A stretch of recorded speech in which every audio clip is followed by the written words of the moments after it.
talking about who's going to be the favourite here. The bookmakers have got Novak Djokovic, the hottest of hot favourites. I wonder whether they're framing that market on what's happened in 2011 rather than what's happened in this fortnight. I think they've framed it on the fact that Nadal's won the last 6 in a row. And as I said, if Djokovic has come good and he's had enough rest, then this is going to play, because Nadal's stated in the press that he just doesn't have the answer to the Djokovic game at the moment, and he's added weight to his racket, he's changed his grip on his serve, he's always fooling around to try and get a little bit better to get through and beat somebody like Nadal, or in a case in Federer, and Federer has the same problem with Nadal as Nadal has with Djokovic. It's a bit of a mental thing. Jeff, Rafa played on Thursday night, Novak played on Friday night. For some strange reason, more often than not, the man who plays second wins the final. Yeah, it is interesting, that situation. Mind you, the last time that happened, we were talking about someone not human. We're talking about Rafael Nadal. I mean, he came back from that incredible 5-hour match or thereabouts in the circumstances that you mentioned, with only 1 day's rest when he played Federer in the final, and we all thought that was going to be an issue. It wasn't, but I think it will be an issue here tonight.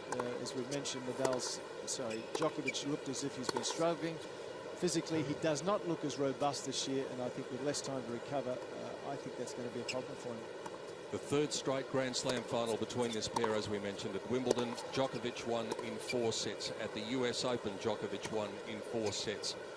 Any likelihood that we will see a straight sets final, Fred? We saw straight sets last year. We saw straight sets the year before. The last time we saw 4 sets was when Djokovic won his first crown in 2008. Well, you never can tell with these build-ups. You know, they build it up as being the best Australian men's final for so many years, and they did that with the women's match last night. Turned out to be Azarenka was just too tough, so they can build them up. It just depends on the play of the night. If it comes out where Djokovic has found something that he can do, like the return of serve into Rafa's forehand, that's where he's got to beat Rafa the last few years, is the return of serve into Rafa's forehand, because Rafa always moves across to protect the backhand, to get out of the way of the backhand to hit his forehand. So if that's working tonight, Nadal's going to have some problems. But if Nadal's big topspin forehand is working, then Djokovic. So it just depends. Both these guys know one another's game absolutely backwards. There's no surprises.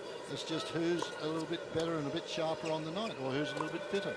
Gentlemen, one thing I do want to touch on was the opening ceremony, the build-up, which I thought was simply magnificent for the 100th final. It truly was, wasn't it? To have 9 of our former champs out there on court being recognised was just wonderful. So then, let's have a look at these great athletes, these great warriors. 25 years of age, Rafael Nadal. He's won $45 million in his career. $7.6 million came last year when he won Monte Carlo, defeated Ferrer, Barcelona, defeated Ferrer, and of course the French Open when he defeated Roger Federer. Also led Spain to the Davis Cup. He's won 46 career titles, and he's been the champion here in 2009, French Open champion 05, 06, 07, 08, 10, 11, Wimbledon champion 2008 and 2010, the US Open champion of 2010. He's playing in his 31st Grand Slam, his 8th Australian Open. He's got a chance of taking the championship here for the second time. There is his road to the championship. He was very good in a quality match against Berdych, and then Roger Federer, well, he went up a level in the semi-finals. He was equal to the task. The crowd simply loves him, and he is very much in the frame to make that 11 Grand Slam championships. And the Spanish fans are in. Novak Djokovic at the other end of the court, as we mentioned, the dual champion here. He also won the 2008 and 2011. Then went on to enjoy that remarkable year last year. The Wimbledon champion, the US Open champion. He won 10 times from 11 finals last year, and 6 of those 10 were against Rafael Nadal. The first to win 10 in the season since Federer won 12 in 2006. He too, a popular figure in Melbourne. As Fred Stoller was saying before, it's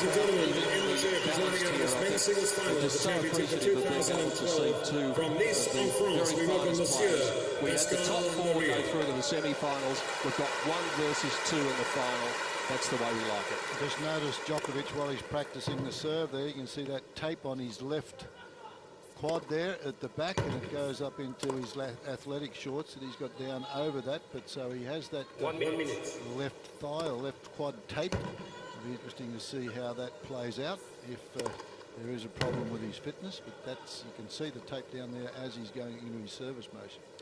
Just trying to remember, Jeff, whether it was his left hamstring or his right hamstring that he clutched at the other night down at the far end of the court. But as Fred said, that's something to be perhaps a little bit concerned about, but not too concerned. The one good thing is that the roof is open now. Temperature's still very high. We're going to get a storm in Melbourne, no question about that.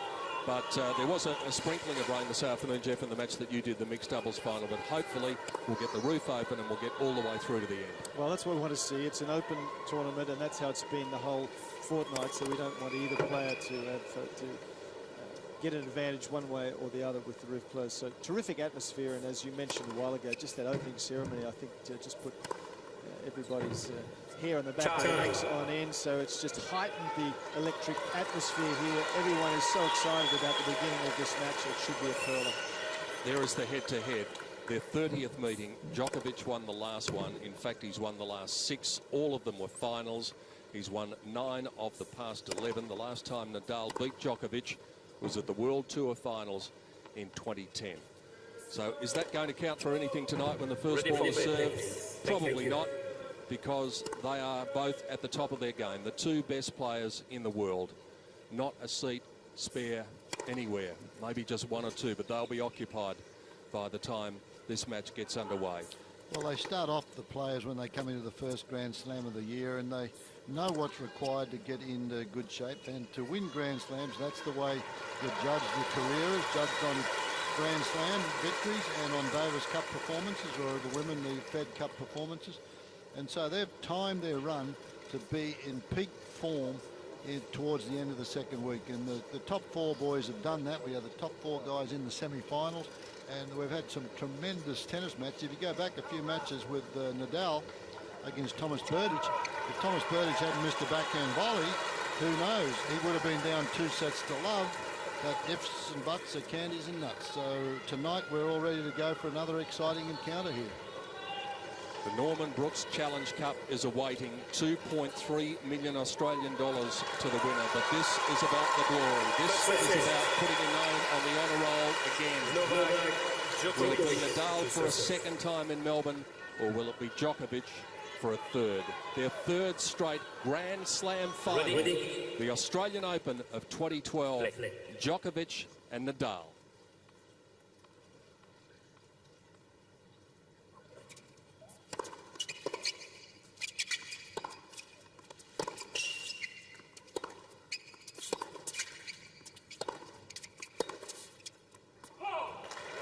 Just reading an interesting fact here, an interesting stat, that Rafael Nadal is bidding to avoid becoming the first man to lose 3 consecutive Grand Slam finals in the Open era. So you know that he wants to get this one in his pocket tonight. Lost 3 in a row, his last 3 finals in Grand Slams. That's unusual for Nadal.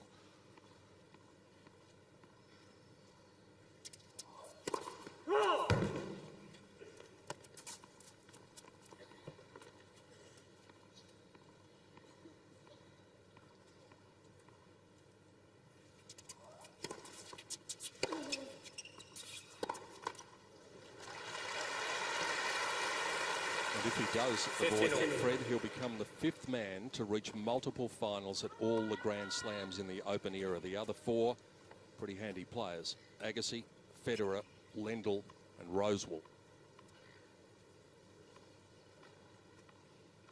Super slow-mo camera, boy, that's added a lot to the viewing pleasure.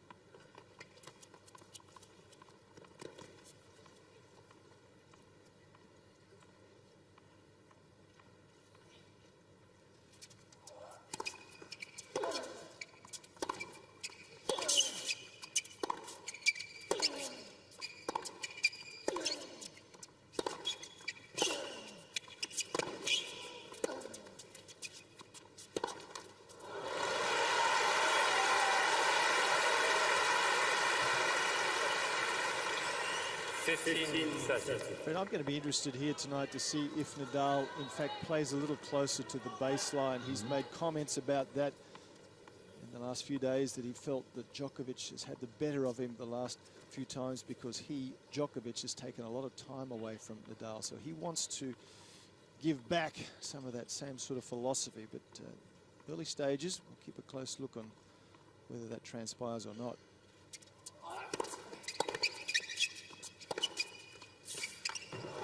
That's where Djokovic gets to him, and that's the most improved shot in the Djokovic arsenal, is the forehand. 3 years ago, it was a shot that made unforced errors, but this one, Nadal's not looking for that pace of shot that he can create into that forehand corner.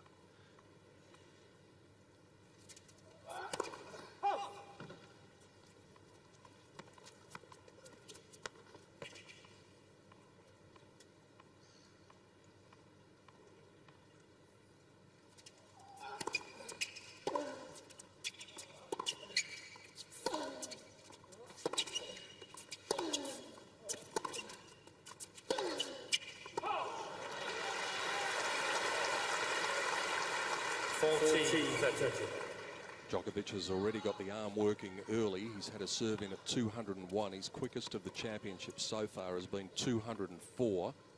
Average serve 187. So for speed, he's actually got it over Rafa.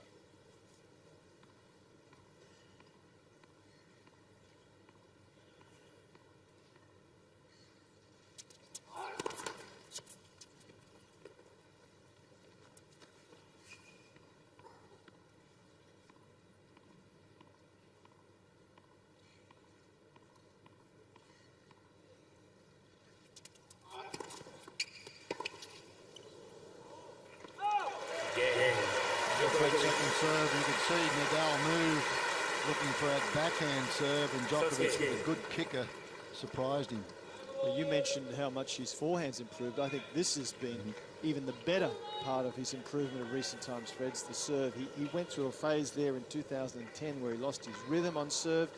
It was being tinkered with a little bit. He's gone back to his own original rhythm, and that second serve in particular is much better. Well, Todd Martin did that when he took him over, changed the entire swing, didn't it? It was a swing that was reminiscent of the old Stefan Edberg thing, where you held the racket down there all the time. He had to have too much work done at the top of the swing. As you mentioned, he's gone back to the old swing, and he's tweaked that.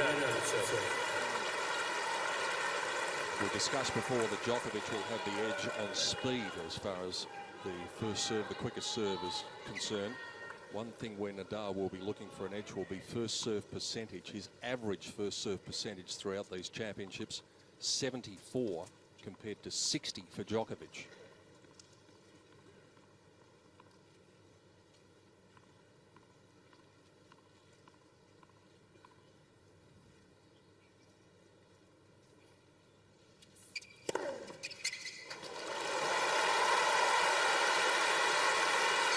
That's another area, Peter, that the first serve we're talking about, that Nadal has decided he wants to work on by adding a little bit more weight to his racket. He feels like he hasn't been getting enough free points, and he may just try and pick up the pace a bit here tonight. Doesn't want to have to work as hard as he has in the past.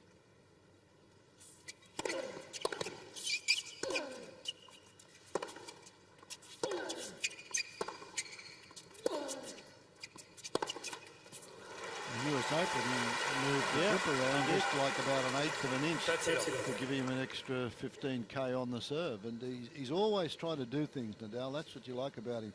You mentioned whether he's going to stay in. He figures that out all the time. He did that when he nearly lost first round at Wimbledon about 4 or 5 years ago. Down 2 sets to love in the first round, came back to win it in 5. Robert Kendrick, yes, in California. It's one of 3 times in his career that he's been able to manufacture a win, coming back from 2 sets to love down.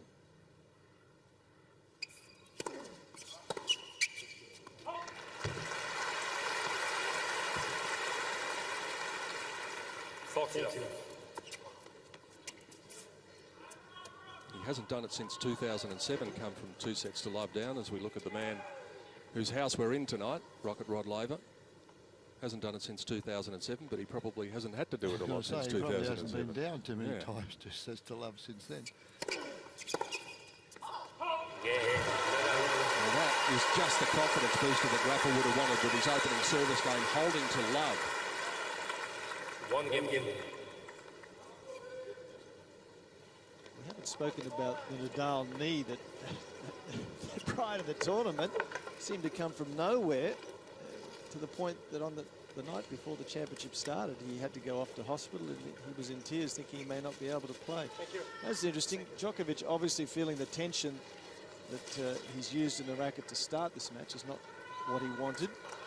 Sometimes the conditions when they get humid change the flight of the ball. He might have decided that it's humid, a little bit heavier. He wants a racket strung, perhaps a little bit looser.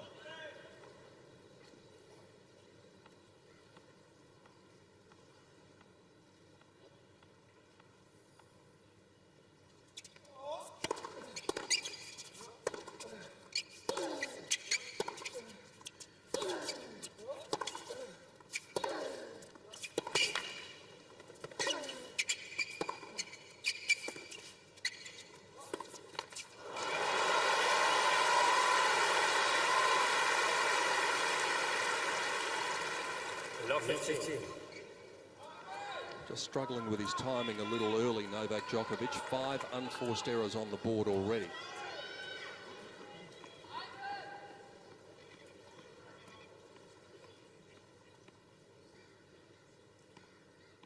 Gives it a bit of effort, doesn't he? Around the top of the head. Big top spin.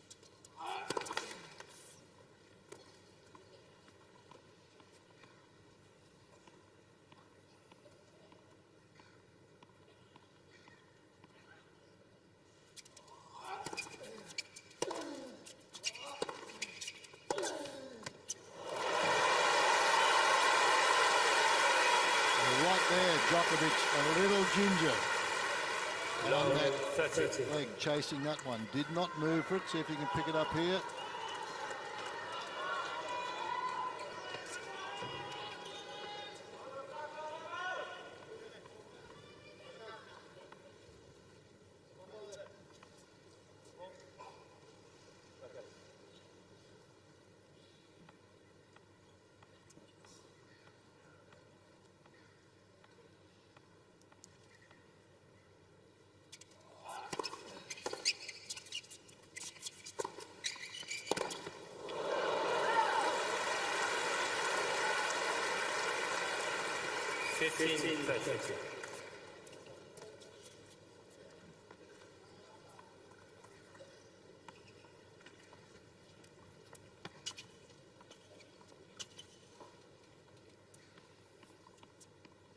Just gets a little bit more pace on that forehand than a lot of other guys do. Just hits a little flatter, gets through the court a little bit more quickly. Djokovic we're talking about.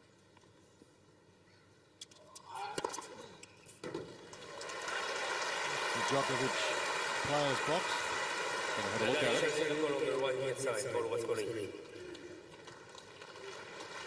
Marian Vida, Djokovic's coach, sitting down in the bottom right-hand corner of the box. Well and truly in. 30. Nadal has 2 challenges remaining. I haven't seen Djokovic's parents. I thought they were here at the start of the tournament. Haven't seen them. I don't think they are, Fred. Yeah. I don't think No, any they of the haven't been there families last here. week. Yeah.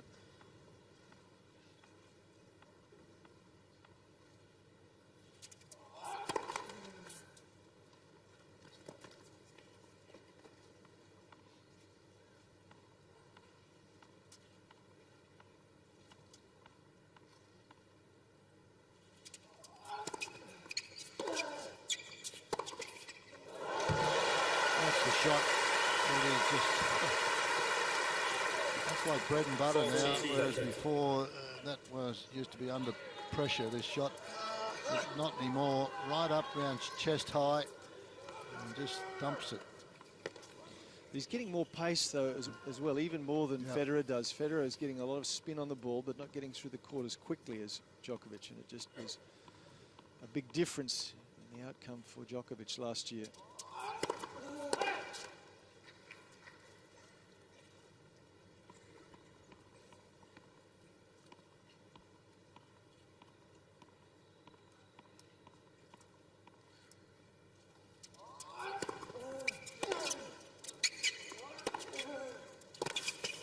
There's that speed again. It's that same shot again into the forehand, though. He's looking for it over the backhand ring. We're on serve early in the final. Djokovic leads by 2-1.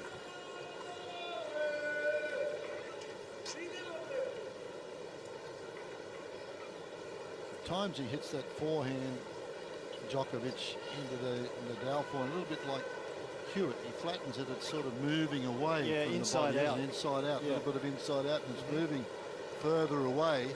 So that means that Nadal's got to go another half metre to get around it to play it. Well, plus the grip that Nadal uses, that heavy Western grip, it's a much more comfortable ball to hit in tight to the body. With the grip that he uses, it's very difficult to hit around the outside of the ball. So again, another reason to go hard into that forehand corner. But easy to say, Yep. tough to do.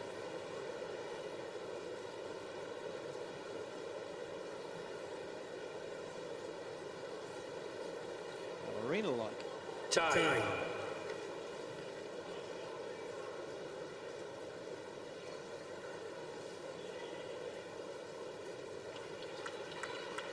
Yesterday we learned a valuable lesson. Don't make too many decisions about how the way a Grand Slam final is going to go after the first 3 games, because you may find yourself wrong. But the indicators are good for both players here, both timing the ball pretty well now. Djokovic a little sluggish early on, but now he seems to have found his rhythm. Norman Brooks Trophy.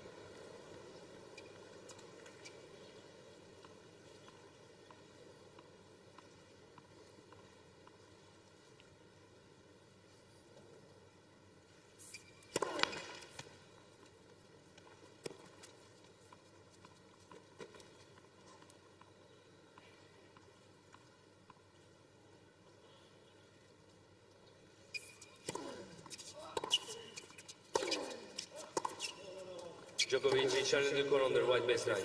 Ball was clean. And I think this is long, unless it's a lot of topspin. You never can tell with the strings that Nadal uses. He gets a lot of dip on the shot. It's long. Yeah, good judge, Fred, because that margin is 2 millimetres. Allow 15. Oh, he's had a good eye, didn't he? Well, apparently he's got 2 good eyes. No, I've always been one-eyed.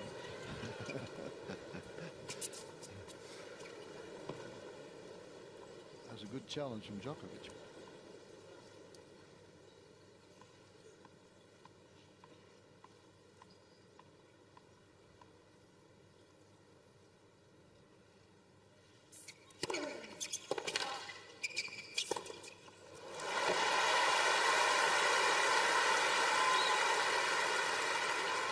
It's the reason that Nadal's got such a terrific record at staving off break points.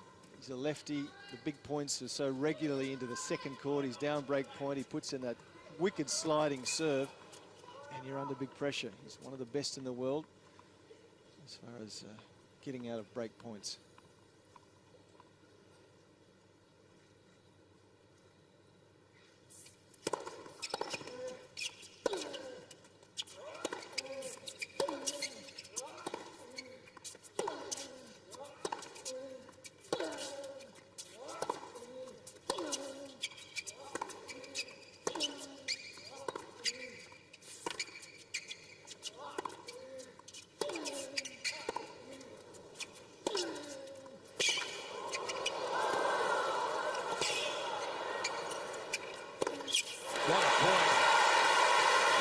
Djokovic is down. Tweak the ankle. You walk it off though. 13-15.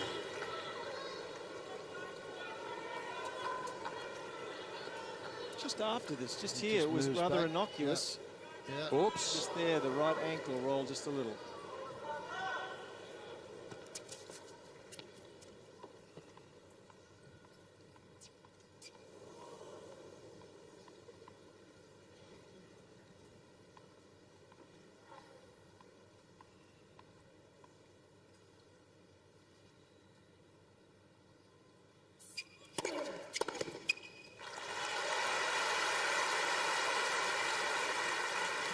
serve when he was coming up in the ranks. That was his go-to serve, wasn't it? At 15-30 or 30-15, he used to go for that one right down the tee, and the player started to pick it after a while. They used to know that was going to happen at that stage of a game.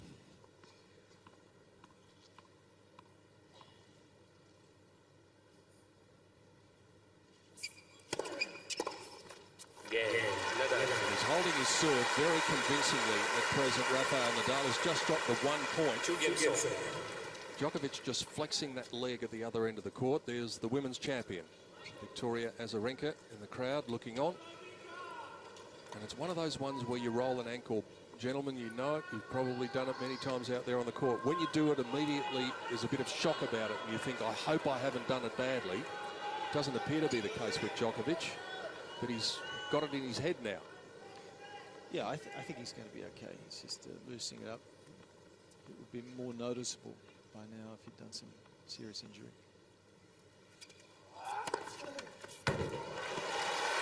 He's had to put the weight on that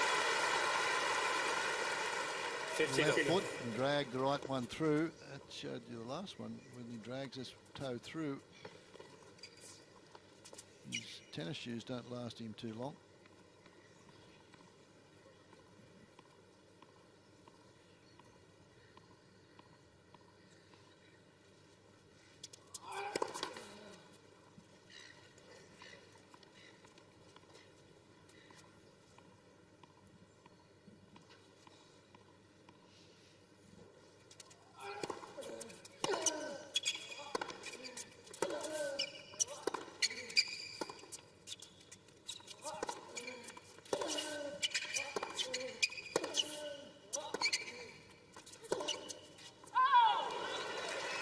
Speaking of those tennis shoes, Fred, it would be interesting to know what the surface of Novak Djokovic's shoes are like, because without question, he has got the loudest pair of shoes in the men's game. It's like a symphony of sparrows as he makes his way around the court.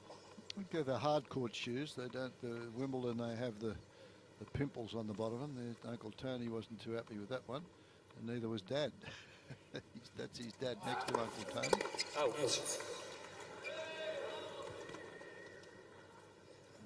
He looked up to the box and it was signalled out.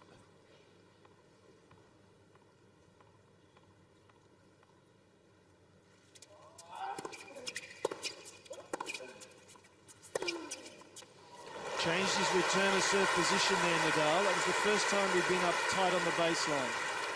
30-15. Most of the other occasions he'd let the ball drop. See where he stands here, on and inside the baseline. It's a surprise tactic and a good tactic, even if he just does that from time to time. Mix it up. It worked for him.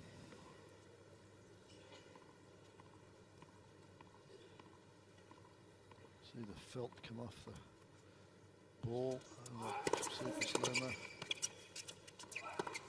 Whoops. Pretty tentative backhand there from Djokovic, having to put the weight on that front foot. Well, it was a lack of footwork, wasn't it? He just didn't move as he should have done. We didn't hear the squeaking. He's falling backwards as he hits that.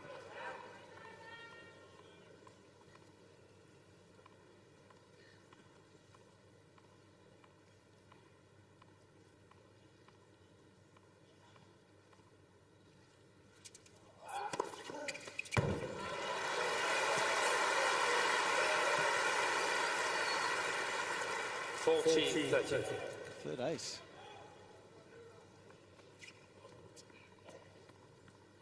What a turnaround that serve has been in 2011. It was a liability in 2010.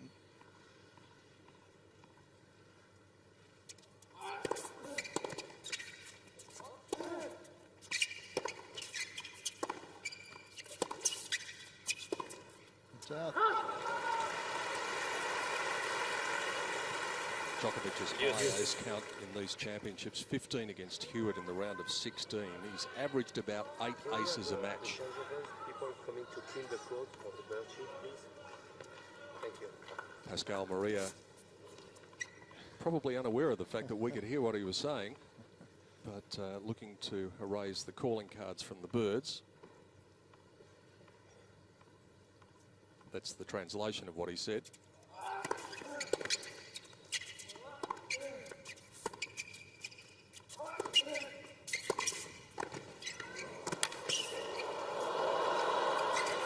Remarkable. Not that shot, the one before. He does it time and time and time again.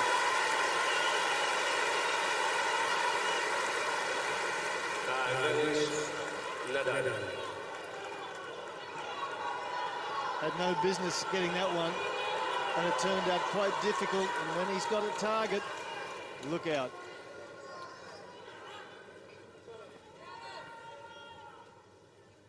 Brings up the first big moment of the final. Break point.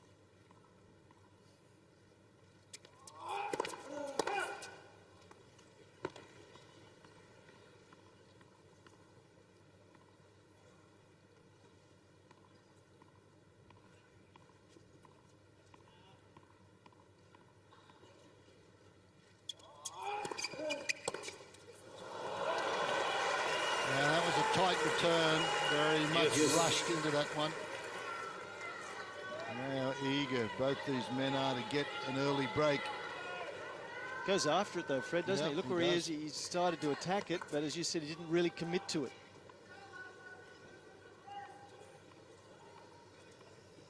You look up to Uncle Tony and say, now, if I was another 8 feet back there, I'd have made that return. Now you're telling me to step in.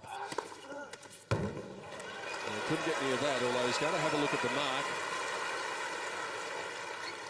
Advantage, Djokovic. 201, he's had at least 3 serves of 201. His quick one's been 202 tonight. Tell you what, this is a good game for Djokovic to get out of, if he does.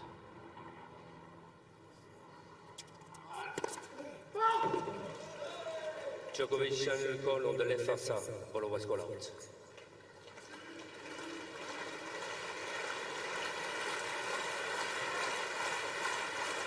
And it was by quite a margin, 34 millimetres.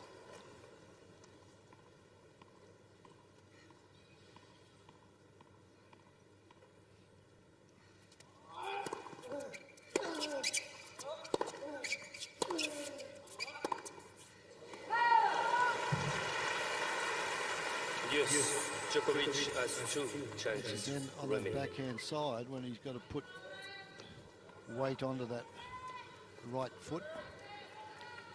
Well, it's either, you know, it's maybe an ankle issue. I just think for the tournament, he just looked less robust. His footwork hasn't been as good. And last year, when he played so well, he moved exceptionally well, Djokovic. I just don't see it here this tournament.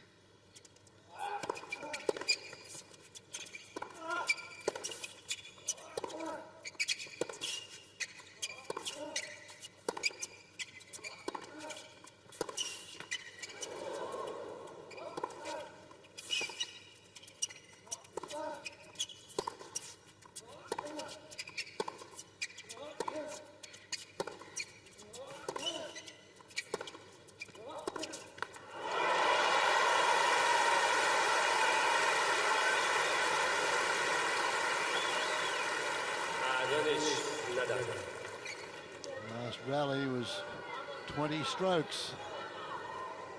Another break point opportunity.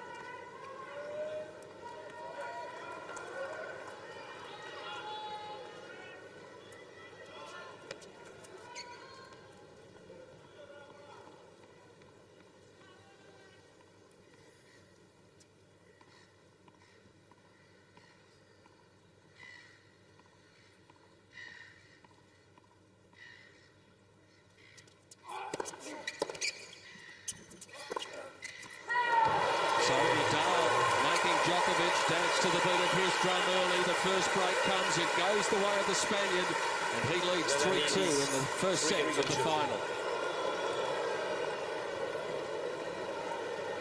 Well, I mentioned that was a good one for Djokovic to get out of if he could, but he got back from 15-40. He did a super job, but then it was Nadal that made him pay.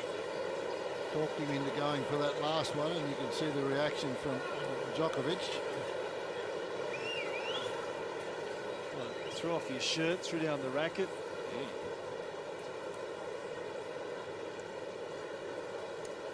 Well, that is an amazing sign of frustration early on. I wonder if there's something else behind that. Well, there has to be, hasn't there? I think it's just frustration at the way he's been feeling.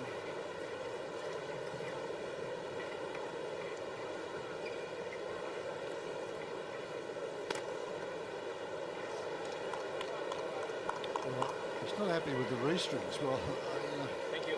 this is the third racket in Time. 5 games.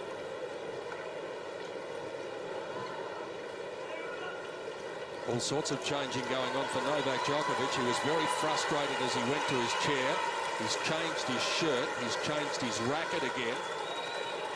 And he's seen Nadal jog out, which is a wonderful psychological ploy from Nadal. It's 91 degrees and he's put on a black shirt. That is curious. Especially for a man who's looked the way he has in his last 2 matches. And this look that he's got going at the moment has proven to be the onset of that flat patch that he goes through.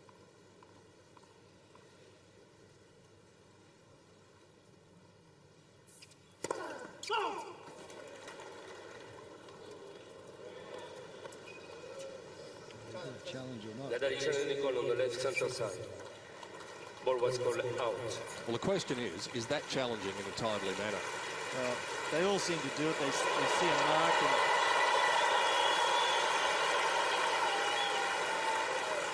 And I think it's better than looking at your support box and asking them that. Well, it's pretty much up to the chair umpire to determine that, isn't it? Whether it's made in a timely fashion. He's picked up a couple of the players for coaching also, Pascal Maria, throughout the 2 weeks of the event.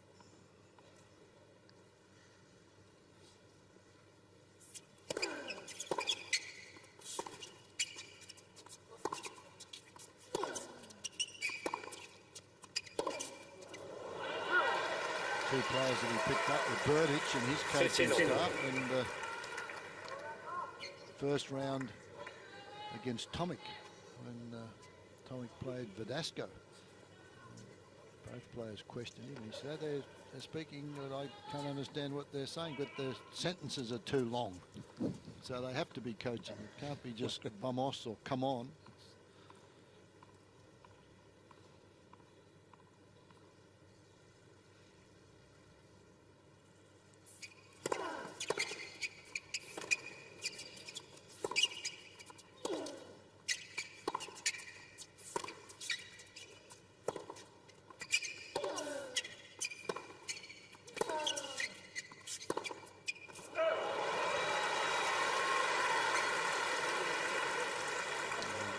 Not on there, Jeffrey. He's just working on his footwork. He's just not in position at all.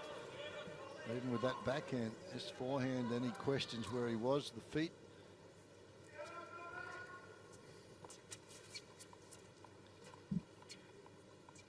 Look at the intensity on Nadal, boy.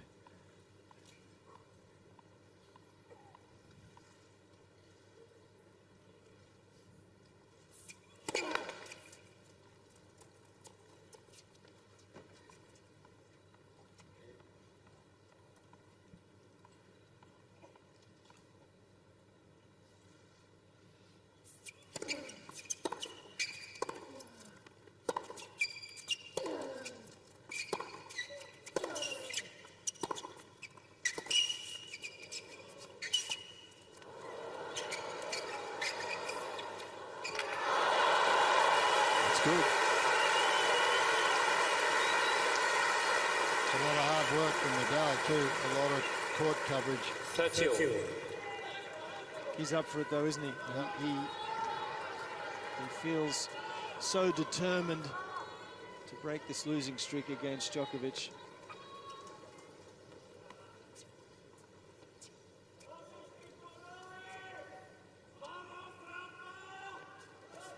Thank you. You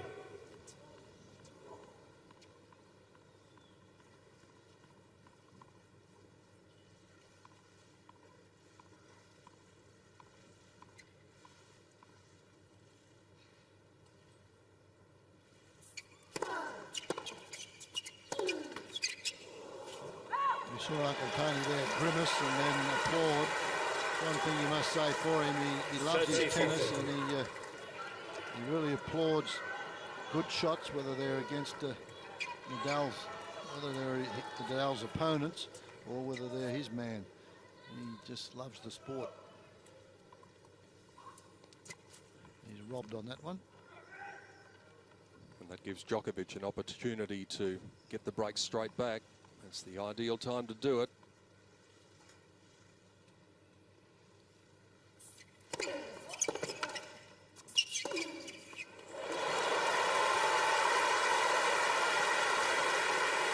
That's what we mentioned before.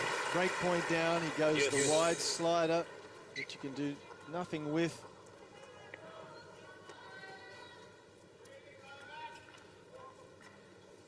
Pretty effective forehand there.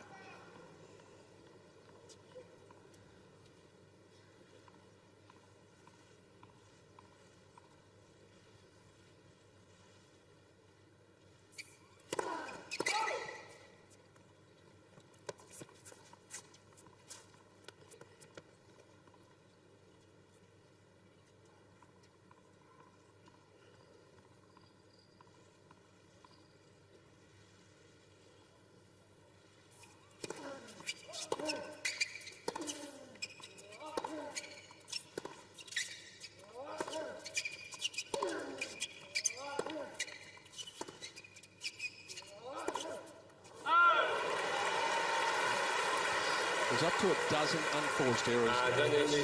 That is a very high count for 6 games. That's twice as many as his opponent. Nadal's made 6, Djokovic 12. And this last forehand misses by a good couple of meters. That's a bad miss, nowhere near it.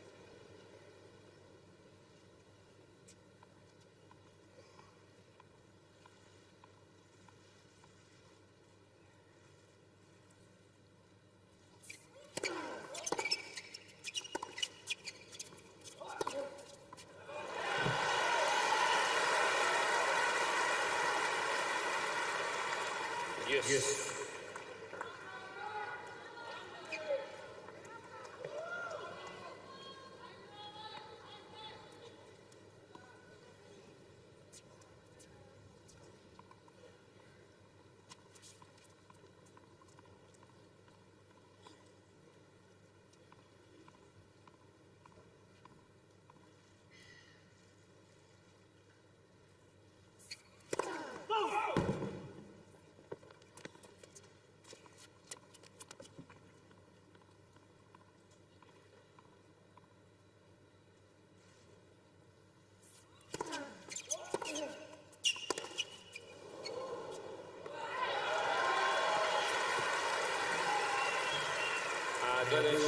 Djokovic. He complains about a missed forehand, then he comes up with 2 very good returns that are very deep and hit firmly.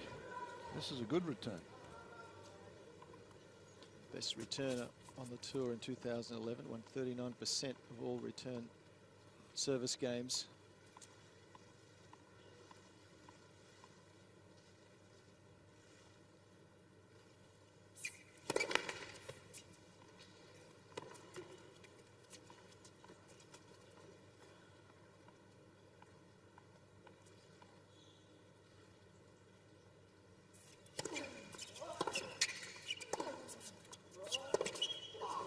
Another wild one. Well, again, that's just footwork. He wasn't to the ball then. He finished up reaching for it just marginally. He needed an extra little shuffle here. He's just reaching. Look at the difference in the body language of the players. Djokovic walking around, shaking his head, confused. Nadal, all business, as always.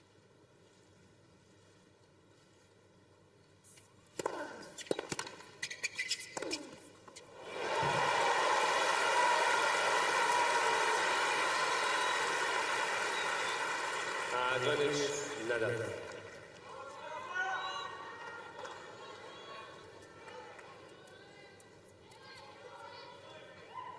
Good serve, just out of reach. Doesn't get enough on it. You can see right up on the top of the frame, barely gets it back into court. And he just doesn't have time to recover for that forehand right into the forehand corner. Well, the longer it goes, the more significant the sixth game is becoming. 4 deuces now. Djokovic has had 2 break points. 9 minutes in duration. It's becoming pivotal.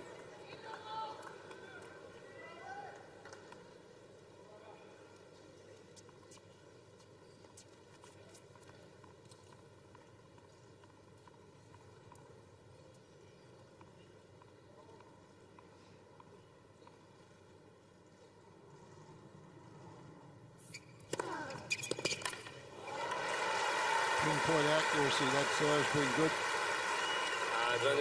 On the juice court, right down the middle. Again, this one moving away, just out of reach once more.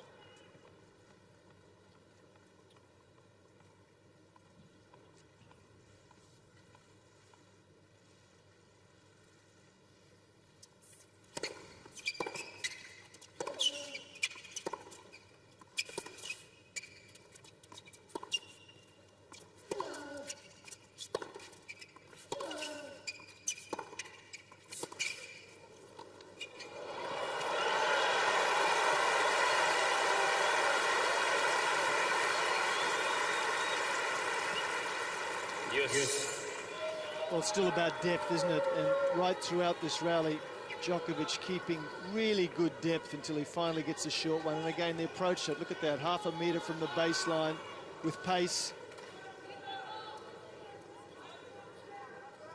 Pretty well executed volley here from somebody that is not known for his volleying expertise. It's improved a lot though, hasn't it, Fred? It Used has, to be yep. very ordinary.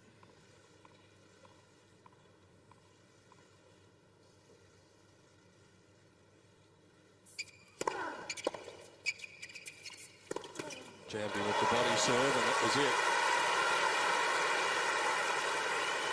Such determination written all over the place of Nadal after every point. You get the feeling he's ready to run through a brick wall tonight, Nadal. He does not want to lose 7 in a row. As you mentioned earlier, he's lost 9 of the last 11 matches against Djokovic.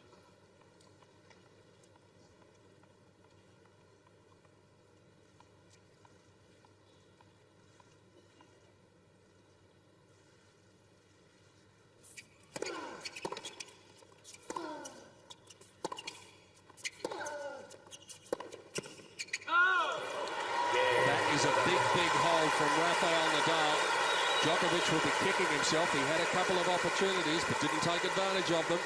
That might be significant when we talk about the story of this match. The crowd in Garden Square packed out there, and also at Grand Slam Oval, just to be here to enjoy the atmosphere of the first big worldwide sporting event of 2012. The Eureka Tower standing like a beacon above Melbourne's skyline. Ball boy, the ball, please. On a cloudy and perhaps, and hopefully later on, stormy night. Pretty nice sunset, or it appears to be.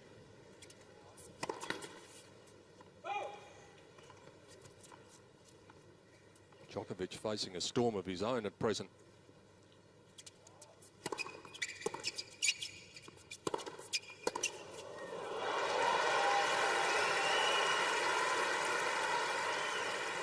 More frustration, that forehand.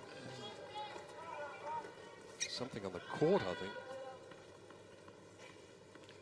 It might be the vibration damp that came out of the racket. Yeah, that's what it is. Uncle Tony's got pretty good eyes. He just saw it fly into the corner.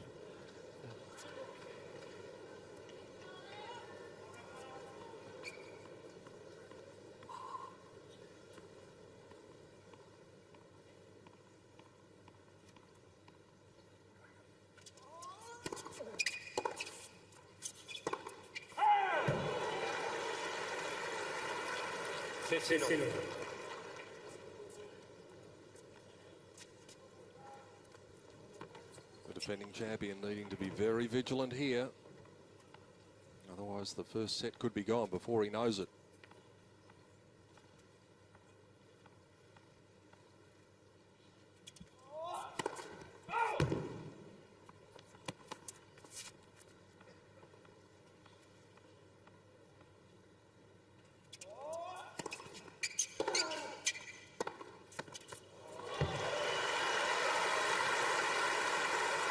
starting to get that look about him again. Starting to get that flat look. Didn't even follow that ball in. He's been stand and deliver these first 3 points. Yeah. Wants to finish the points quickly. If this is any indication, the first 3 points here.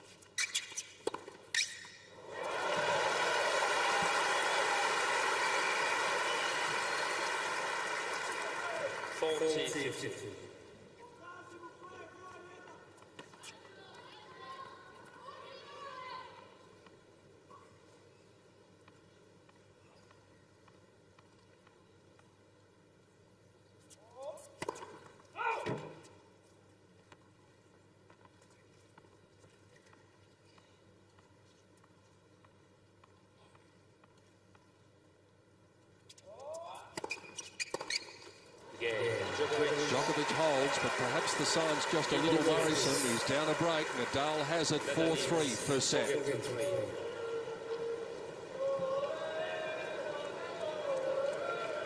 Well, it looked as if he'd made his mind up that game that if the ball was within reach, he was just going for broke. And fortunately, on 3 of those points, the ball was sitting nicely for him, and he's certainly such a good stroke maker. He can hit it for a winner. One of them, he was way outside the doubles alley, tried to go for the winner and made the error. But as you mentioned, Peter, it was an interesting mindset, that game. Tends to show us different mindsets from time to time, Fred.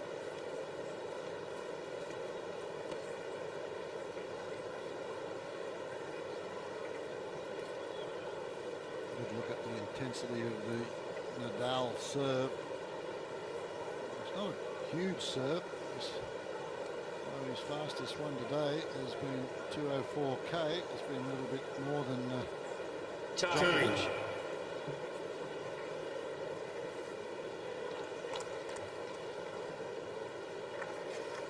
There's that sunset that Fred Stolle was talking about, looking towards the west beyond Eureka Tower, the tall building in the Melbourne Central Business District, less than a kilometre away from this great tennis centre. It's a venue to which a lot of the players, spectators, officials can have a leisurely walk near the Yarra River to come down here, and that's what makes it their favourite Grand Slam of the year. New balls, Nadal with the break, serving at 4-3.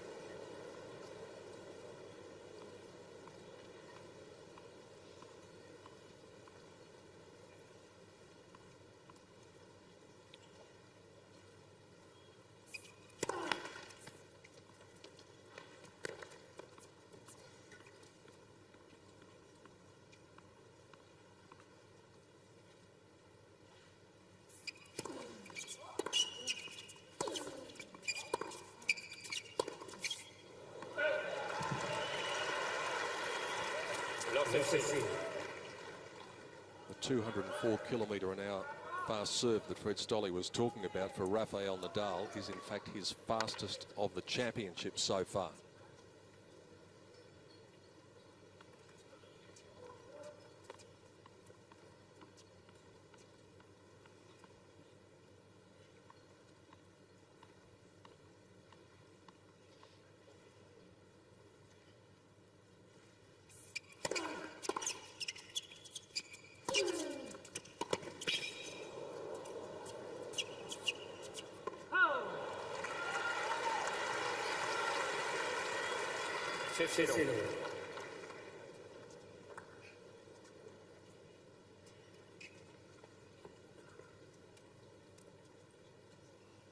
Creates his own pace of shot there. Nadal was just blocked back. That one could bring rain if it gets up any higher.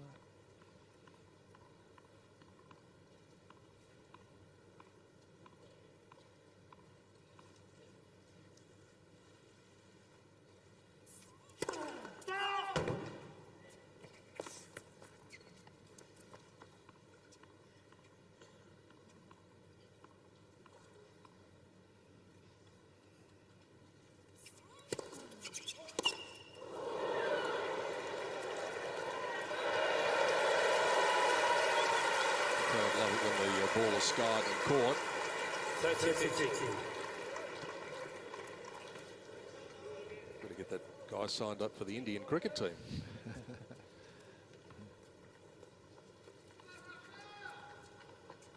think I'd rather be signed up to be the Indian cricket coach. Have a look at what his salary apparently is.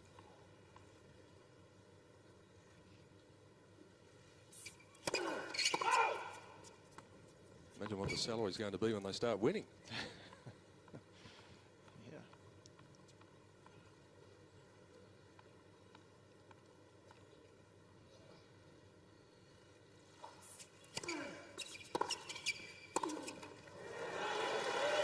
Disappointed with that one.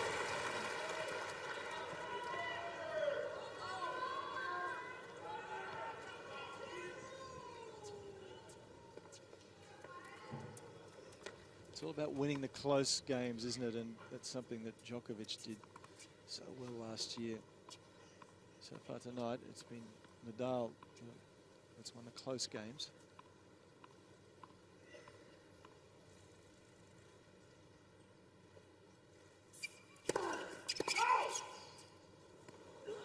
Keoki buena.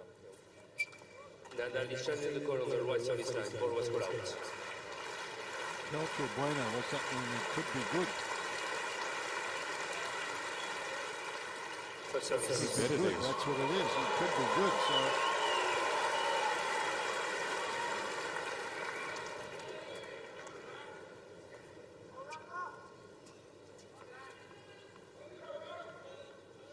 Annoying for Nadal after coming up with such a good serve.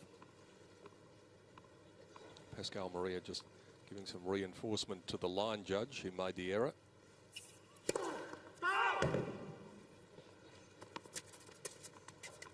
Don't realise what a hard job they've got until you sit at the side of the court and see the speed that the ball is moving.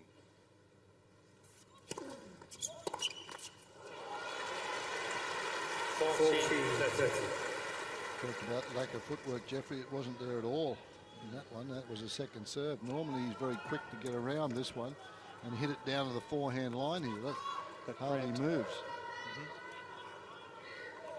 His cramps, see how tight the elbow is into the side. The ball chased him and he didn't move.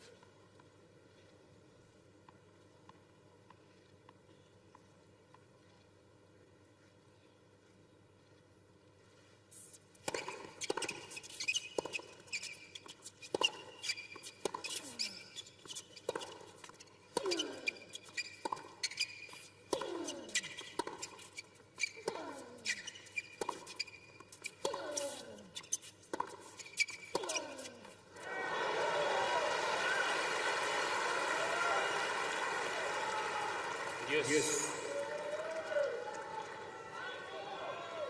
Remember the last game, Nadal's serve was an absolute marathon. Djokovic had two fully blown chances and couldn't take any advantage of it. He's got half a chance here.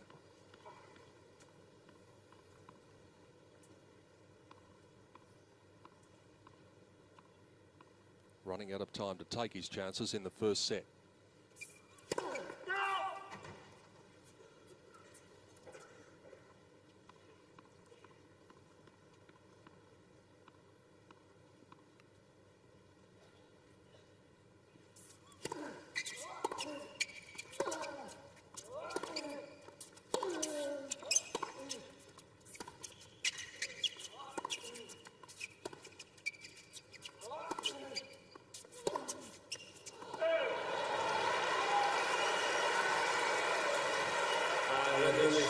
This is where the mind games come into play. Nadal looking good here. Looks as though he should go on and win this set. He knows in the back of his mind that he struggles against Djokovic, and he has played a pretty poor game for Nadal by his standards in this game so far. He's not out of it, just down a break point.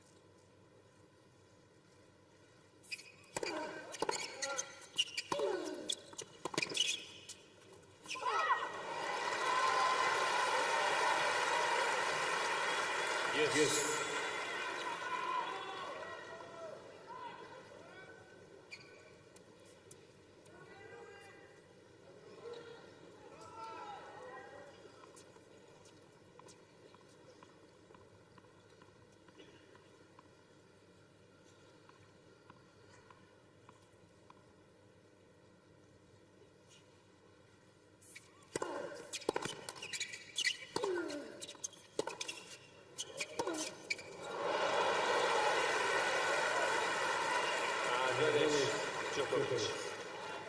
Ladies and gentlemen, please remind to be quiet during the point. Thank you.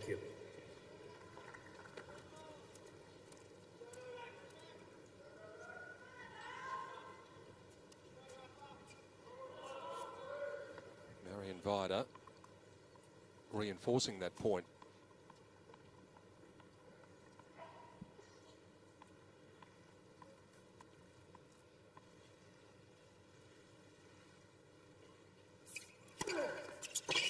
That's a good serve again. That's one Jeff Fast is talking about. Not a lot of pace on it, only 177. This boy halfway up the service line there and just spinning away. Djokovic has to take one hand off the racket. Can't play that with two hands. Look at that full stretch out there. Can't control it.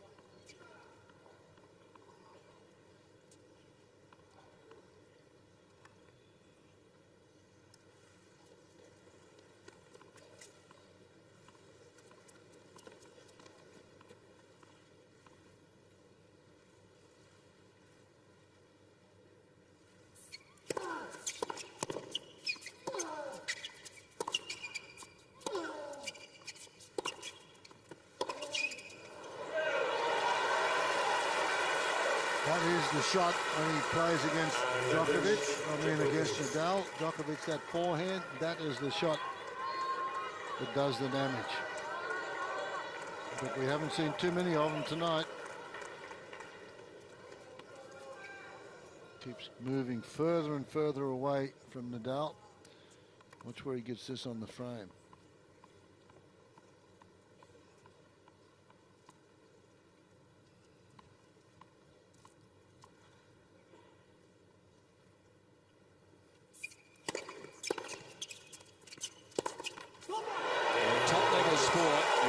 Certain number of chances, and finally Djokovic has taken one. It's taken him 5 break points to get the break back, but that's exactly what he's done. Well, that was a big psychological blow, wasn't it? Because Nadal has looked the better of the two players, as you mentioned, and it was only probably the mental processes that brought Nadal undone there. Not a good game at all. So, back to square one. There's the very expensive watch that he's got, Nadal, and a good look at the ball bounce. And the serve, he gets all that motion, jumps up in the air.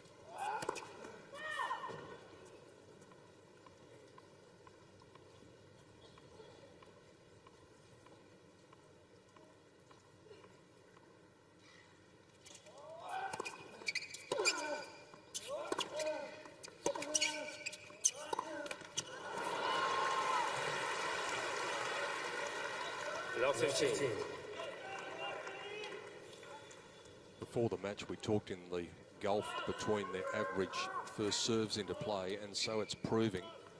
Nadal operating at 70, very satisfactory. Djokovic needs to raise the bar. He's at 47% of first serves into play.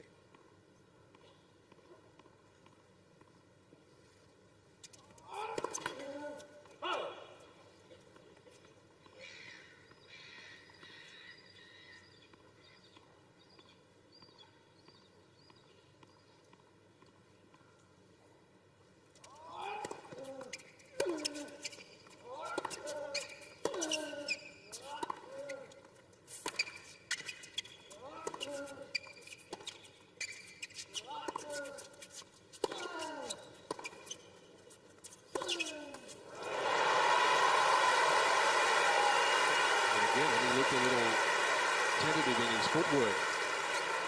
Low 30. This is Nadal's favourite shot, though. Hitting this off forehand. And in the background, you can see Djokovic not taking off particularly quickly.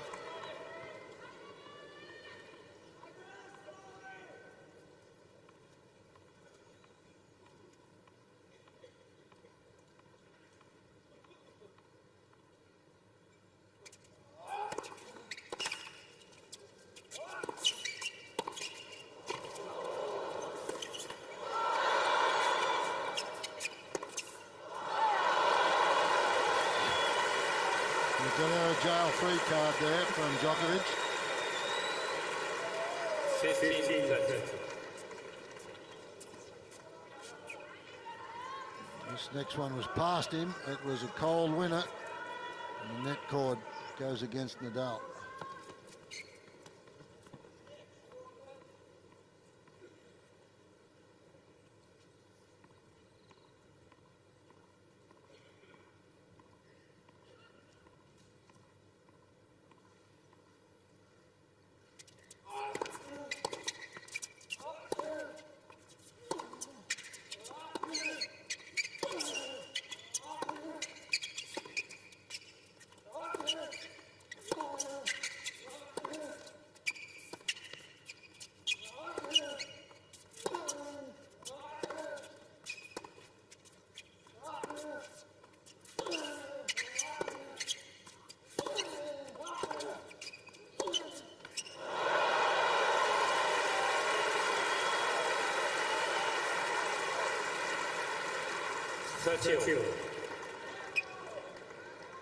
It's the ability of Djokovic to absorb the big forehand. This one here of Nadal jumping up at you, and Djokovic takes it on the rise and thumps it back as hard. That's something that one-handed players can't do.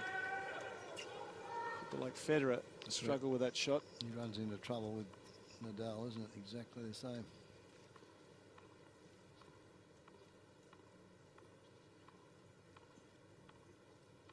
She's always supportive. Yep.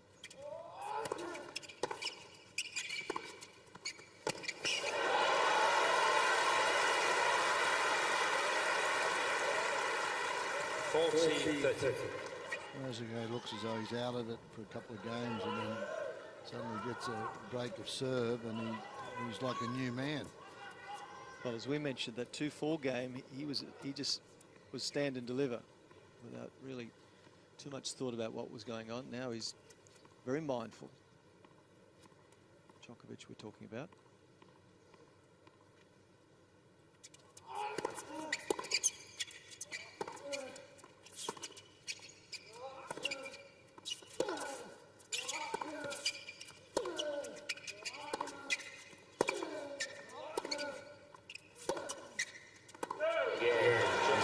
Surge in the momentum from the defending champion, Novak Djokovic, has his nose in front, 5-4 in the opening set. We've been going more than an hour.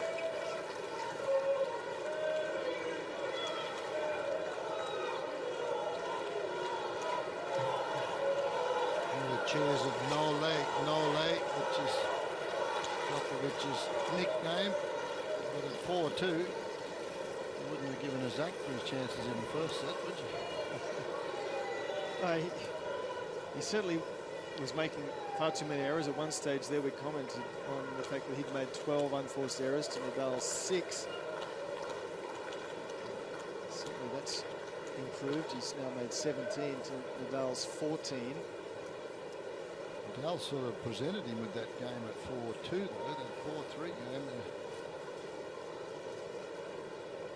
To get to 4-all, it was a very poor game with lots of unforced errors and a little bit of not believing in oneself tonight with Nadal.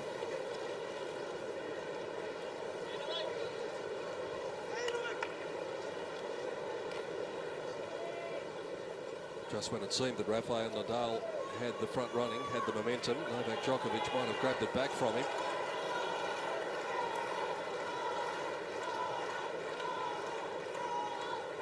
Five games to 4 in the opening set of the 2012 final. Serbian fans, Spanish fans, plenty of those abounding, and the neutral fans are just here to enjoy the occasion. They've certainly done that. Roof open, a little sprinkle of rain earlier on during the mixed doubles final, but weather-wise it has been the most perfect fortnight here in Melbourne. That's the reason that the record for these Australian Open Championships attendance-wise has already been broken before anyone came through the gates tonight.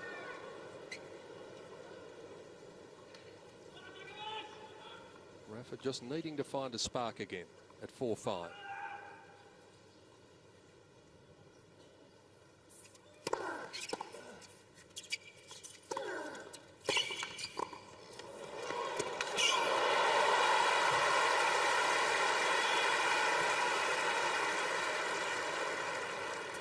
15 now.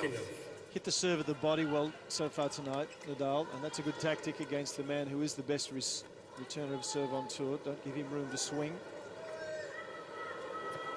We've got a lone seagull who's just dived down low into the stadium.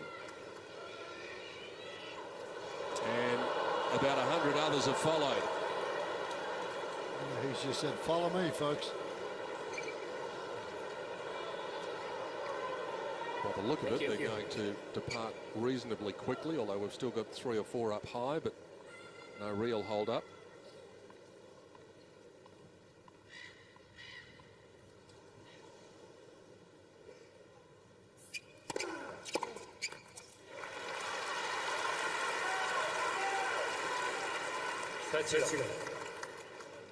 Jeffrey, after the other night, I'm not saying anything about seagulls. Wise decision.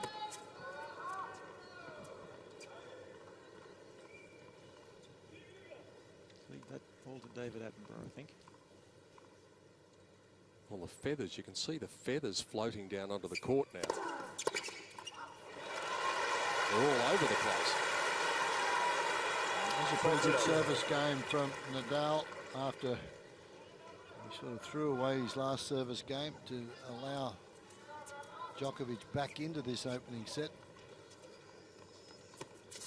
He'd like to have had this game when he was serving at 4-3. 40 love at the moment.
It's a credit to Djokovic's ground stroke control and his decision making that so far tonight I think Nadal has probably hit about four forehands from the backhand corner, which is what he likes to hit. He's just been prevented from running around the backhand and hitting those off forehands by the accuracy of the Djokovic ground strokes.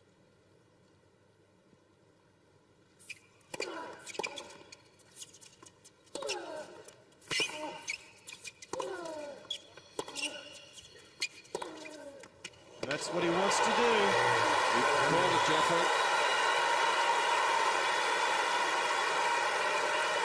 It turned into a tough hold of serve. 5 games, but a good one. And a vital time in the first set as this set rolls on. It's not going to be a quick match, even if we have straight sets tonight. We've been going 1 hour and 7 minutes already.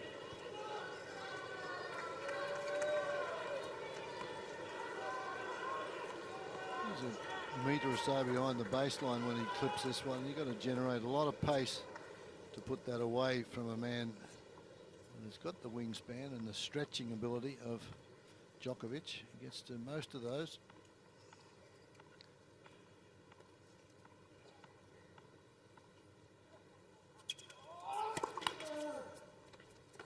Five all, heading towards tiebreak.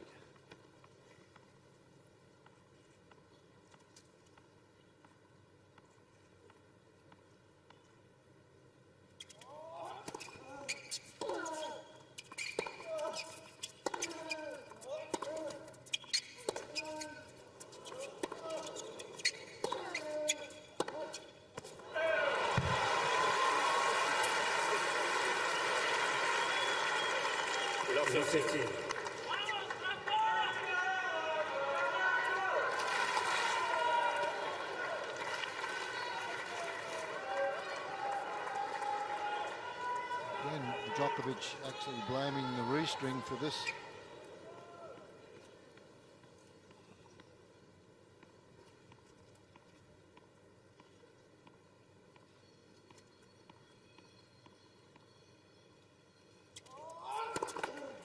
let for service.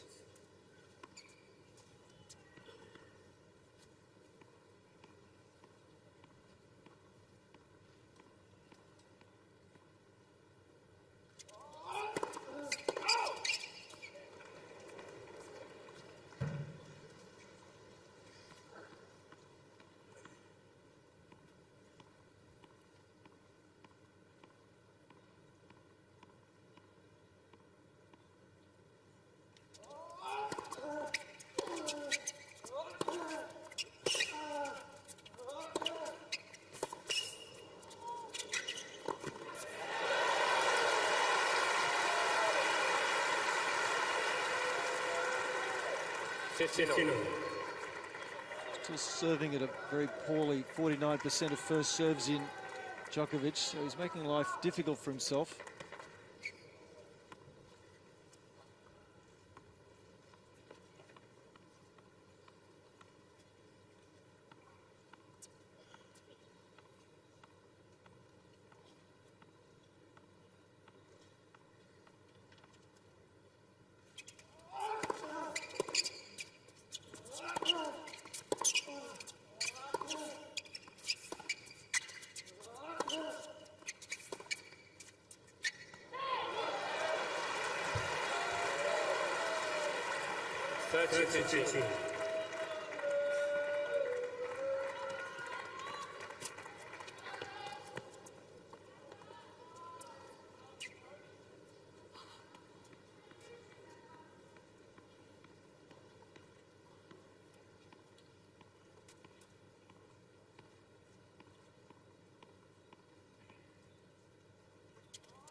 Ripped it.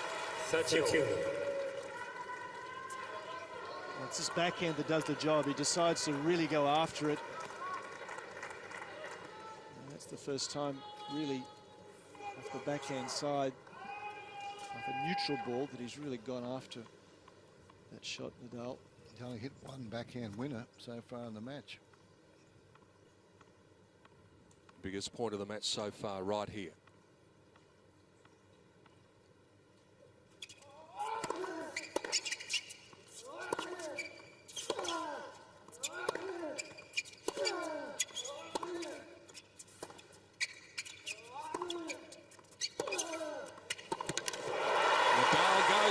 Sees the half opening, and the half opening just got bigger.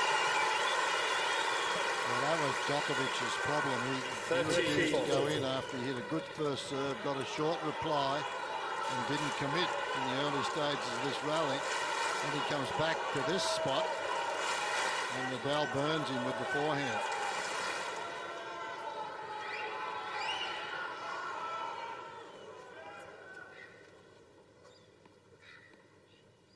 Break point for the Spaniard to go 6-5 up deep in the first set.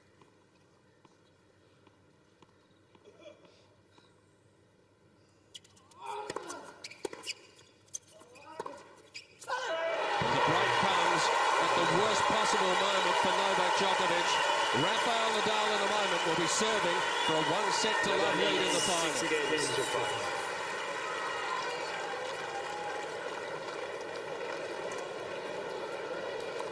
Well, credit to Nadal there. I think at 30 all he came up with a big backhand, and to get himself to 30-40, he then came up with another big forehand down the line. He'd been playing to a pattern, he'd been hitting that forehand back across court, had the courage to go for the opening. So we may well see what we thought we were going to see earlier, Fred, and that is a first set to Nadal. Yep. well, he's had enough opportunities to win the first set, and it'll just be up to his mental application now, serving for the set. He lost it at 4-3, which would have put him in front 5-3. Both players know the importance of this opening set. I think Nadal wins this first set, he can go on pretty strongly.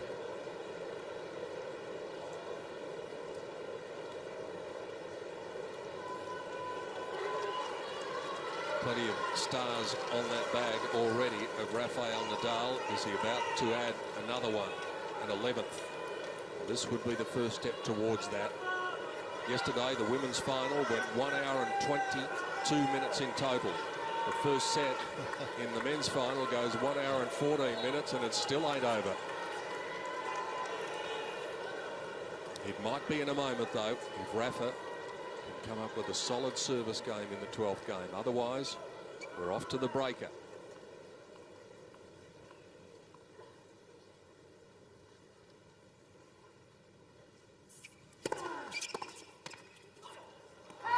Serve, he's hit that serve well, as Jeff Masters was saying. Yeah, for an hour and 22 minutes yesterday, $2.3 million to Azarenka, and she deserved it. But the winner of the men's singles probably be out there for maybe 3 or 4 times as long. It's the same money, $2.3 million.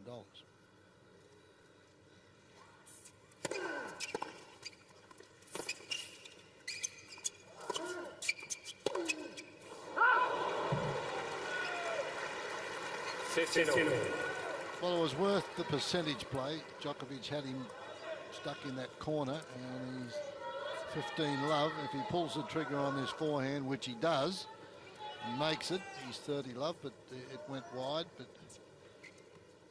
worth it as far as the percentages are concerned. It's 15 all, and he's still serving.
Admiring that. Rocket's a left-hander. He knows what it's like. He lets this one bounce. Doesn't overplay it. And moves in behind the next one. Plays the little sliding volley and plays the angle to take him to set points. Beautifully executed. Moving forward.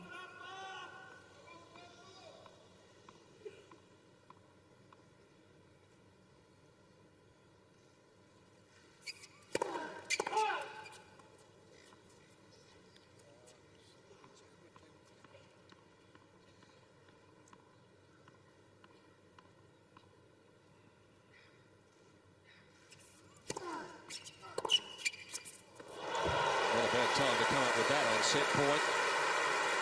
Second serve coming in at just 128 kilometres an hour.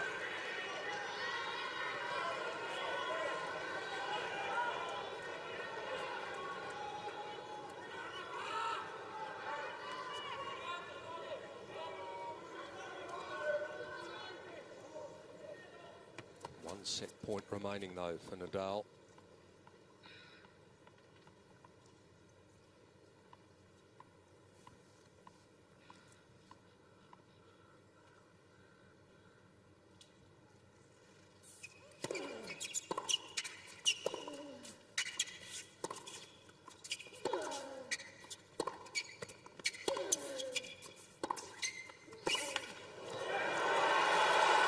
Defensive stuff from Djokovic.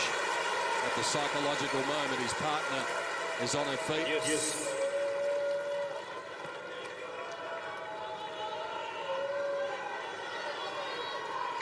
Irrespective of what happens here in this particular match, Djokovic still remains #1 in the world because by way of his performances last year.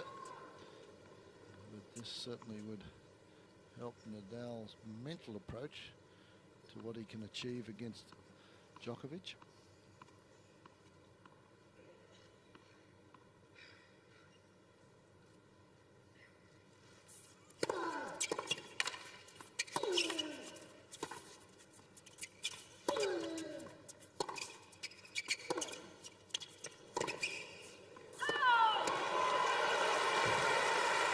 Speaking of #2 and #1, Fred, it's interesting to note that when we're mentioning Grand Slam finals in the modern era, the #2 seed has a more positive record than the #1 seed.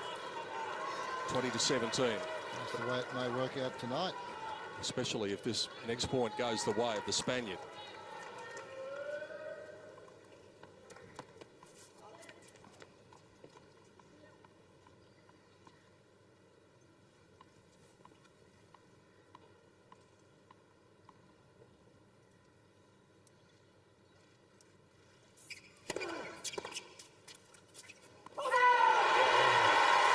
Of the set, he looked the man more likely, and so it proves. Rafael Nadal takes the first step in the final in 2012 after 1 hour and 20 minutes. 7 games to 5 is the Spaniard on his way.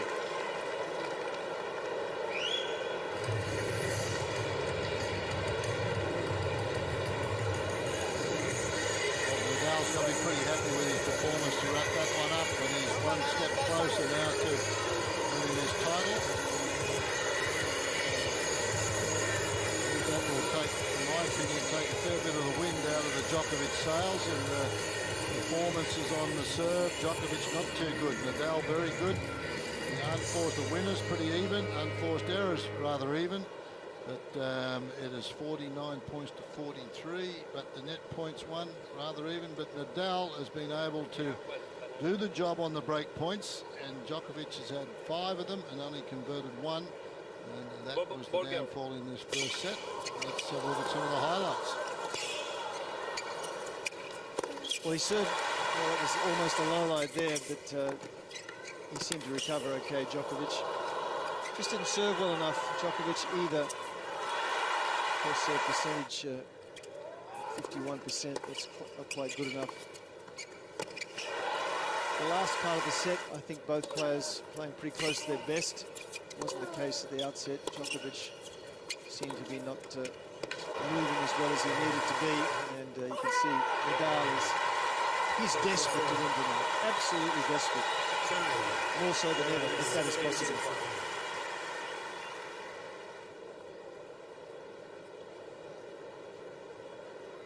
Rafael Nadal has taken the first step in the final in 2012 at the Australian Open Championships. It's going to be up to Novak Djokovic to come up with the answers. It looked as though he might have been going through that flat spot at one stage in the first set, but not the same signs that we saw in his last 2 matches against David Ferrer and Andy Murray. But he's got a fight on his hands now. He's going to have to take it to at least 4 sets to win the championship for the 2nd consecutive year and the 3rd time. 15 up. 1 hour 22 minutes the time on the clock.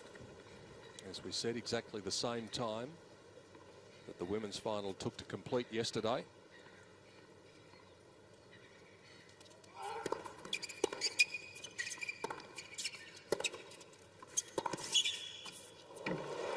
Right on the paint. Not even another look from Nadal. Brilliant shot, this one from Djokovic. Nadal moving to the backhand side. This one comes right back down the line. Spot on the line.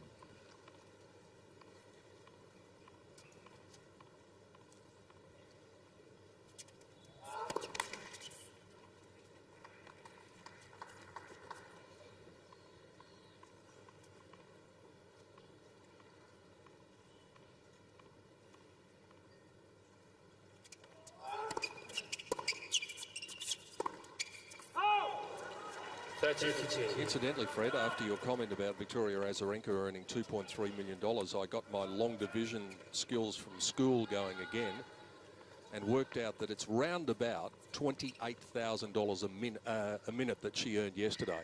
A rate of pay rivalled only by your good self. I thought you were going to say, well, I won't say who I thought you were going to. I'll get myself into trouble.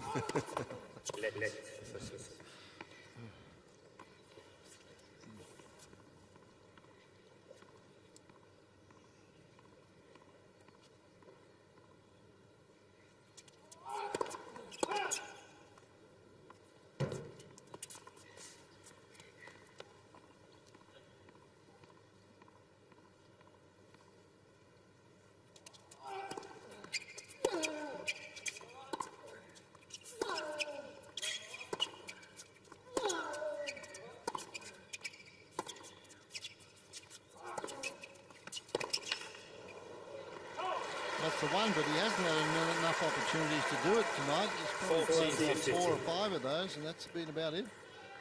Hasn't been able to get in position. The good news, though, Fred, after that first set, good news for Djokovic supporters, he just put his head down, walked straight to the chair with a positive frame of mind, no histrionics, as if he's ready to go whatever he needs to go.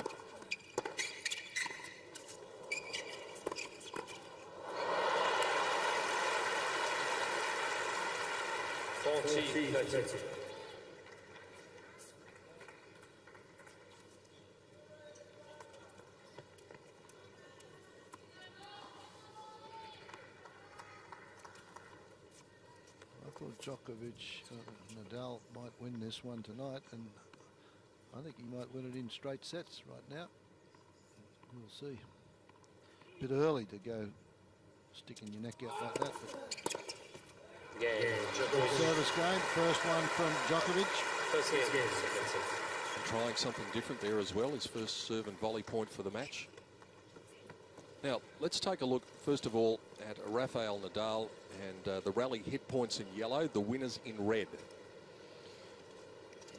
Okay, well, most of his winners have gone into the Djokovic forehand corner, because that's the shot that we've mentioned so often that he loves to hit. He loves to get into his own backhand corner and hit his off forehand into the opponent's forehand corner. So there's must be a dozen there, and the majority of them came towards the end of the first set.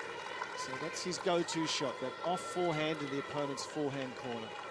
He's ready, Nadal, though. Look, he's jogging back out there on court. No sit down after the first game of any set these days. But he's really switched on with it. Yeah, you know, that psychological ploy, showing his opponent, hey, I'm just warming up. I'm ready here. I'll go as long as it takes.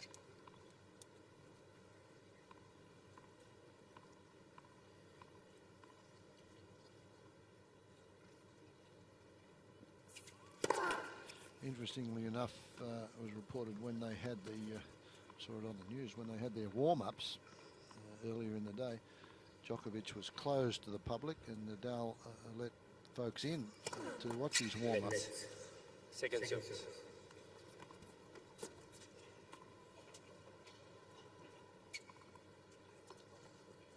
So you wouldn't think that would bother Djokovic. There's no secrets between these two. He's not going to send anybody in that find out something new. Unless, of course, he was carrying a little injury. Exactly. Yeah. I just saw the first double fault of the match for either player.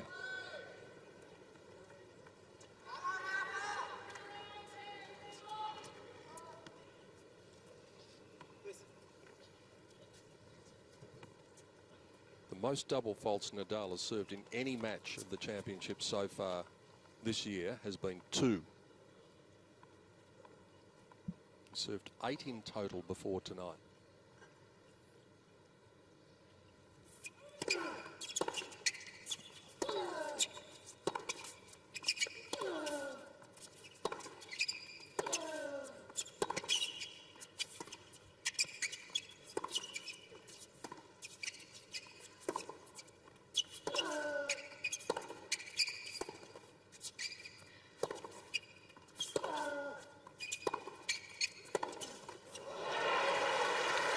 A little more squeak from the shoes of Djokovic throughout that rally. Peter will be happy to hear that. Well, it's a good indicator, isn't it? It is a good indicator. That he's moving. Absolutely.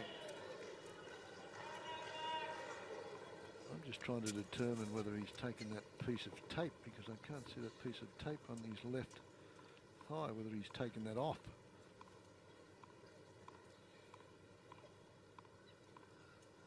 Left quad. Actually, I think he has.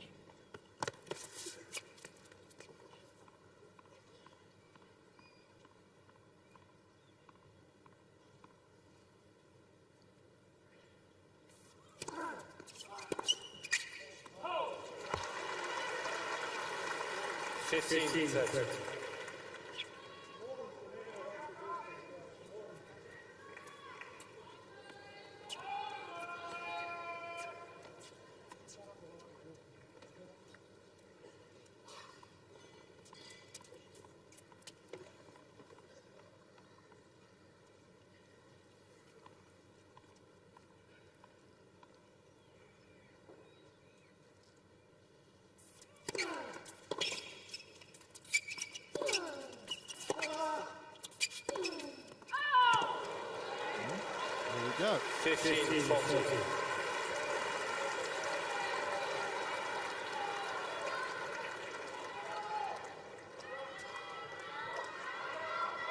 Well, here's an area for the most part that Novak Djokovic was just unable to capitalise upon in that first set.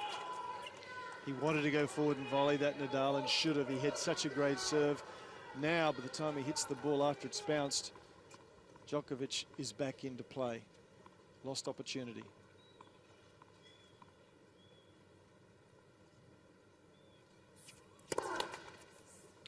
Seconds between points with that one, with Nadal. Getting pretty close to the limit.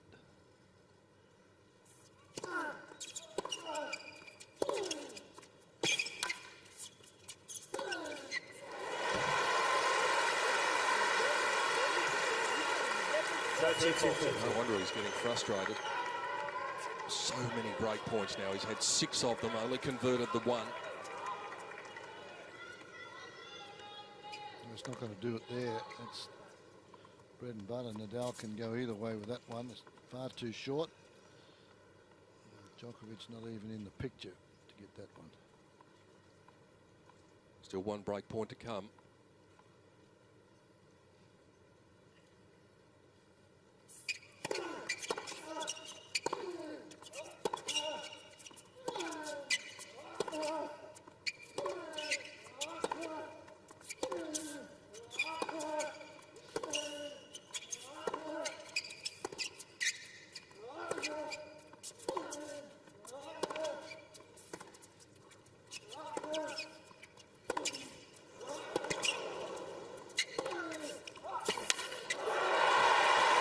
Manufactured one there. He found himself in the wrong position and was still able to conjure one up.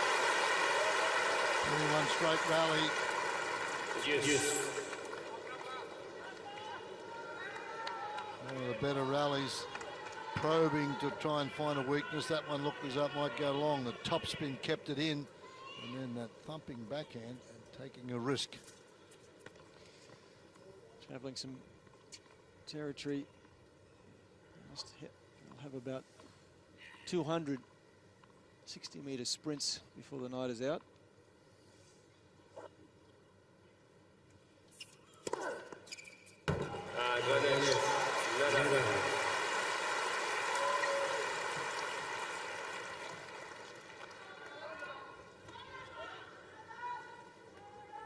Up to 3 aces for the match. He is not a prolific server of aces.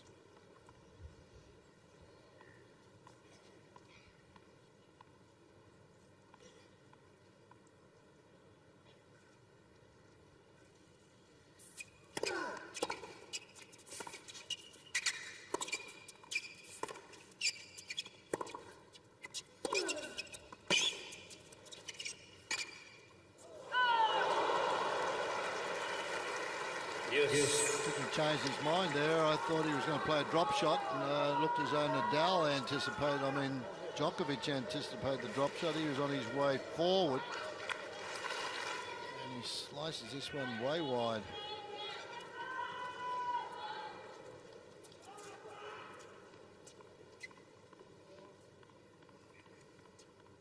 Looked like there could have been just a fairly large gust of wind during that point as well. Can get a bit swirly down there at court level. That's been good for him tonight. Interesting to see how many times he's gone there on the first serve on that juice court, Nadal. Well, he's just hit enough at the body as well to keep Djokovic from leaning that way early.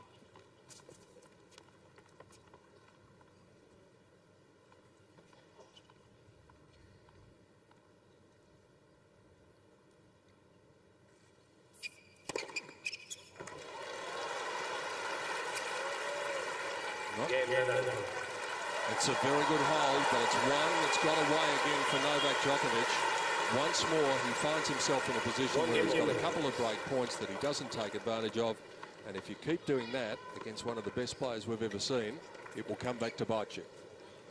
Well, good sporting spirit there too, because he signalled that one long, and then he went up to have a look at it. Yeah, he says no, and then he goes to have a look. As soon as he saw the mark, just turned around and walked. A lot of respect for one another, these boys.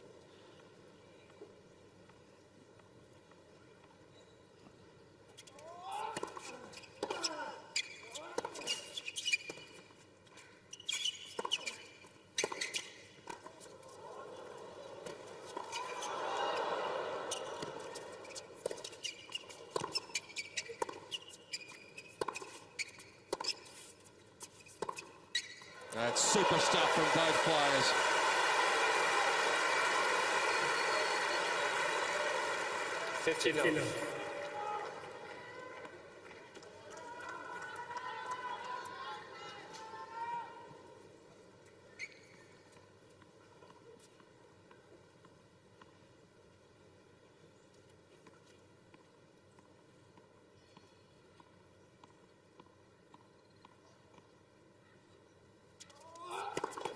Let.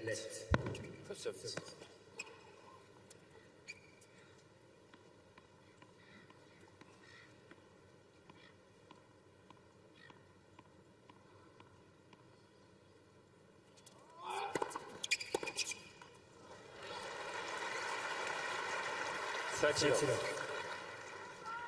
You talked before, Fred, about pushing the envelope with the 28 seconds between points. It just seems as though it's not policed anymore because the time between shots is 20 seconds.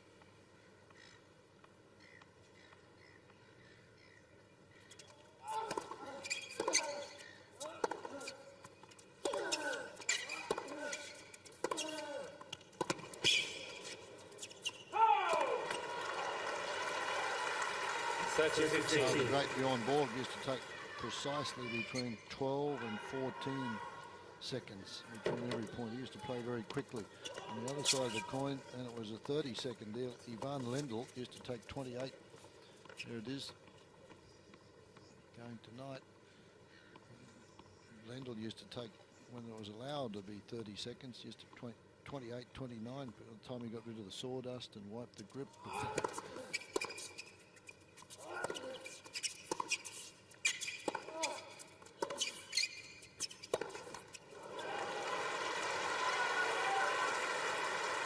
Andy Murray was actually at pains to point out the other night in the semi-final against Djokovic that he was taking a long, long time to get the ball back into play, but nothing's been done about it. And we saw that they're both more than 50% over the acquired or the allotted time. Let. For service.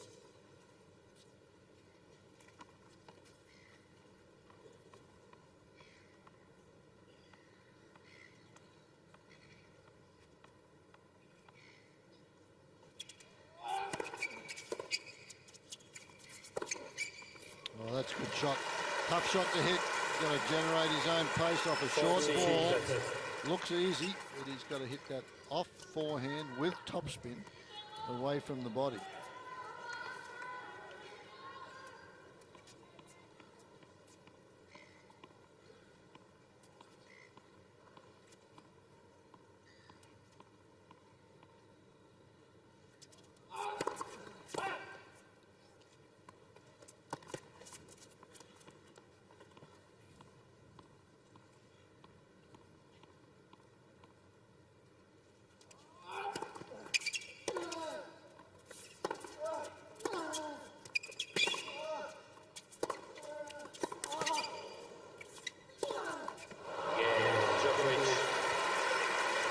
We've been going 19 minutes now in this second set, and we are on serve. Djokovic leading 2-1.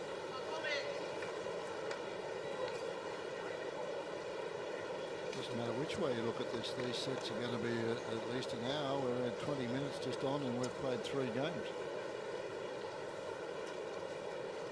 Yeah, it is becoming an issue. Both of these players take a long time between points. Djokovic bouncing the ball far too many times. It's been a habit of his throughout his career, and Nadal, well, he doesn't play a point until he's absolutely ready. He's getting an issue. It is taking too long. I saw Victoria Azarenka doing much the same thing when she came out onto the court last night. Same routine as Rafa, and we speculated that if they ever play mixed doubles together, the match may never begin.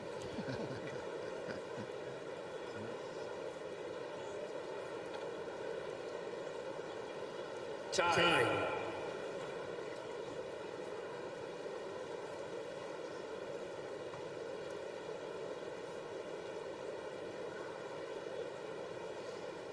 Here's the Nadal first serve direction. And, you can see he's gone down the centre tee to the first court regularly, 53%. He's had great success there, and just a few to the other corners to just keep Djokovic off balance, and that's the key to success. You've got a pattern of play that you like and where you're going to win, but you've got to hit just enough in the other spots to stop your opponent leaning there in advance. Thank you. Take your seat, please. Thank you. We've had 15 games completed, and we are now up to the 100th minute, or just beyond, of this final in 2012. So we're looking at between 6 and 7 minutes average per game, including the change of ends, of course. Let's. First service.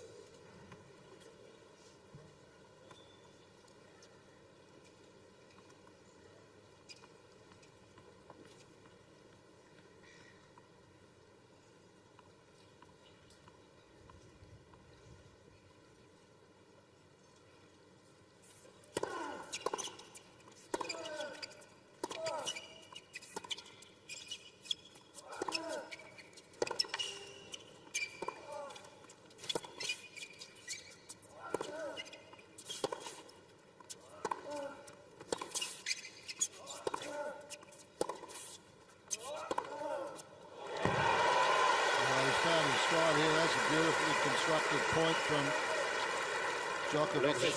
Again, where Nadal is trying to compete here. He's back around the Melbourne sign, and that's a good 4 or 5 metres behind the baseline.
He knew that one was on its way. 30-15. Should never have got to that third shot of this rally. Djokovic had a very easy backhand to hit down the line and come forward, and he elected not to do so. And that was a cracker shot, 157 kilometres an hour. It just shows you that Djokovic is just loath to come forward. They all have such respect for Nadal's passing shots, but you've still got to come in from time to time when the opportunity is sitting right there for you.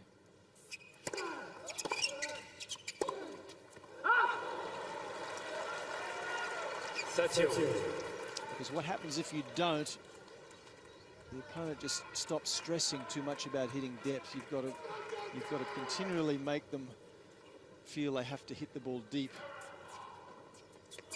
Otherwise the pressure just doesn't build enough.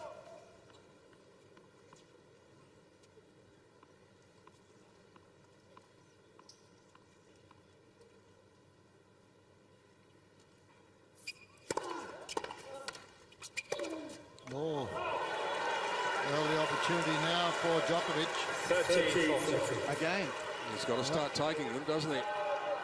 He's had 7 so far. The only one came in the 8th game of the first set, where he was able to get the break. It took him 3 goes to do it then. Right up on top of the frame. That super slow-mo camera catches that. Not in the middle of the racket at all.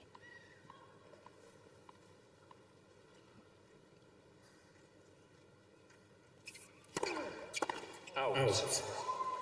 That's Nadal's Nadal ball. Pascal Maria is talking about.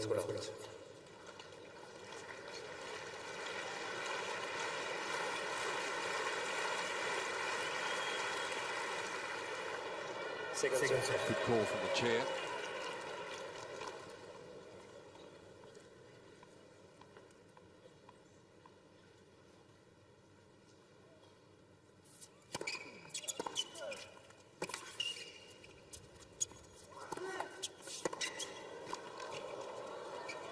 On the line. This time, he doesn't let an opportunity slip by. Djokovic makes the first significant move of the second set.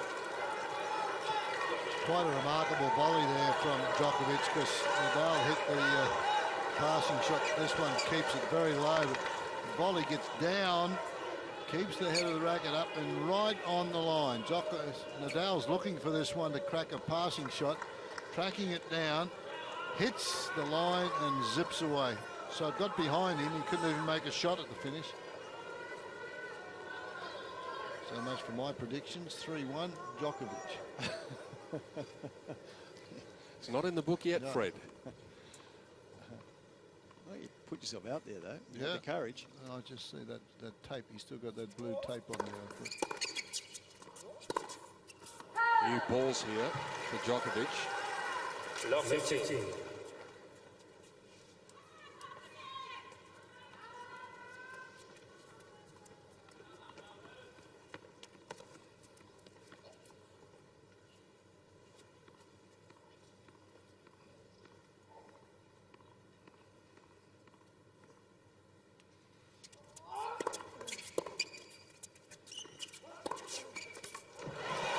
Djokovic stopped complaining about his rackets the last few games. 15. Mentally, he's probably got to help him. Yeah. Since the end of the first set, he's been all focus, Djokovic.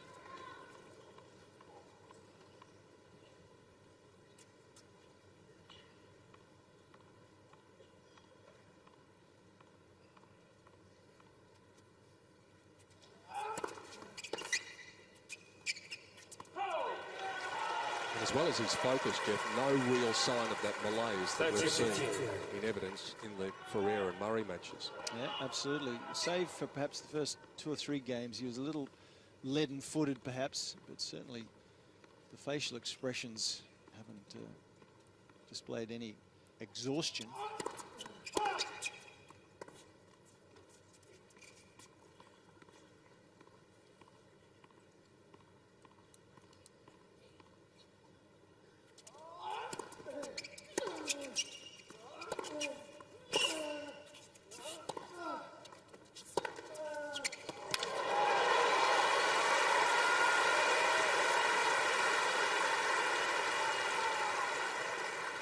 7.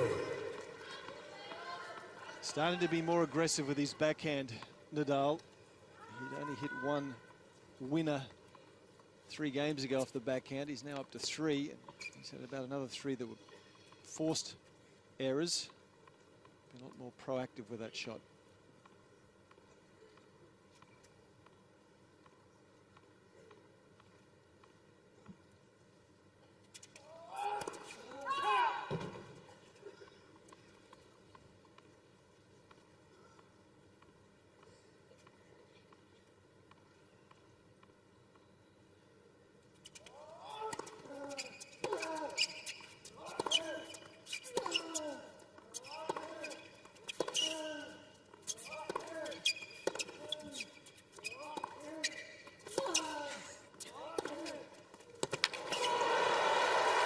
Both players really starting to crack these ground strokes. The final is lifting. 14.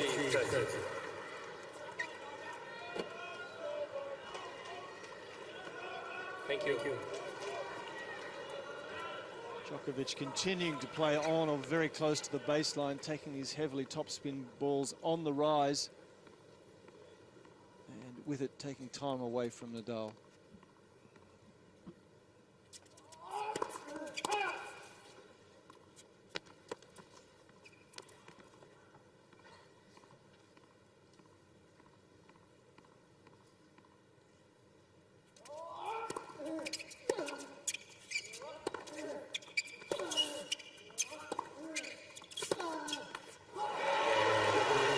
It's been about the most self-assured that Novak Djokovic has looked since the second set against Leighton Hewitt the other night, and he has the second set in his keeping at the moment, 4-1.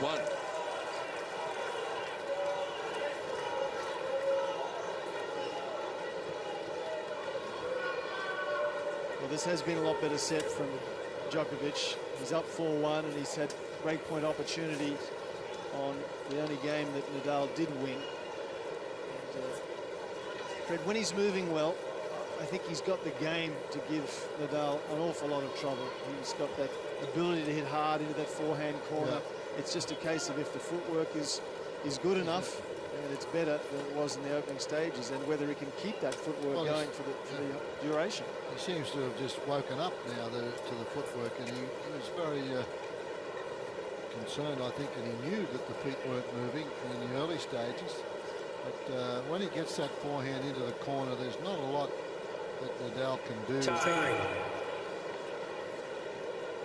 Only the one service break though, so Nadal's not out of this one yet in warm conditions.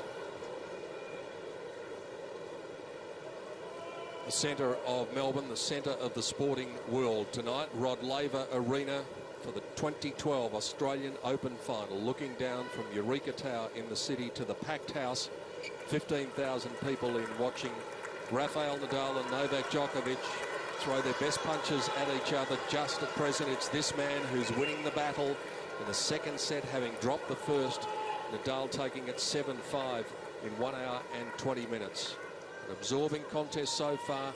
Djokovic in the box seat to level it up.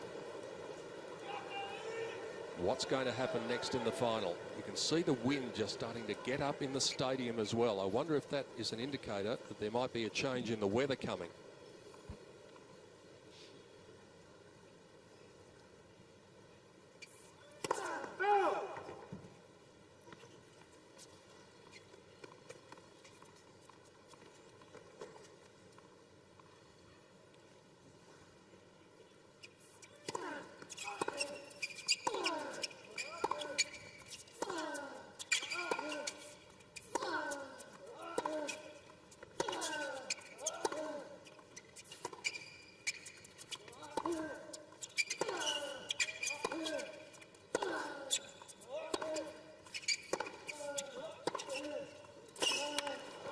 This match has come alive, folks. These boys are playing a lot better quality stuff in this set than they were in the opening set. Certainly Nadal making, Djokovic making Nadal cover a lot more territory.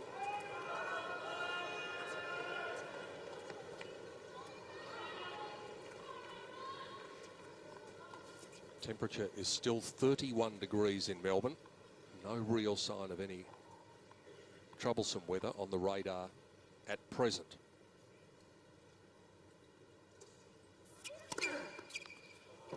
Djokovic and Good look at the roof there, which is partially closed, so there has been reports maybe some storm. So if that is the case, it's not going to take them long to get the job done to close the roof.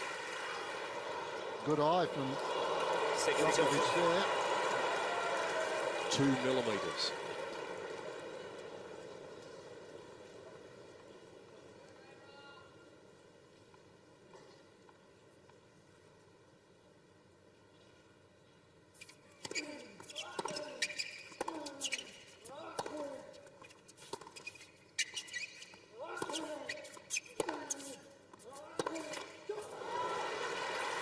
Just thinking it took the boys from Hawkeye 2 or 3 years to really get their job done, and they went around trying to sell it to the Grand Slams and couldn't do it. And then they got one court here and one court there, and boy, what an innovation it's been. Now it's at all the majors. It's on 3 courts here.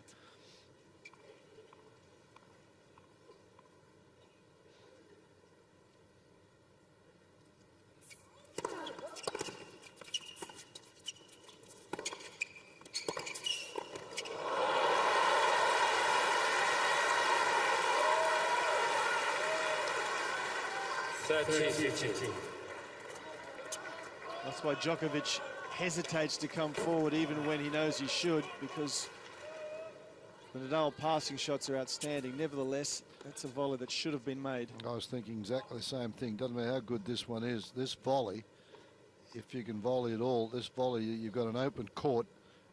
That volley should have been made. That's the old serve, the old go-to serve from Nadal from a few years back.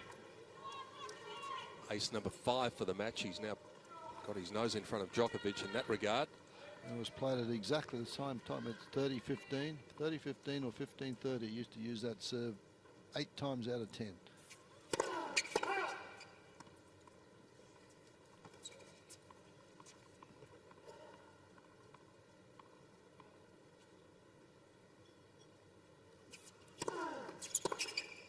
A bit of a wild one for Djokovic. Nadal conserves a bit of energy in the 6th game of the 2nd set. Prepares for the battle ahead to try and get that break back. He's running out of opportunities.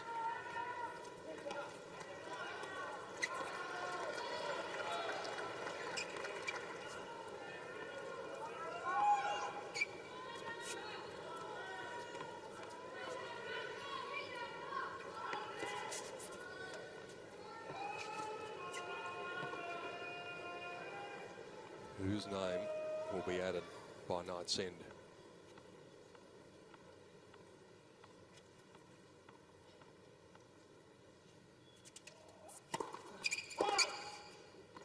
It's very close.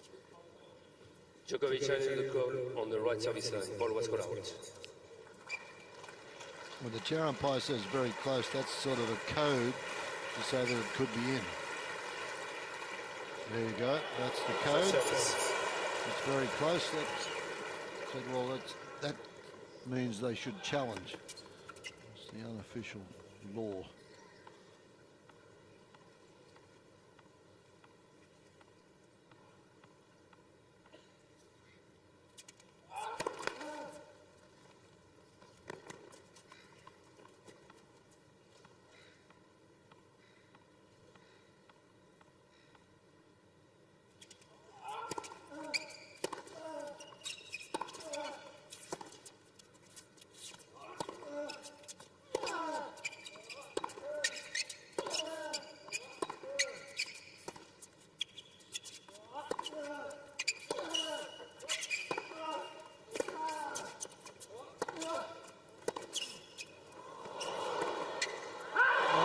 Just wide.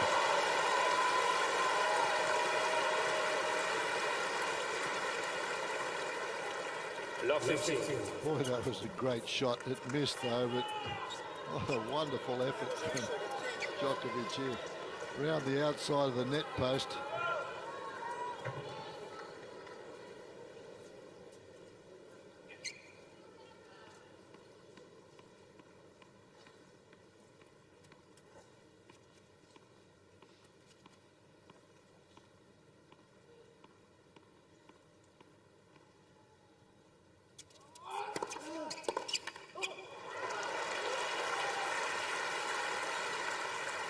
15-0.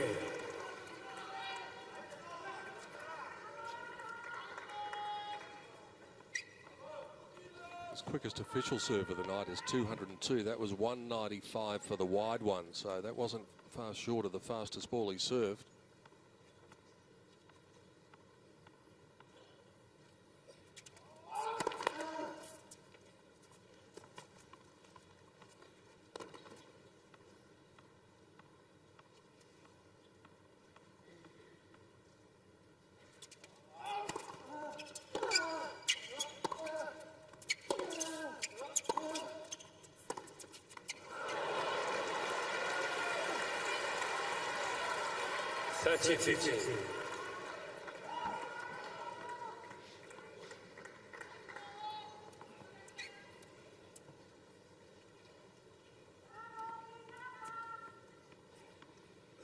Don't do it, you hurt your knuckles if you go. You're going to do it with the other hand.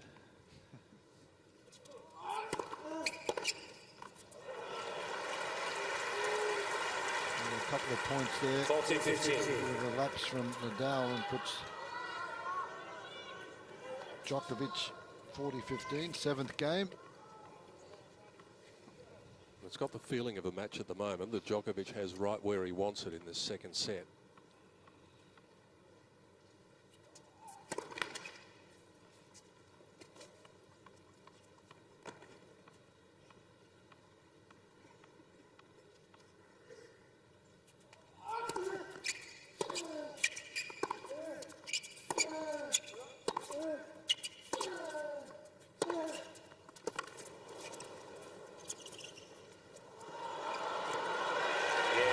Cheeky. And when he plays that way, you know that his confidence is sky high. 5-2. Djokovic getting closer to leveling the match. 5 games.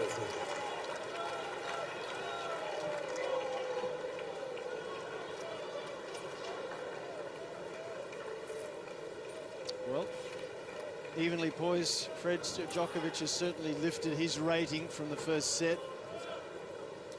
Finding his range with the ground strokes. This is a well-played point on that game point here. He moves up to this one, and you watch the change of grip here.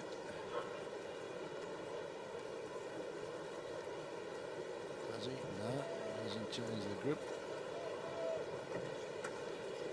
Plays it with the same forehand grip, just lays it back a little bit. It's well done. Opens the face of the racket. Over 2 hours now, this one, and we haven't played 2 sets. Time.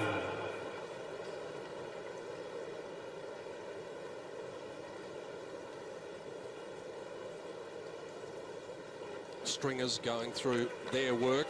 There's been a few sent off to the stringers, especially from Novak Djokovic early in this match.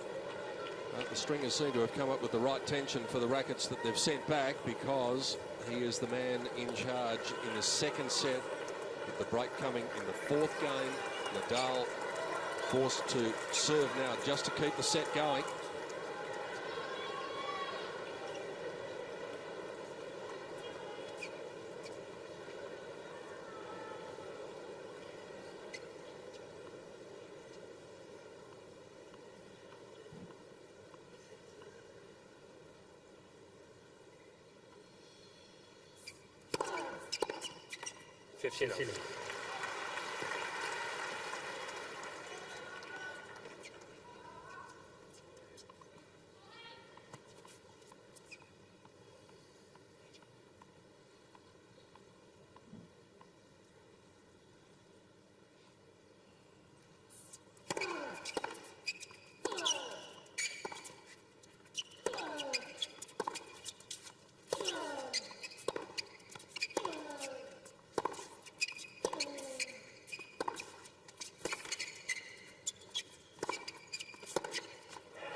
Different player up there now, Djokovic, incredible.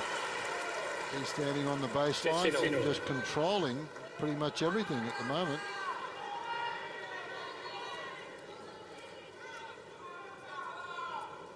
Now played 138 points in the match, and they've won 69 apiece.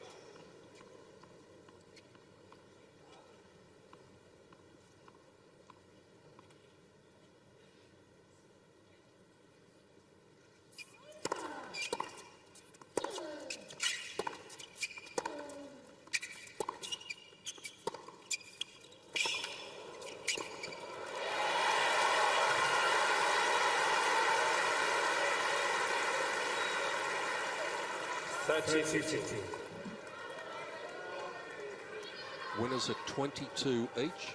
Unforced errors at 25 each. So it's pretty clear cut then. Just toss a coin, and that's the only way. Looks like we're going to be level shortly.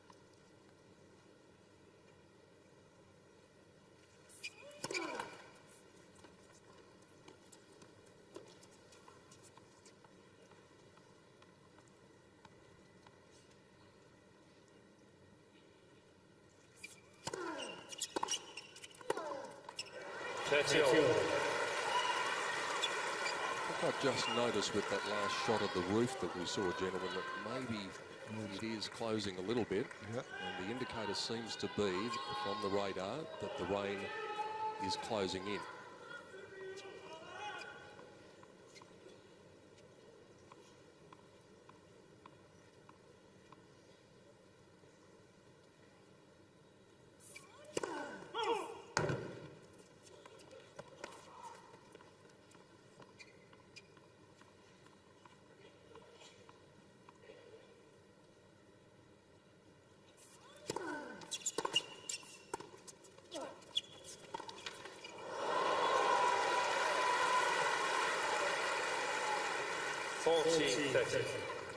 Slightly ungainly. Actually, it ended up a very good shot from Nadal, who's in trouble here. And Djokovic, full stretch. It's a big point.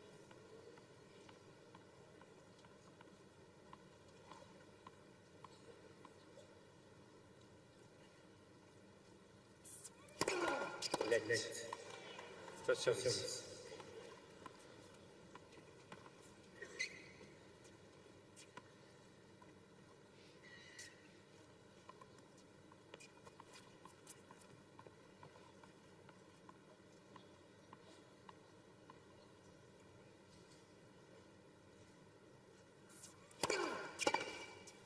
Wow. I think it's good. Now's got to challenge that anyway. Just for his own satisfaction. He can do that. He can do that. Yeah, but he feel the ball is out.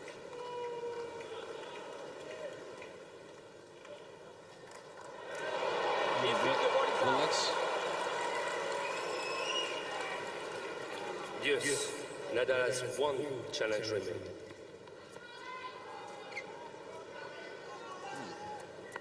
all a bit curious, all a bit confusing. Feels the ball is out.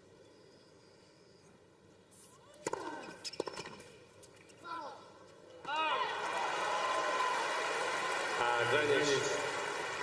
Nadal.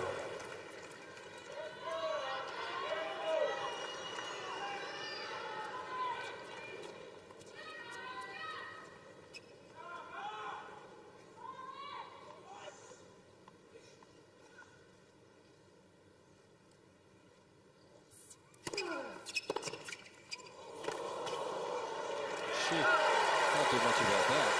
Extraordinary return off a very wide sliding delivery. Yes. Well, the forehand wasn't bad a couple of points earlier. I'm glad that Djokovic sees it this way, because it means he's in there and just determined to get back into this.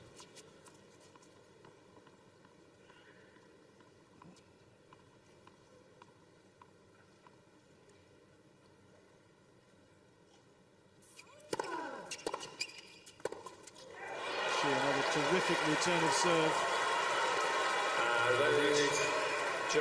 His reactions, his footwork, everything has become more heightened in this set. First set, he was just blocking the return back. Now he's reacting more quickly and hitting it back. He's struggled to convert break points. It would be a good time to change that here. Set point to level the match.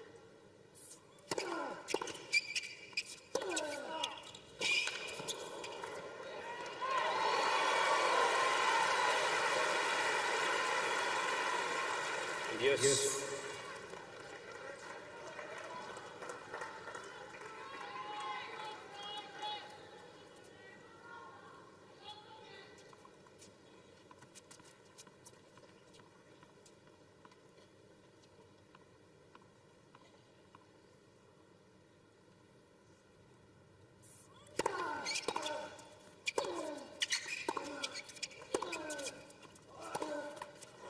certainly employed that tactic of the body serve a few times tonight.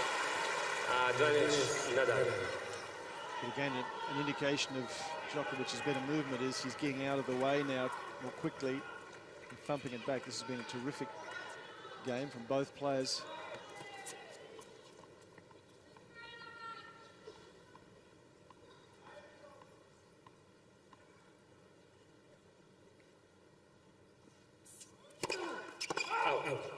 Boy, look at that return again.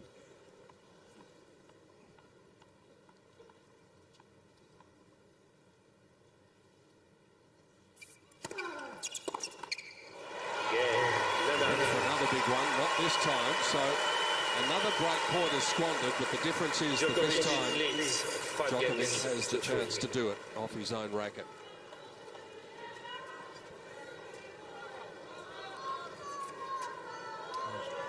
So at every match, when you get tight like this, you get close. It's tough to wrap it up, serve for the set. So a bit of pressure here for Djokovic to get this all even.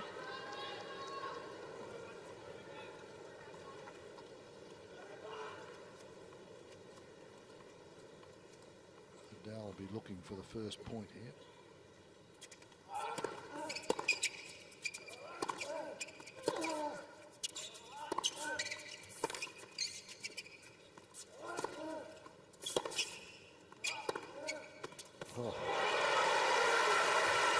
Starting to look like the player who won 10 titles last year. 15 up.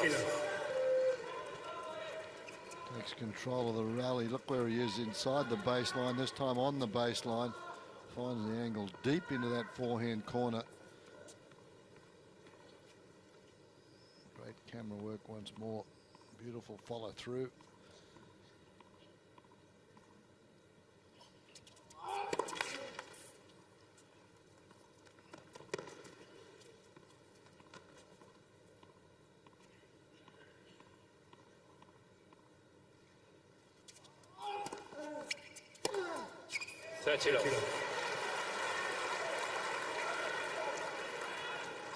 Remember earlier, Nadal from time to time was looking to stand up on that baseline on second serves and be aggressive. Look how deep he is. The ball's dropping. He must have been 4 meters behind the baseline there to take that second serve. And when it's 138 kilometers an hour, it takes a long time to get to you.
Fist from Novak Djokovic indicates just the self-assuredness that he seems to have inherited again in the second set.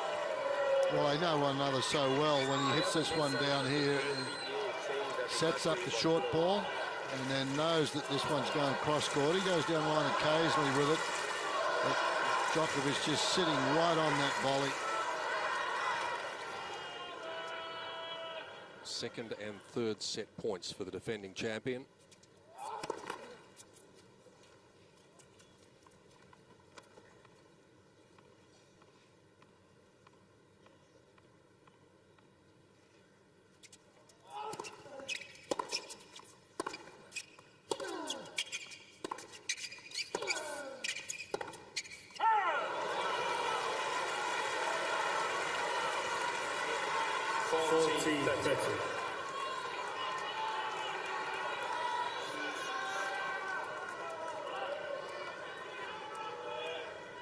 Uncle Tony's seen it all before.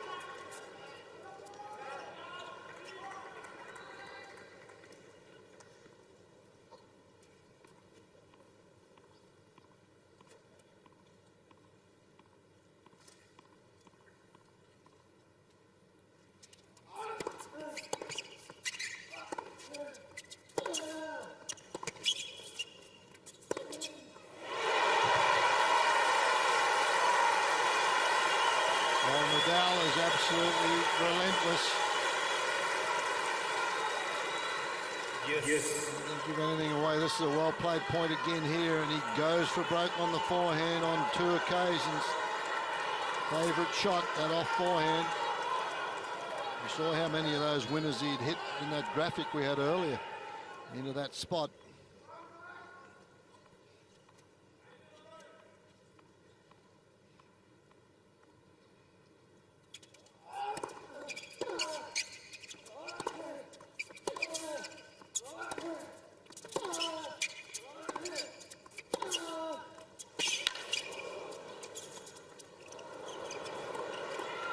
Can you believe it? He got away with it.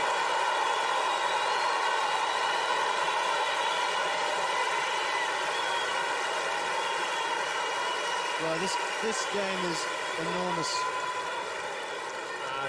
Terrible drop shot. Djokovic could have hit it anywhere. Nadal's picked it. Well, this would be massive. Saved a couple of set points, Nadal. And now with the execution of the volley, has a break point.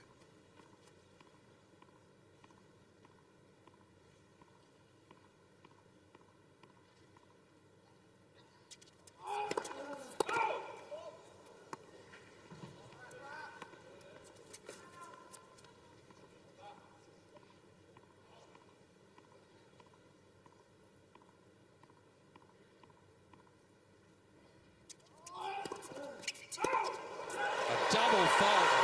Djokovic has got a challenge from the look of it. So his hopes rest on Hawkeye. A wry smile, I think he knows. Is he going to get some luck?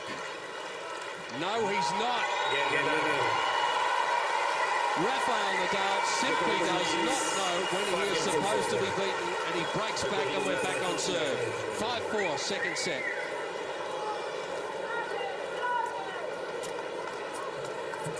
I'm glad we're getting Peter all excited about this match. Well, that was a game changer, though, wasn't it? I mean, that was potentially the ability to turn the momentum on its head. It was all Djokovic, but as you said, Fred Nadal will not go away. He doesn't know when he's beaten. No, 40-15, you think, well, okay, they're close to a set all, and he doesn't just play passive points, Nadal. He went after those shots. He didn't sort of say, well, hey, I'm going to wait for you to miss them. He played as though he was in control, and he hasn't been in control in this set. It's been Djokovic that's been dictating most of it from the baseline. Now, these next 2 or 3 games here will tell us a lot, next 15 minutes.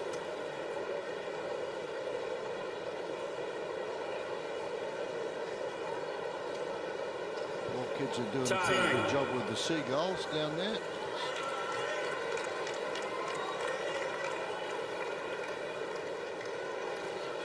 The crowd in Rod Laver Arena went up. The crowd in Garden Square went up as well, as Rafael Nadal was able to get the unlikely break back. It is turning into a match of lost opportunities for Novak Djokovic, and should he go down 2 sets to love, which seemed absolutely unthinkable for most of this second set, he will be kicking himself. 3 set points have gone begging. We're back on serve. Nadal serving to level it up at 5 games all in the final in Melbourne in 2012. And we have now been going 2 hours and 19 minutes. We haven't played 2 sets. It could be a long one.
That was a rather tired-looking stroke, something we haven't seen from him for a long time.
Out. Is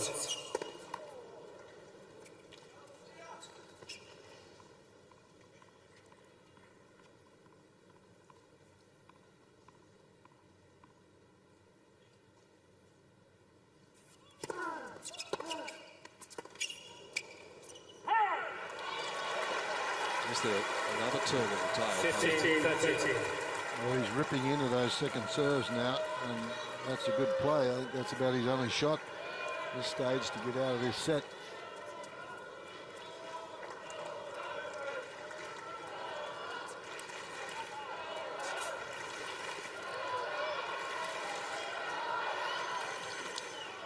Nadal's first serve percentage in the second set not as strong as the first.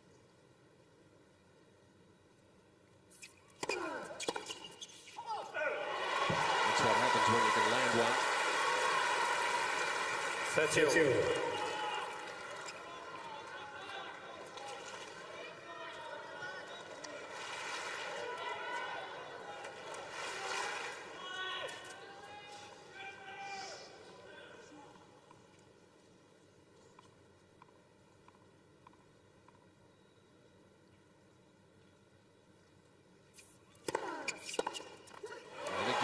Just firing it straight at the body of Djokovic.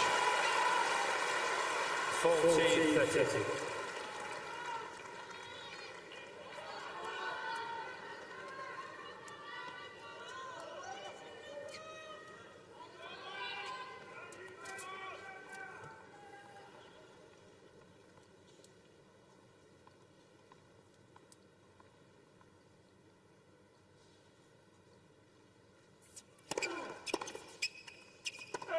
Pressure. Overruled from the chair by Pascal Maria, who's been spot on most of the night. You have one challenge. Yeah, he's got one challenge left. He's going Nadal is challenging the call on the right baseline. Ball was calling. Of course, if we do get to a tie break, they'll get one more challenge each.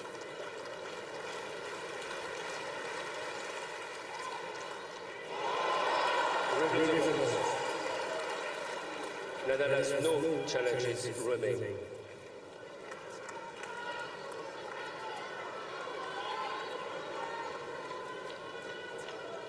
That's bad luck for Djokovic.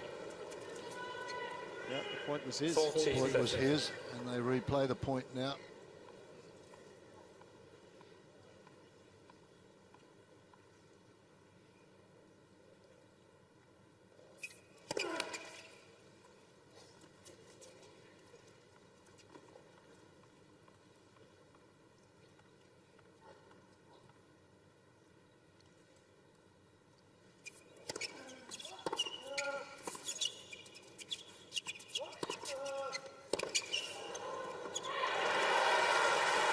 Second serve, just 132 from Nadal. Yes. Well, the 3 points that he's won here, Djokovic has been on second serves.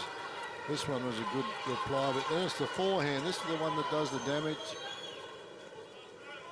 all the time. He gets Nadal way back behind the baseline. But at this stage of the match, it hasn't happened enough for him.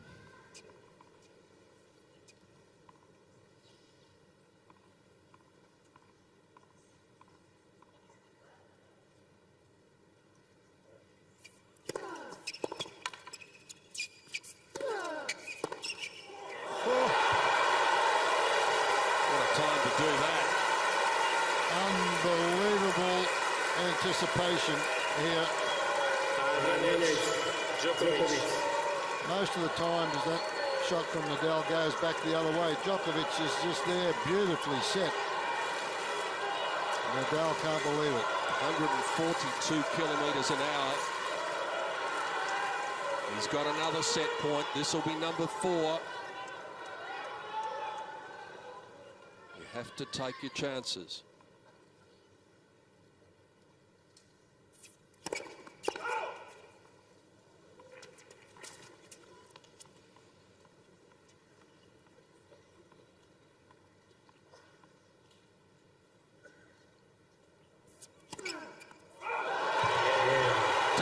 Have decided a couple of big points. Djokovic levels up the match. He was the favourite before it started. He's probably a slight favourite again. We're a set apiece in the final after 2 hours and 27 minutes. Well, it's quite incredible the way this match goes. It has some ebbs and flows. Well, a double fault came surely as a result of the aggressive nature of Djokovic on the previous second serves that he had in that game.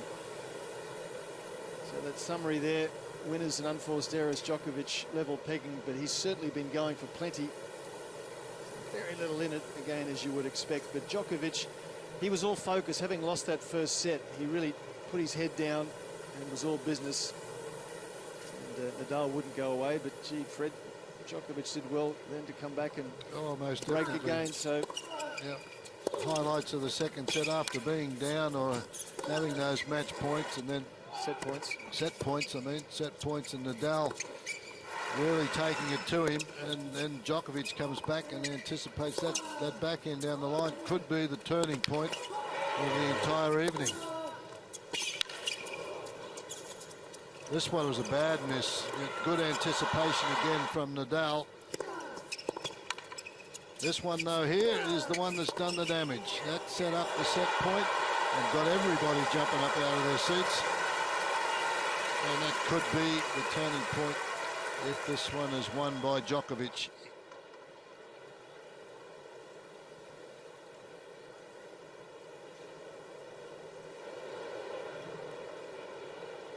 Serbian supporters on Garden Square are now the ones cheering. But all that's happened so far is that the match is levelled up. Unquestionably, though, after Novak Djokovic was the favourite going into the match, just by virtue of the fact that he's the one who's taken the second set, he's got the momentum on his side, and he's probably a slight favourite now. But one thing you know for sure is that Rafael Nadal will give it absolutely everything he's got. Jeff Masters, he's had that look in his eye ever since he walked on court tonight. Yeah, he has. He's mentioned that his goal this year is to be more passionate, if that's possible. He felt he lost a little bit of passion in 2011, and he certainly lost to Djokovic regularly in 2011. So those are his 2 goals in 2012, and he's certainly got the look in his eye. I know it's a long match. I spoke to Rafa to watch out the time, please. Thank you. There we go. So there you go. It's finally been said by Pascal Maria that they have to watch the time between points. They've both pushed the envelope to a degree where they've been transgressing. He did mention that he's spoken to Rafa, and so he just didn't tell Djokovic that he was the culprit. Both players have taken their time. Very warm conditions, though, so they give him a little bit of leeway. 30 seconds for Djokovic, 34 for Nadal. A reminder that the time that they are supposed to adhere to is 20 seconds. Oh! 15.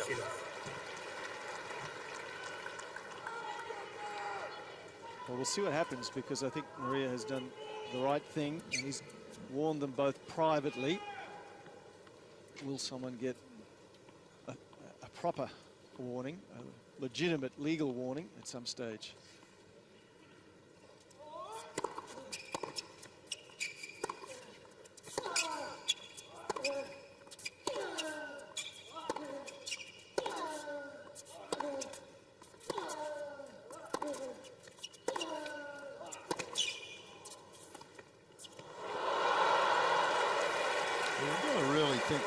This is a terrific effort from this man here, Novak Djokovic, because he's played pretty long matches, a long one the other day.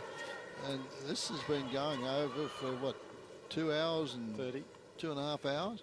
So the physical efforts from both players, or the physical condition from both players, certainly has to come into play in the next 2 hours, one would think, because it'll take 2 hours for the next 2 sets unless something drastic happens. Going into this match, Djokovic had been on court 2 hours shy of 2 minutes shy of 15 hours, and Nadal had been out there even longer, courtesy of the 4 hours 16 against Berdych and 3:42 against Federer. He'd been 16.5 hours, so about an hour and a half longer than Djokovic.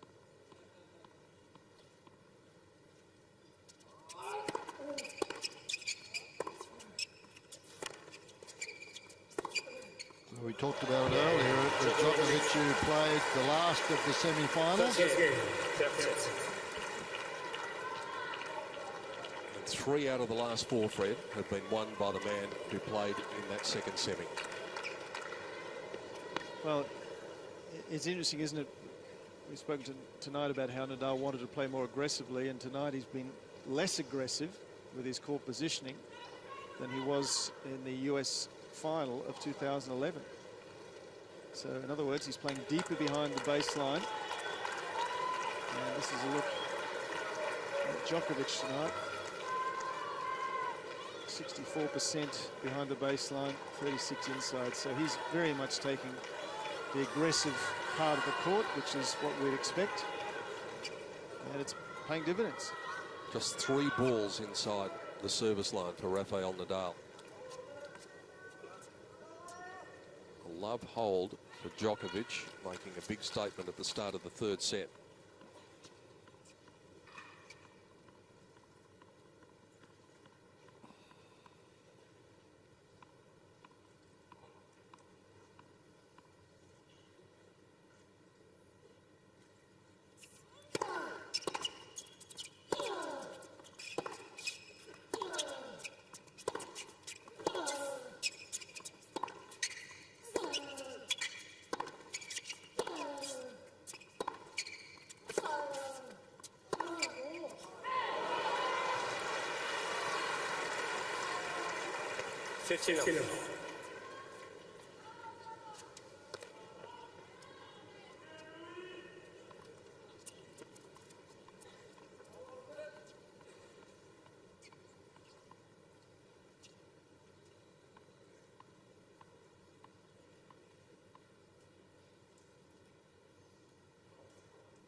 I just saw a shot of the fans and their fans. 29.2 degrees Celsius still at 20 minutes after 10 on a Sunday night.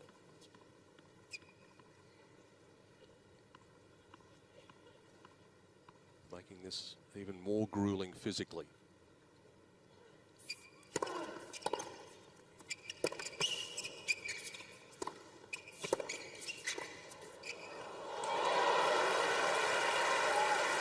Set up by another outstanding return of serve. Should have been at the net behind it, surely, but after the return, he had his man by the throat.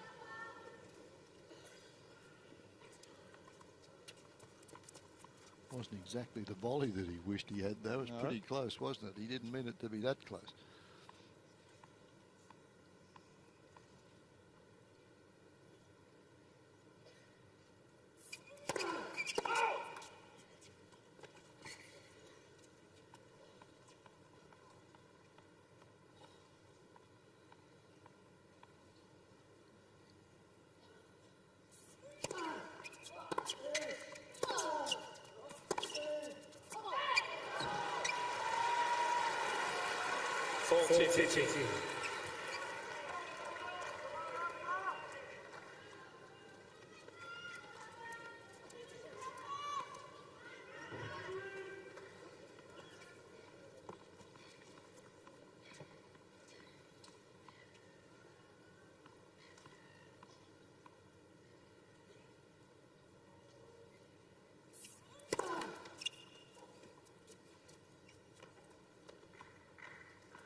Good play. But look where Nadal is trying to get that one. Smart play from Djokovic. He rolled that one with a lot of heavy topspin. Comes inside. That's the deep one. Now, Nadal retreats. He gets this one. It bounces on the service line there. And look where Nadal is. He's 5 meters behind, trying to track that down.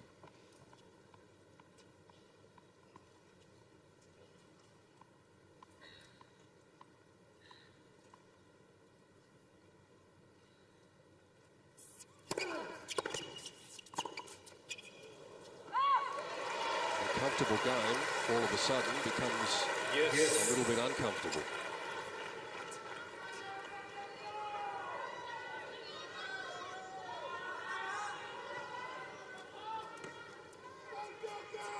Again, he's just showing us here why he had the best return of serves statistics last year. It's been phenomenal returning the last set, early in this third set.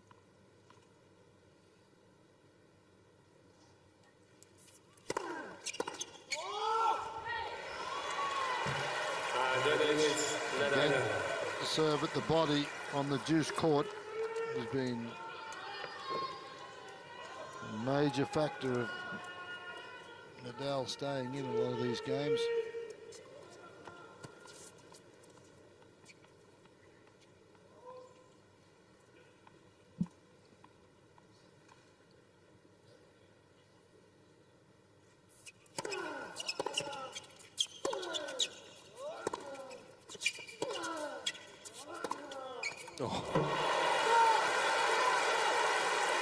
Starting to rifle those forehands up the line.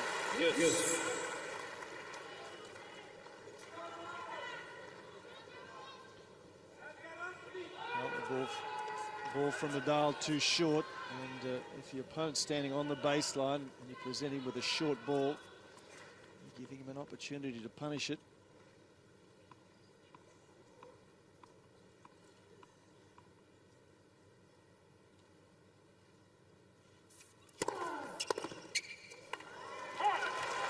Djokovic dropping the racket in disgust areas that he's getting close to what would be a crucial breakthrough. Just can't take that next step.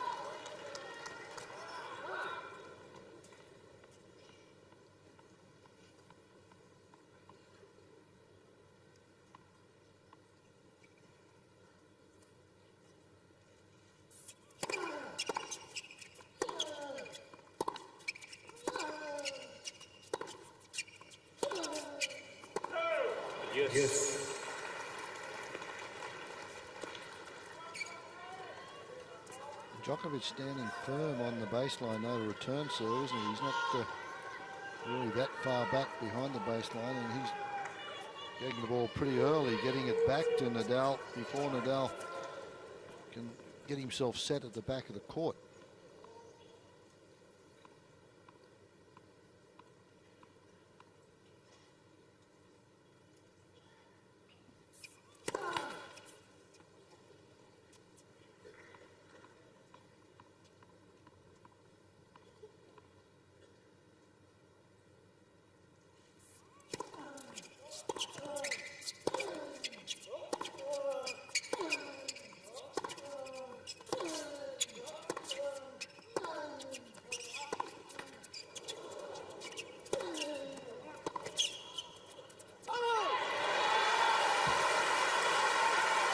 Contrast in the opening service games in this third set. Djokovic, of course, holding to love.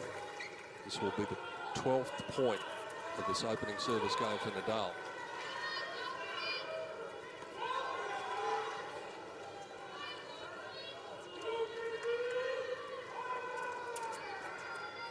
Vamos, says Rafa. Vamos, says Uncle Tony. Uncle Tony's changed his seat. He's gone from the front row to the second row. Must have been where he was sitting last match. Another big hold for Nadal, under pressure.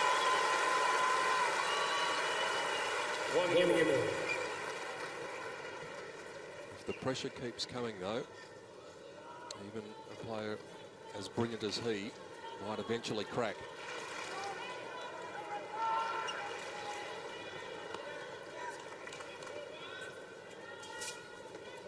crowd were here to see an epic, and I think we're on our way. 2 hours and 41 minutes with just over 2 sets of tennis played. A bit better value this evening.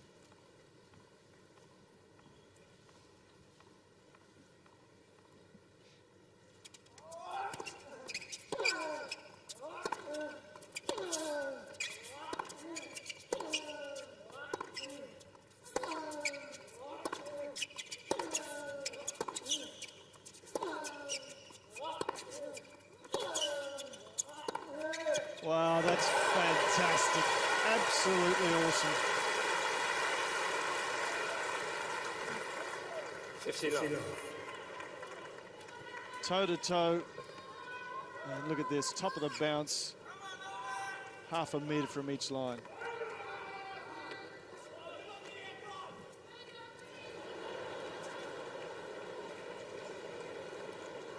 Thank you.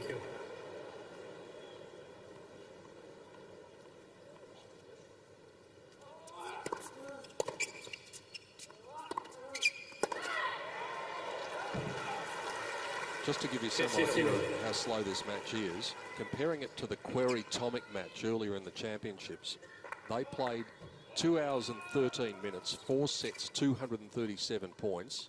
This match has been going half an hour longer, and they've played 55 points less.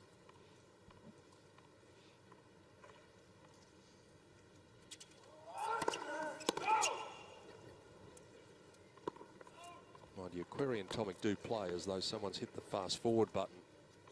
Yeah, not too many rallies.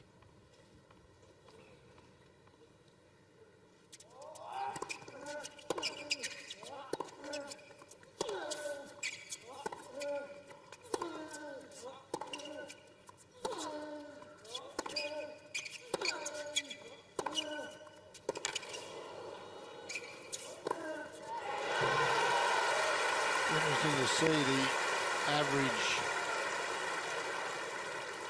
strokes in the rally tonight. There's got to be quite a few, because there's 12, 14 strokes in this rally. Some of them have been in the 20s.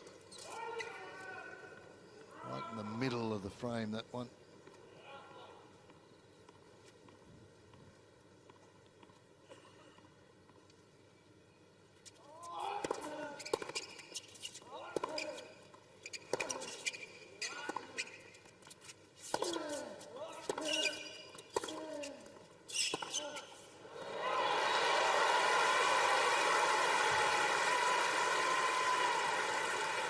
Thank you.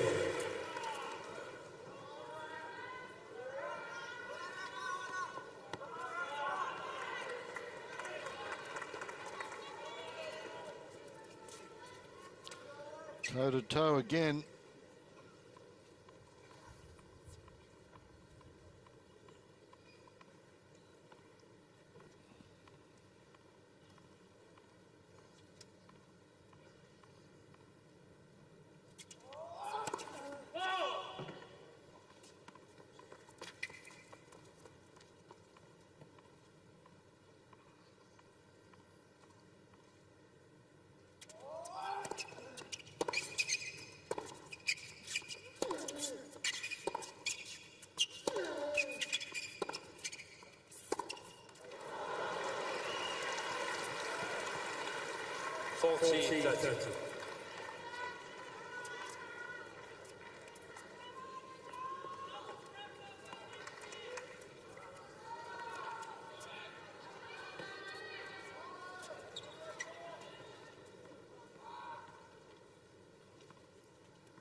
We stay on serve early in the third set. The arm wrestle continues in the final. It's Djokovic, 2-1. Djokovic leads 2-1.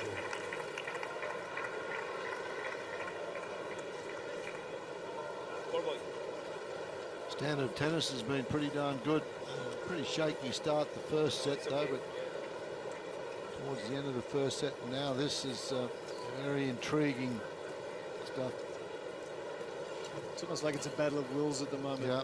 Fred, they're both just giving it their best shot, everything they've got, and both making a mental statement to the other, saying, I'm not going anywhere.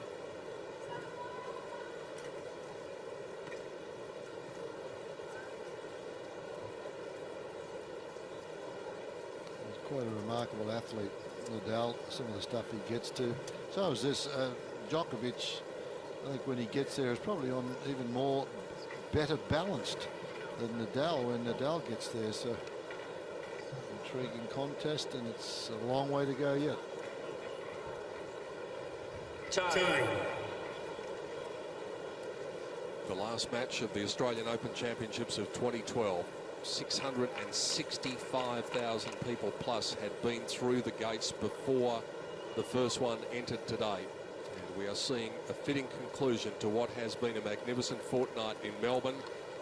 And it's still no clearer who's going to take the men's championship and have his name inscribed on the Norman Brooks Challenge Cup.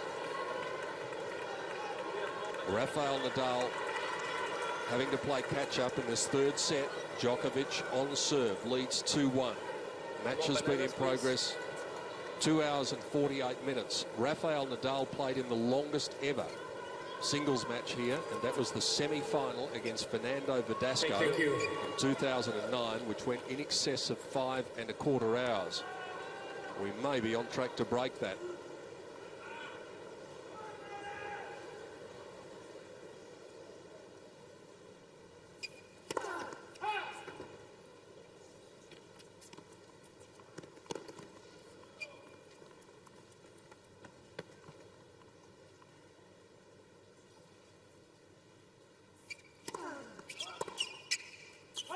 So Pete, you're saying 665,000 before today. Yep, and So they'd what already about broken the record.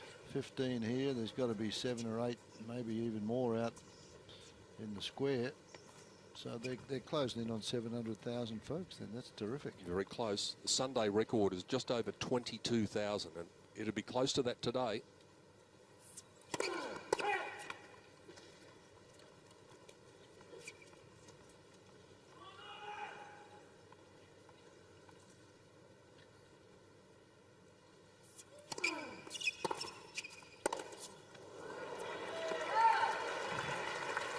Previous record here at Melbourne Park was set in 2010 when 654,000, just a little under, had come in. So even allowing for 1 day less, the record had been broken by more than 11,000 yesterday. Quite remarkable. Part of that due to the fabulous weather that Melbourne has been having for the past 2 weeks. A lot of it due to Leighton Hewitt and Bernard Tomic, our two Australians that got through to the second week. Assured packed houses in the evenings. Uncle Tony looks a bit edgy.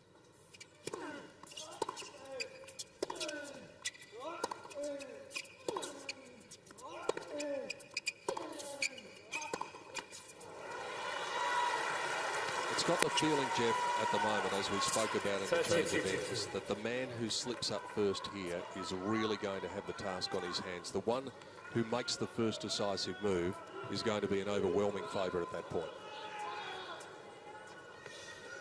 Yeah, I don't think Nadal is going to slip. Djokovic is going to have to play the highest quality all the way to the end tonight.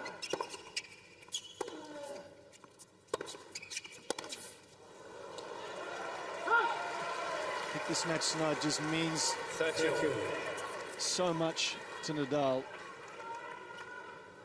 And sometimes it's hard to compare, but Djokovic, he's done so much in 2011. Is the intensity, the hunger, the absolute desire that of a man who didn't have a good 2011, has lost to this man here tonight 6 times in a row. Has he got the most hunger and passion here tonight? Well, we'll see. Djokovic unhappy, had a perfect return. If you look at that the other way, Jeff, too, if Nadal wants this one so badly, and he's played his heart out, and he loses this one, this could, you know, be tough on the rest of, or the start of his year. It's certainly going to be the start, but it could knock him around mentally. Absolutely, but again, big time. But this is why I think he wants this so badly. It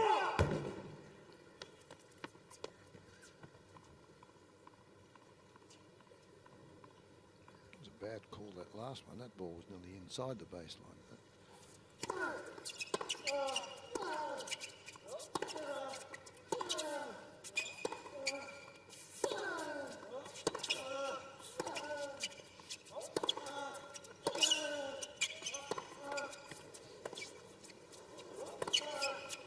Here's trouble.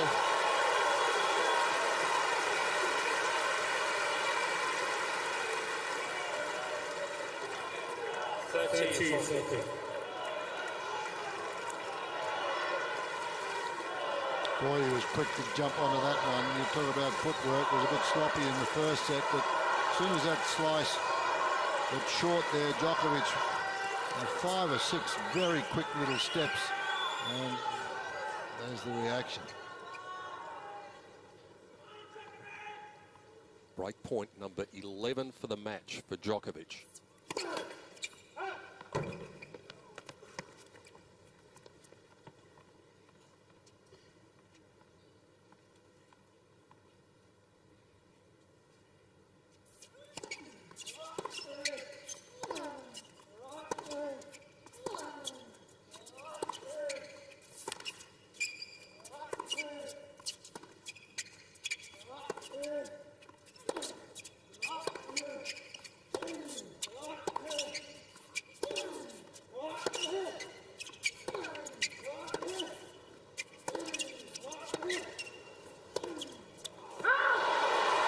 Is this the moment where the balance of power swings?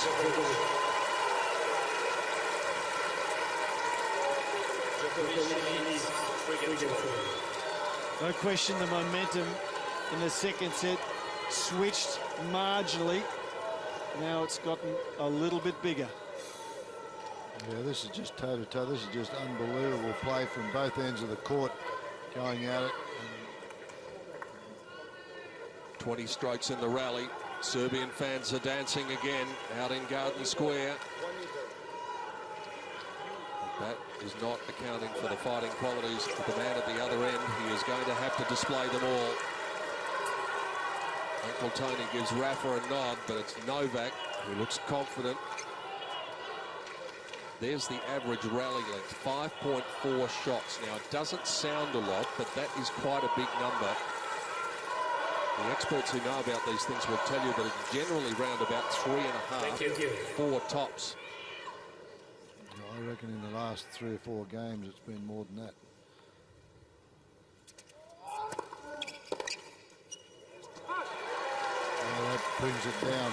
Points like that bring it down. This is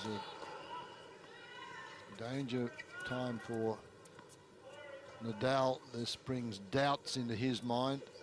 And the demons that he's lost 6 in a row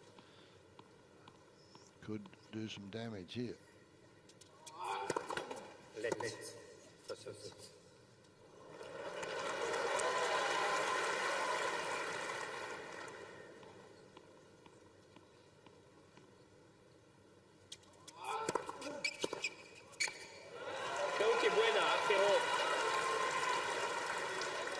Nadal is challenging the corner right service line. Ball was calling. Captain Bueno, I think this is good. Yep. Touch it off. Nadal has 2 chances away. Hasn't been too good with the challenges tonight, Nadal. He's Missed a few pretty close ones.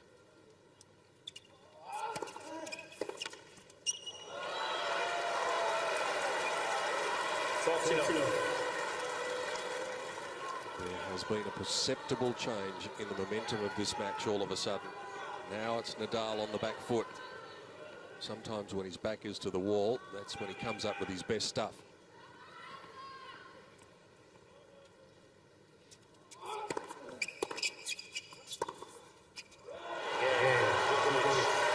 He is well and truly in control. Djokovic 4-1 with the break in the third set.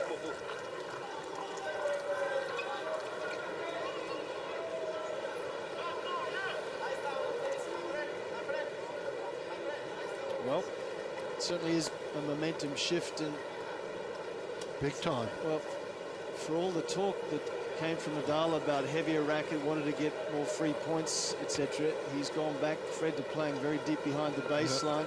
The first set, there were some signs that he was looking to turn that around. We saw him go inside the baseline to take some second serve returns. But dropped back to do what he's done all his career at the moment, and that is play deep. And that's... You can't do that with the Djokovic forehand when he's in the rally mode that he has been for the last set and a half. It's just been pretty competitive, pretty good stuff from him in the last set and a bit. He's very, very confident right now, and he should be.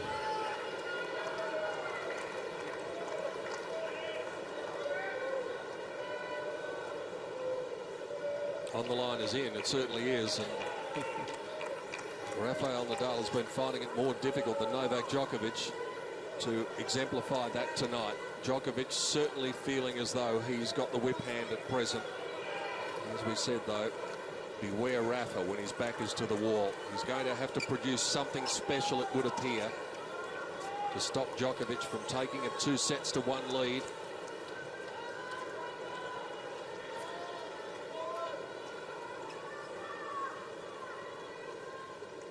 One 4. It looks more than one break of serve, but that's what it is.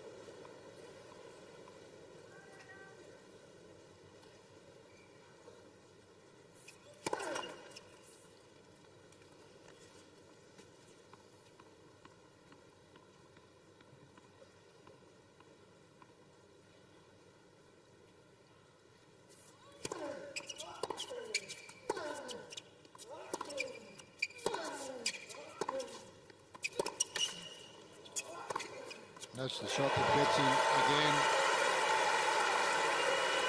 Opens up the court, and boy, he's improved that now tonight. He was missing them early. This one here.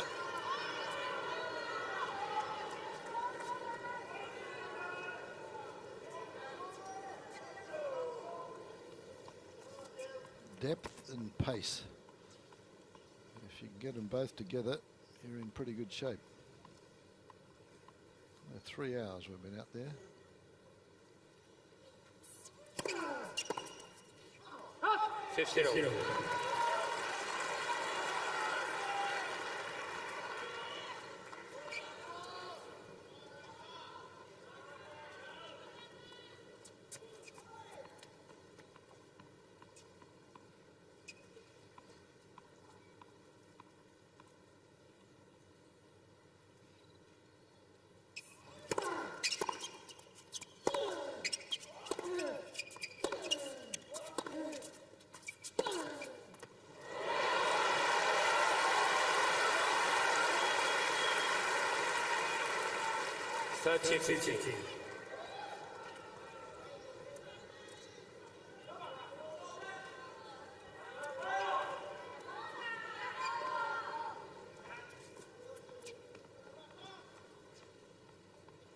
Match played in a great spirit between these two men who have so much respect for each other, both on and off the court.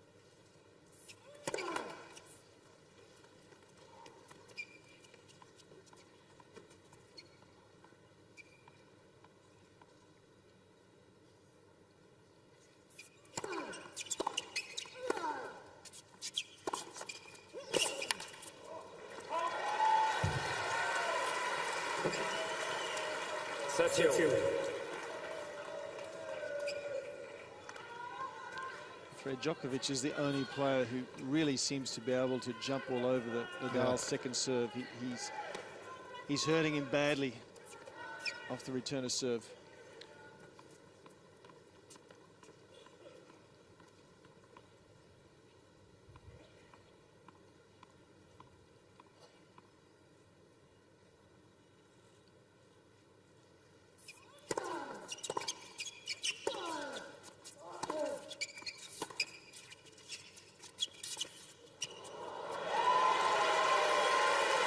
Well, that's a sign of confidence. 30-40. Well, again, it's off the return. Look at the return there. He's pushed Nadal back, and from there on, he's in control of the point. Great disguise with that drop shot. Nadal doesn't even blink. He's a metre behind the baseline. Well, 5 metres beyond the baseline. He's behind the Melbourne sign.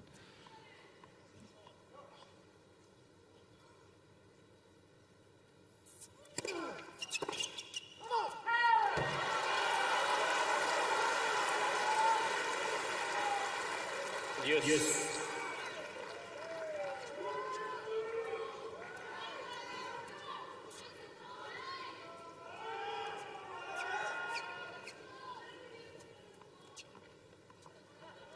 Body language from Djokovic at the moment, so much better than it has been in the quarterfinal and the semi-final. He's been up on his toes, he's been bouncing.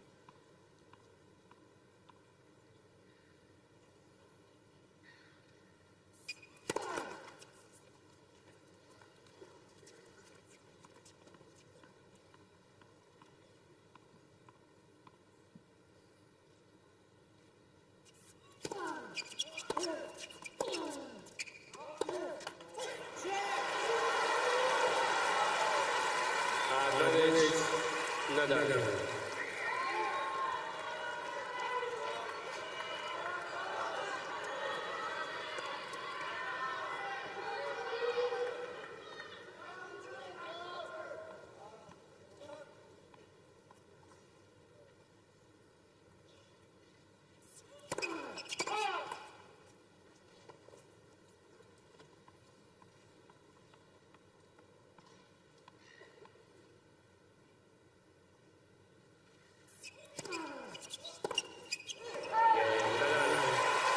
Break point goes begging.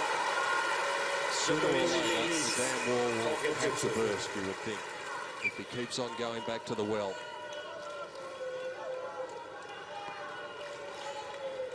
Well, an opportunity now is, as small as it is, for Nadal. He's just down that one service break. He survived a break point there. He could have been out of this third set at 5-2.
The winners have completely dried up for Nadal, set by set. He's had 15 in the first set, 9 in the second set. So far in this third set, he's had 2.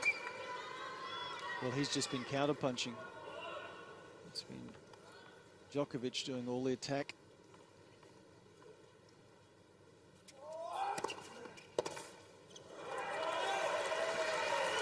Use that serve well now.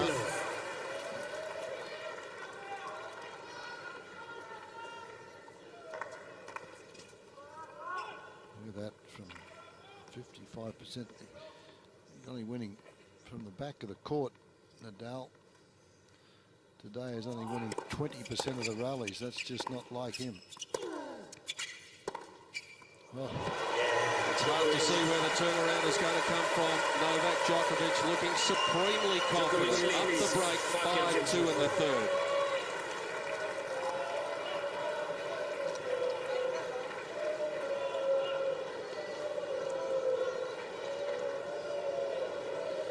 well, at this stage, Jeffrey, he's made a believer out of me. I thought he would be a little tired coming into this one tonight, and the first set, the footwork was not good. He appeared as though he was pretty lethargic. Yeah, I agree with you. His girlfriend or partner, Elena, comes back. But he's now moving well, seeing the ball beautifully, and she's very happy with the situation by the looks of it, and as well she should be. He's just gradually turned things around, Djokovic.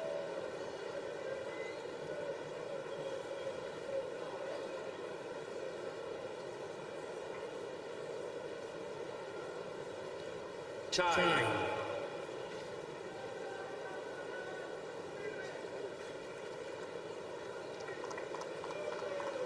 All of Novak Djokovic's support staff starting to show the confidence that he is showing. The final twist is going the way of the defending champion and the #1 seed, the man who won 10 times in 2011, the man who beat Rafael Nadal in 6 finals, well and truly on the way to adding to that list. A long way to go, but the signs, if you're a supporter of this man, are very encouraging. Nadal serving to keep this third set going. 3 hours and 8 minutes. All the Spaniards' fighting qualities are going to need to be called upon tonight.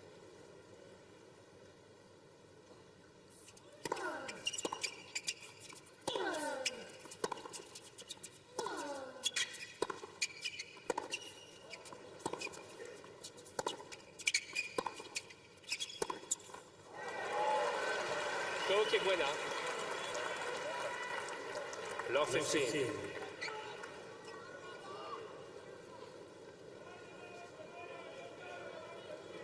Koki Buena, he said that 3 times, and that's the only time Nadal hasn't challenged, so it must have been in again.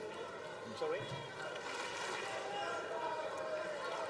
Some frustration, that's a sign of, isn't it? It is, and he doesn't know where to go to from here. It's not something we see from him a lot.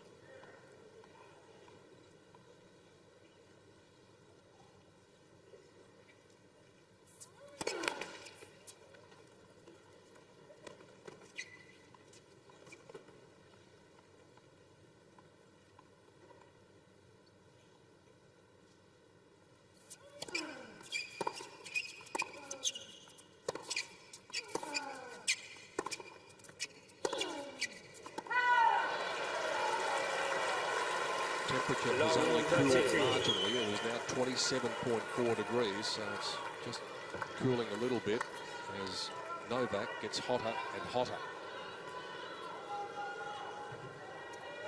Right now, you can sense that Nadal's thinking, this is deja vu. This is all that happened to me in 2011, and he's emotionally and mentally lost at the moment.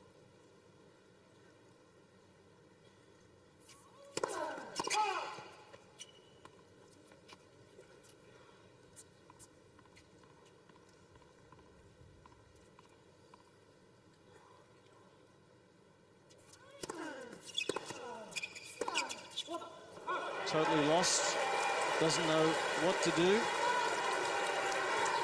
No, he's starting to press now, isn't he? And starting to panic. Well, the panic button must be right beside him here, because it is 3 set points. It's hard to believe that he could fight off more. He's fought off 8 break points in this match so far.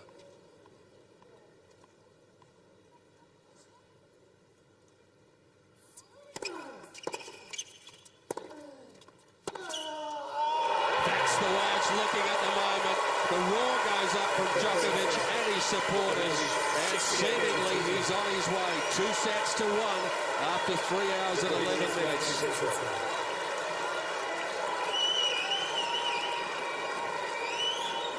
Marion Vida has the look of a coach who is very satisfied with what is taking place, and why wouldn't he be? Well, he's also seeing it as a case of deja vu. He saw it all last year, and his man seems as if he's about to do it again. Look how much he's improved his first serve percentage as well, Djokovic. It was 49, 50% barely first set, raised it in the second, and he's elevated it even further in the third. And winners to unforced errors, 11-7. Look at Nadal, 2 winners only in that set, and plenty of errors coming very much towards the back end of that set. And as we've enunciated, he's just mentally lost at the moment. He doesn't know what sort of style he should be playing. Nearly twice as many points, 32-16, as we see some of the highlights. Nadal, very few winners in that set.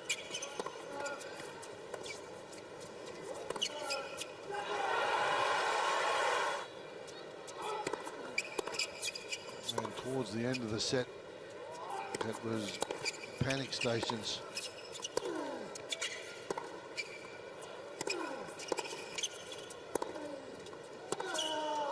Not a bad forehand to finish the set off with. It was ripped.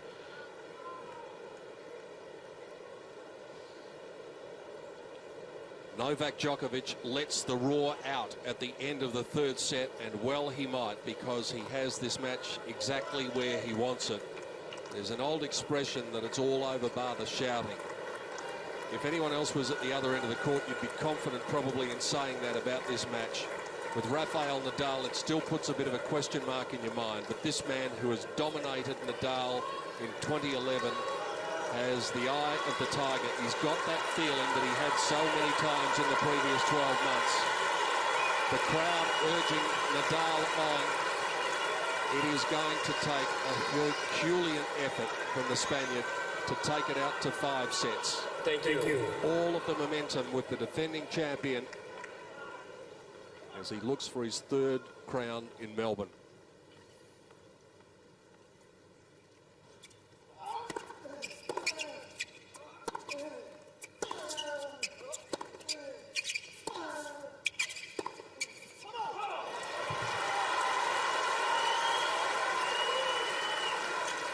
Love 15. Well, that come on that came from Nadal is as much for his opponent as for himself, letting the opponent know, hey, I'm not going anywhere. Don't think you've got me beaten.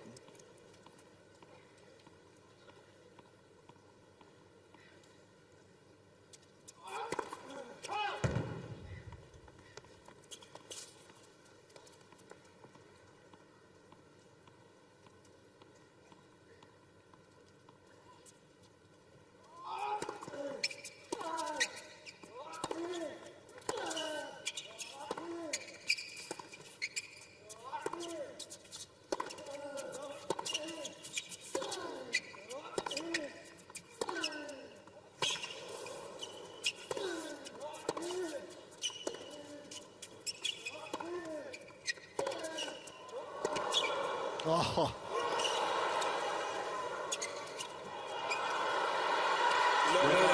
Unbelievable stuff. How good is that?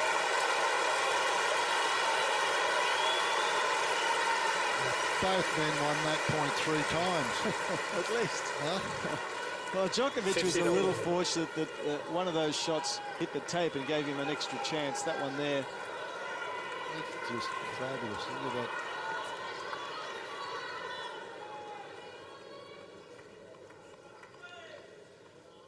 Every rally like this, though, that's the extra distance Nadal is running, an extra 10-15%, because he's playing deep behind the baseline, so he's covering more of the court.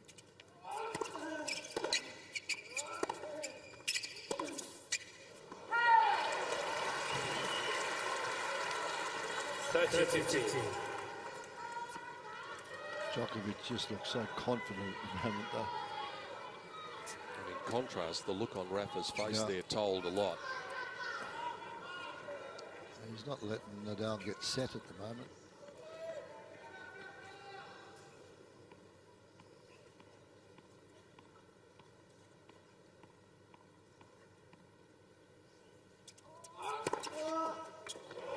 Well, he was next to the ball and couldn't do anything about it. 199 with the wide one. Well, the first serve percentage is just continued upward since the first set.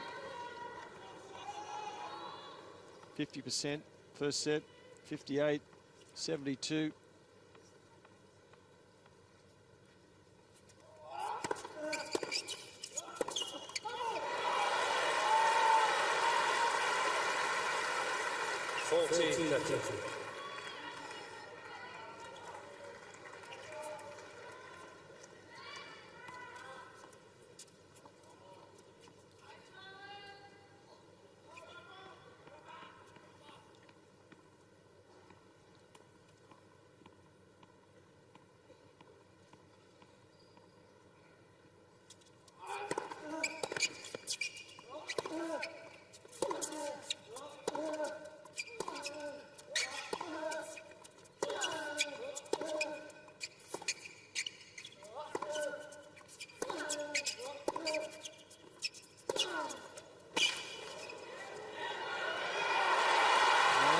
He's got it to juice. That rally he was around the baseline, Nadal. I was just thinking he doesn't really look that comfortable around the baseline, but that's where he has to play if he's to stay in the points.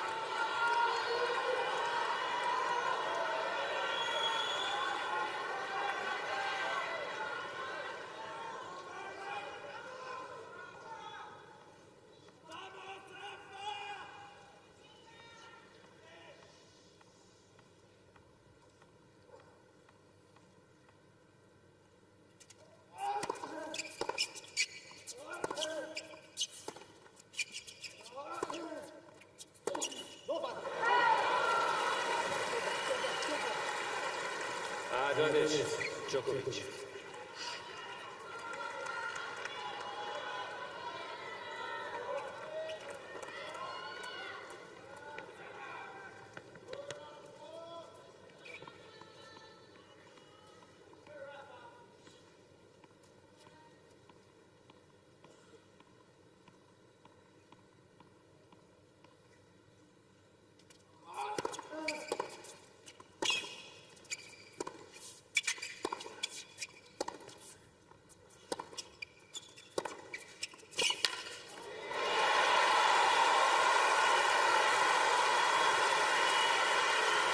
Trying to be a little bit more aggressive this game, Nadal.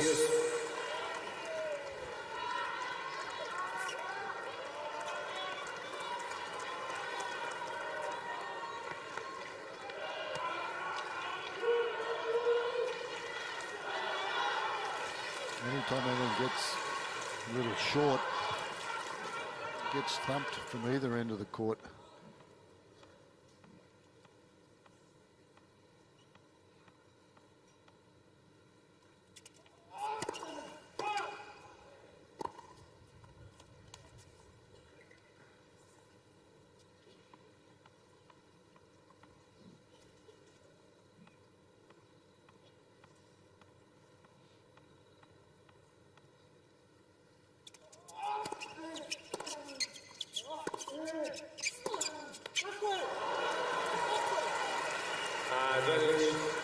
You see how badly both players want this first game. Just to get a lead in the set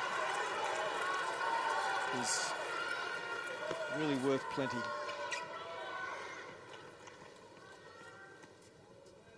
Especially for Nadal if it comes with a break of serve.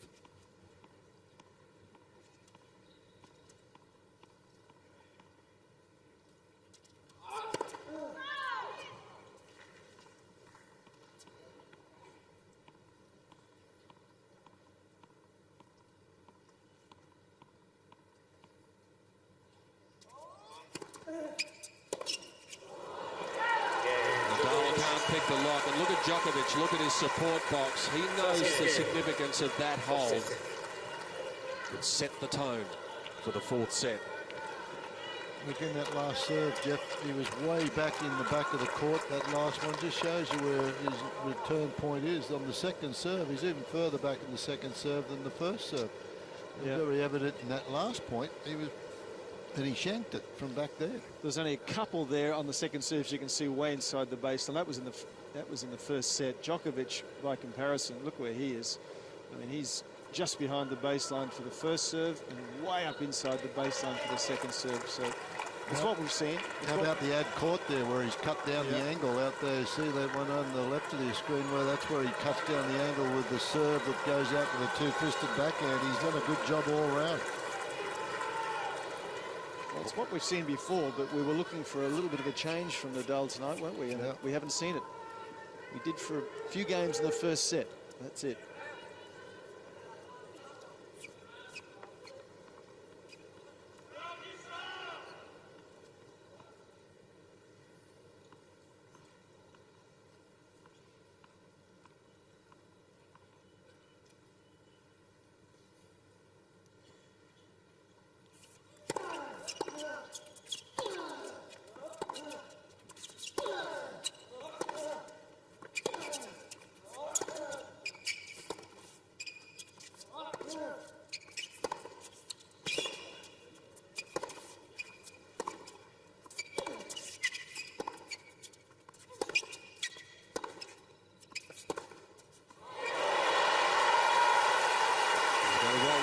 He has to.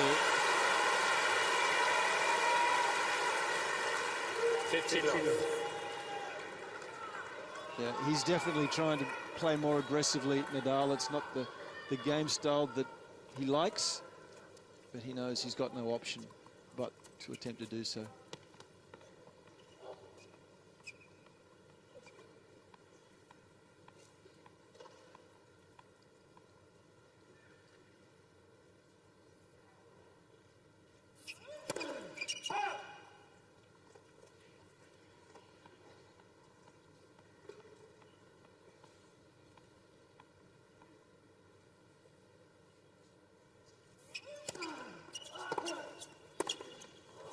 Pace of shot. And that's exactly what you were mentioning, Fred, how on this ad court he moves in to cut the angle of that serve off Djokovic. And we saw it in that last graphic. It's the way to deal with it.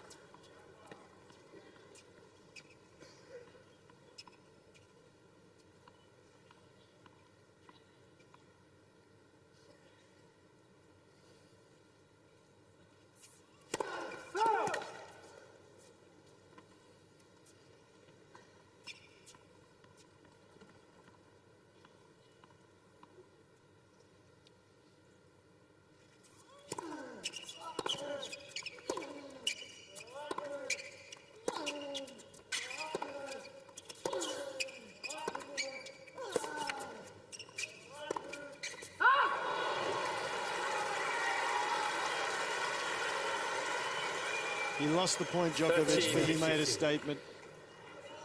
It wasn't far away, was it? No, and he'd really he's just standing here dictating traffic. Look, he's got Nadal running left, right, and centre, and Nadal knows he was lucky. There's a quick look at the other end of the court. Look at that.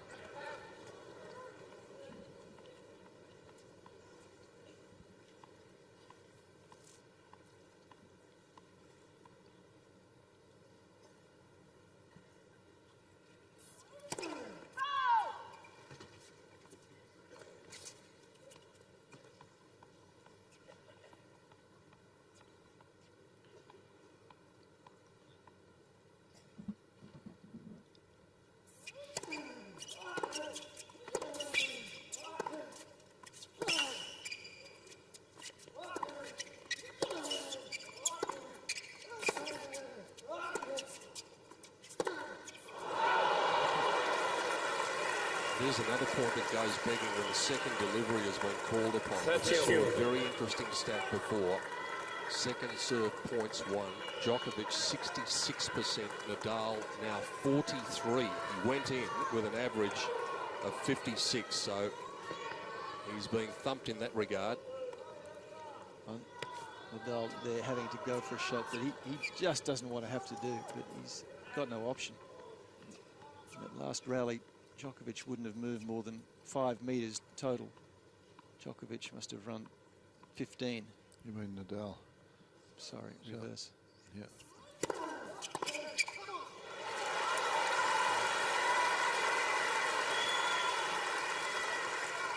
$40-30.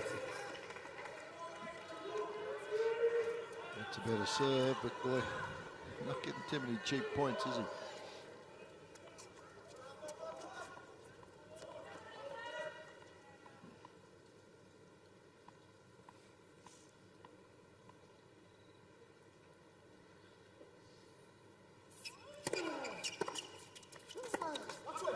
Just unbelievable return of serve again. That one into the body. Yes. Would have trapped him in the first set, but he moved out, but he thumped it. It was, look at the depth and pace on this return. Good serve into the body. He has to jump out of the way. And it's there before Nadal could get set.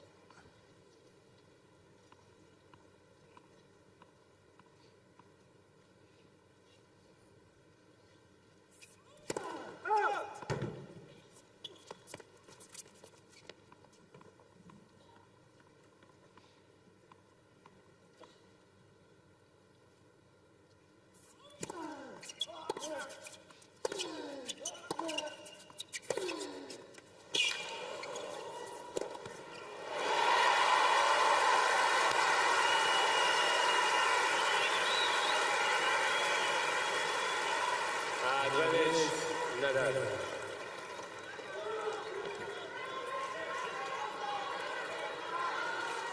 His hopes of the championship might have been hanging on this game. He went down a break in the second game of the fourth set. It could have been pretty close to curtains.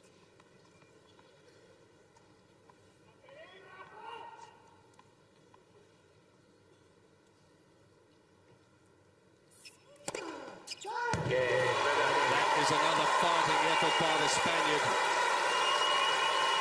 He simply refuses to acknowledge when he's beaten. He's certainly not beaten yet.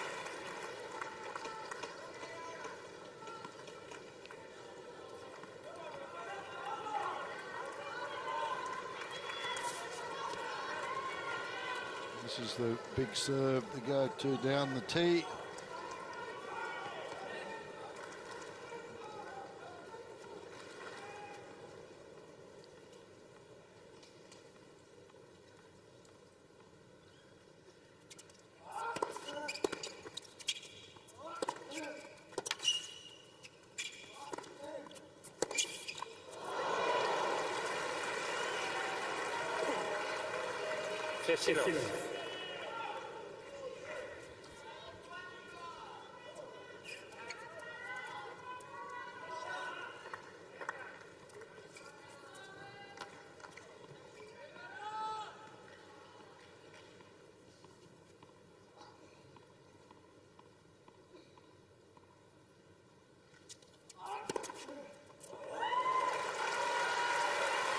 Half a dozen aces now for Djokovic. 30. Serve is certainly coming good at the right time. 3.5 hours and going now. For this set, 75%. For the match now, 60%. 40. Well, it was down 40 something after the first set, just on 50%.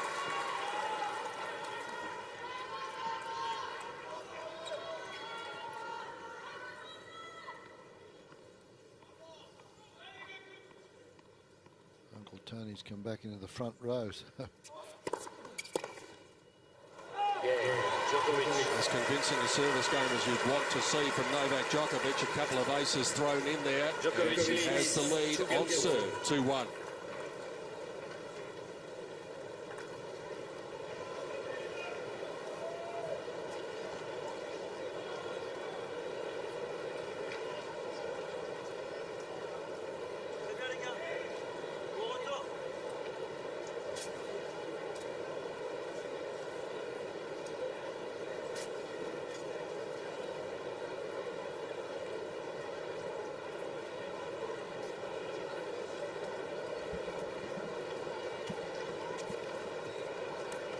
been a great crowd, a respectful crowd tonight, watching these two great players going at it, the #1 and #2 players in the world, meeting in a Grand Slam final for the 3rd consecutive occasion after Wimbledon and the US Open. And it looks as though the result is going to go a similar way.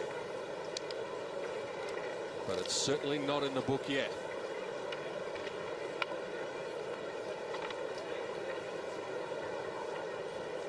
Okay.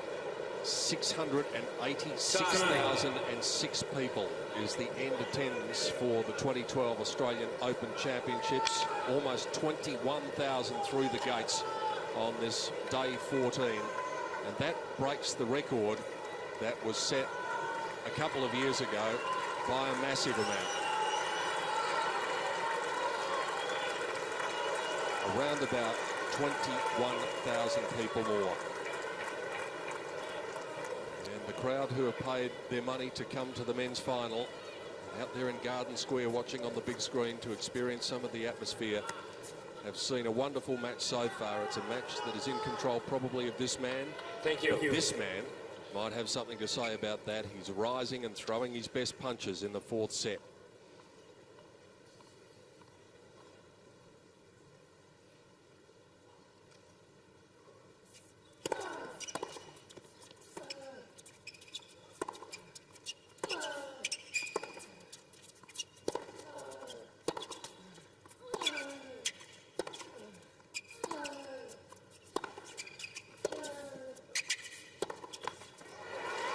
Garden Square is all grounds passes, aren't they? That's about 40 bucks a seat or something out there. That's the best ticket of the lot. It's like going on Henman Hill at Wimbledon. It's like a picnic atmosphere. Come on, Fred. It's now called Murray's Mound. Murray's Mound now. And the great thing about the ground pass too, Fred, in the first week is that it gets you admittance to all the other courts, the show courts, and you get to see the best in the world in action out there. It's the best value ticket in sport, I think.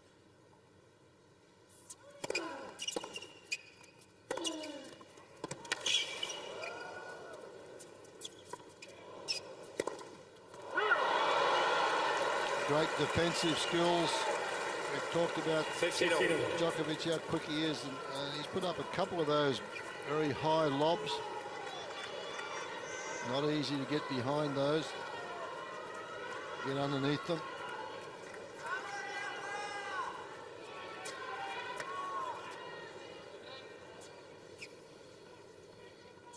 Novak's partner seemingly on pretty good terms with the way things are going.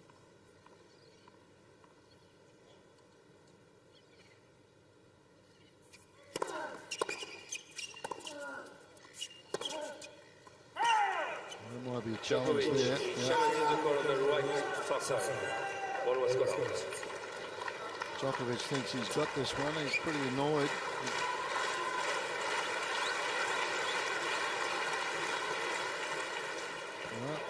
Missed. 13-15. Djokovic has 2 challenges remaining.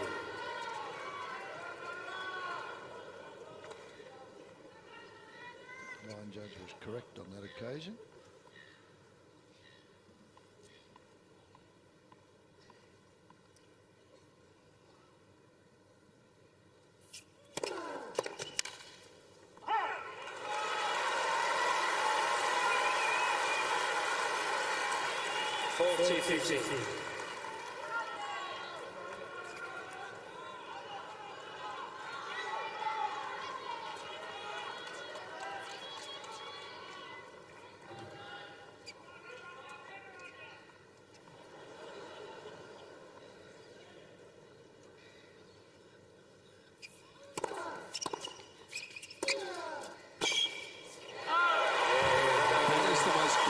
Hold of serve that Rafael Nadal has had since the 6th game of the 2nd set.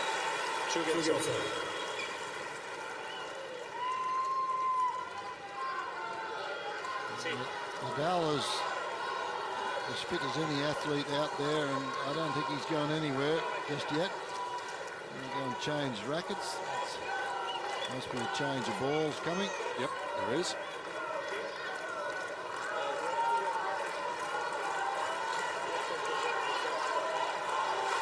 Crowd are getting involved here.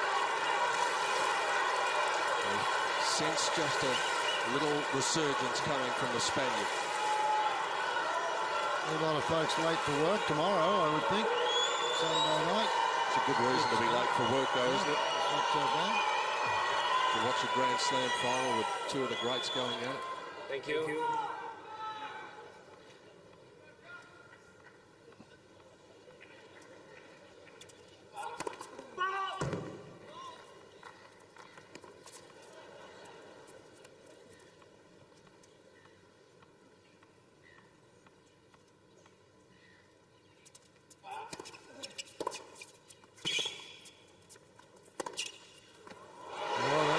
It wasn't in until it bounced. But how about the return, Freddie? He was on the baseline and went after it. I haven't seen that since the first set. Love 15. Just a bit of pep in his step at present, Rafa, the way he's moving around the court, a bit more energised. Well, he's now got a plan. He's trying to play more aggressively. At the end of the third set, he was lost. At least now he's got a plan.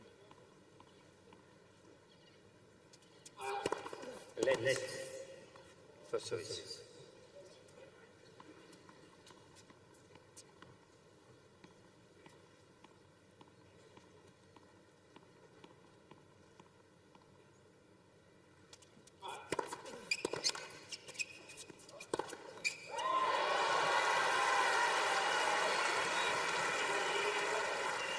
Very invited, not looking nearly as happy as he was at the end of the third set.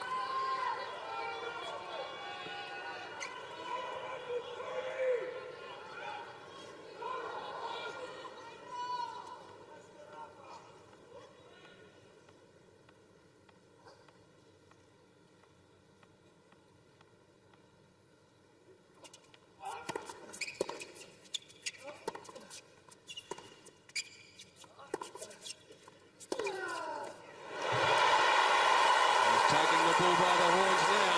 Look at that. A bit of a bullfighter coming out from the Spaniard.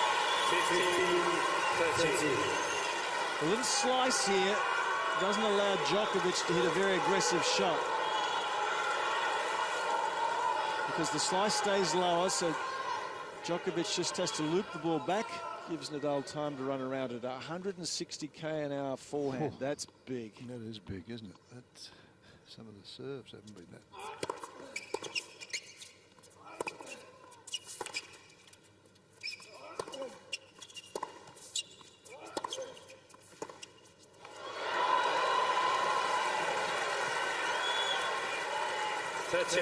Djokovic prepares so early, though, for his strokes, ground stroke. He never seems to be hurried. Never seems to be rushed at all.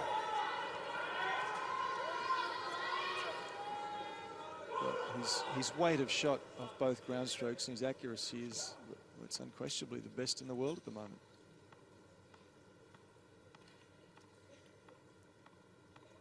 Huge point coming up here.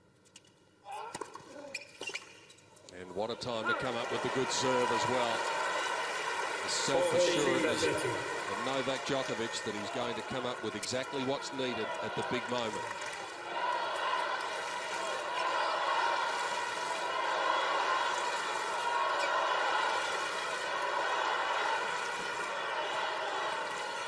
And a real rise in the volume level and the energy level of the 15,000 spectators in this fourth set.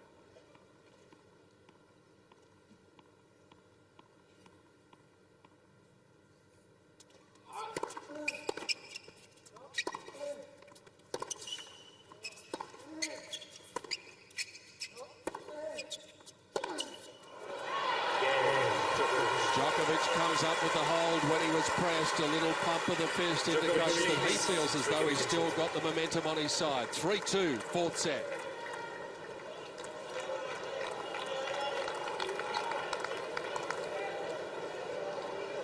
Well, just when you see Nadal play a couple of pretty impressive points, Djokovic rights himself and comes back straight at him. So very interesting stages here in set number 4.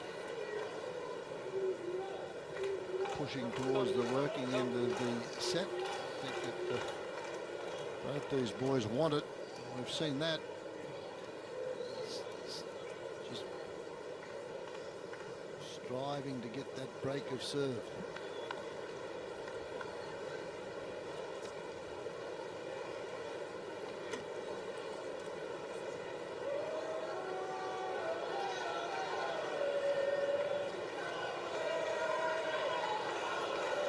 Time.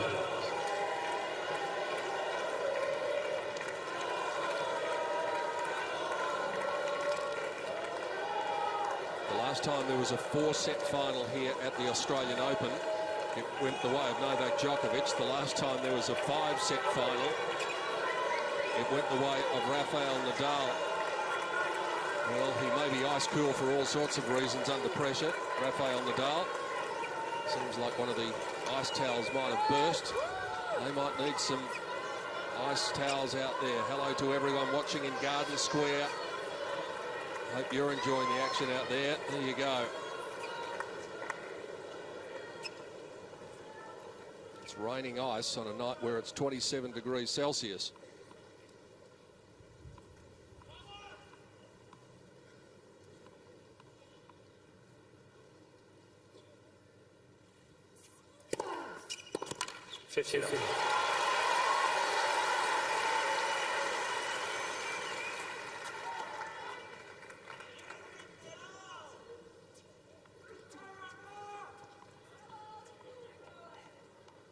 Bookies earlier today had Djokovic at $4 to win in 4 sets.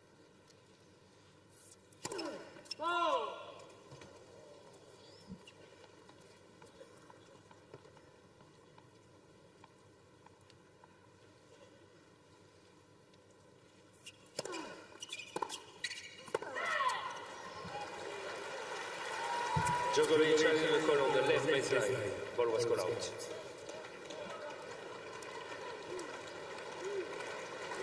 I'm not sure this is a good use of a challenge. Yes, it is a good use of a challenge. He knows better. Replay the balls. Pitch it up. He needed to be right, otherwise he was going to be down to one last challenge.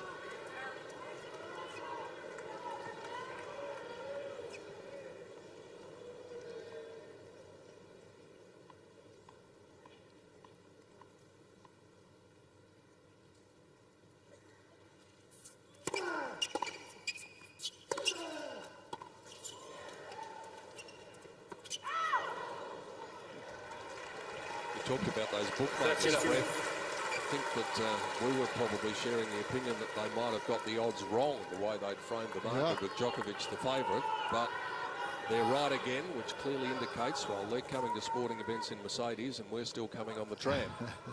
Exactly right. How'd you get home last night on your push bike? Was that a good trip? Took a while. It was warm though, so it was probably just as well.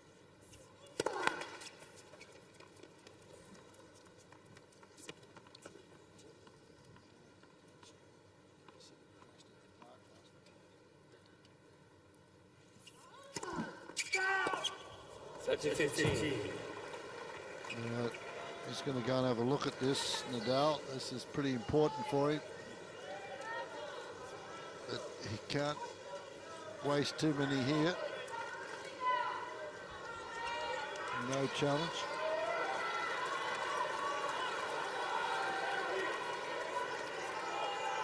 That's why I didn't bother.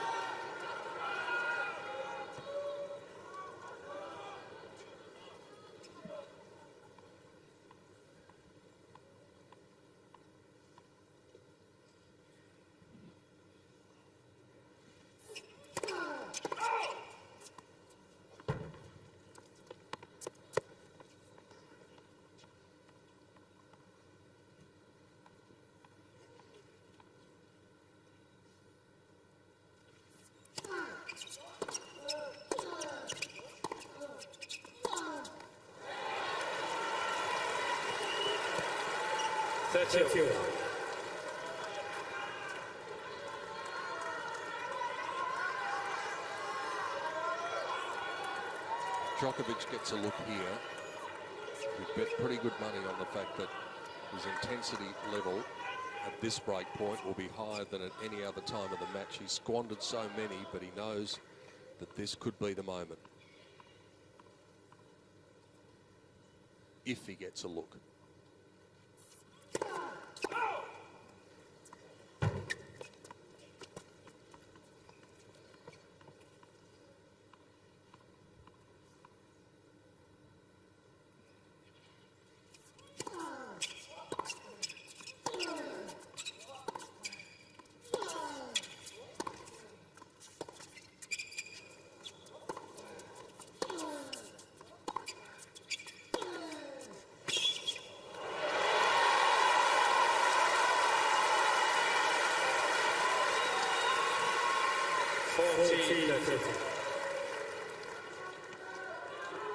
That's his favourite shot, but it still wasn't that easy. He's behind the baseline, backing away, and he's hit a very good off-forehand Nadal at a critical stage.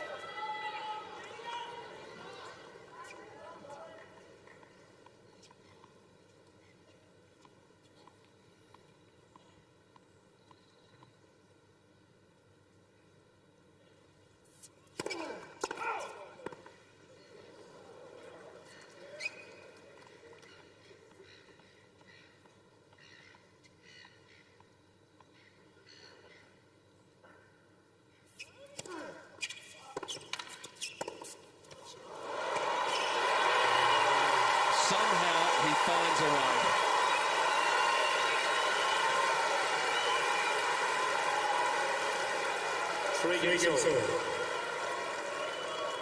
Surely the further this match goes, the edge physically will come off Djokovic. You'd have to think so. He's had that long, tough semi-final, one less day to recover. At the moment, he's still moving exceptionally well, but surely the edge will come off if Nadal can keep hanging in and prolonging this match. Nadal's been out there a couple of hours longer, though, in his matches, but as you mentioned, Djokovic come off a real tough one just with one day of rest.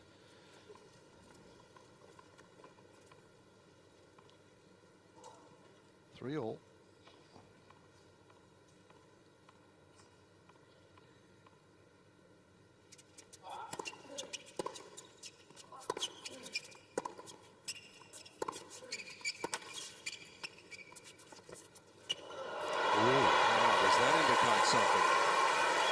Well, he hasn't played too many of those at all. Probably, that one didn't miss by much, but I'm surprised he hasn't played more of those tonight, though, Djokovic, because that used to be, or is, not used to be, is one of his favourite shots. And he always plays it here to the forehand, as he attempted to do there. And it's down the backhand line to Nadal. Most players forehand, same spot, same side of the court, plays it to.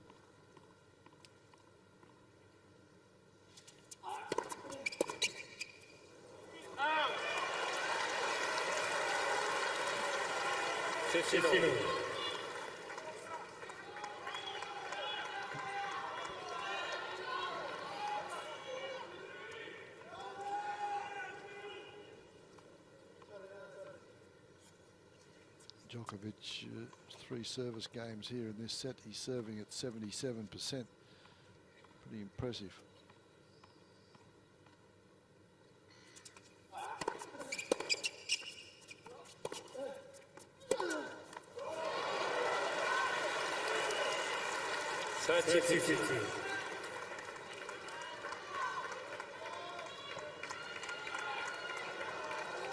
Knuckles are going to be red raw by the end of the night. Rafa, he's punched that racket a few times tonight.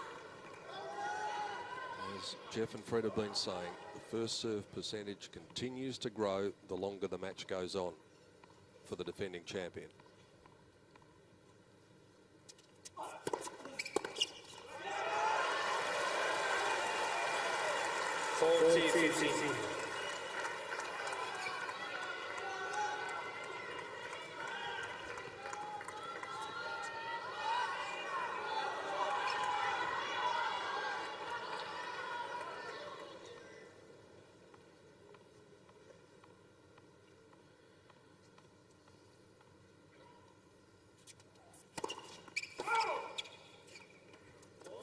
Yes, I think so.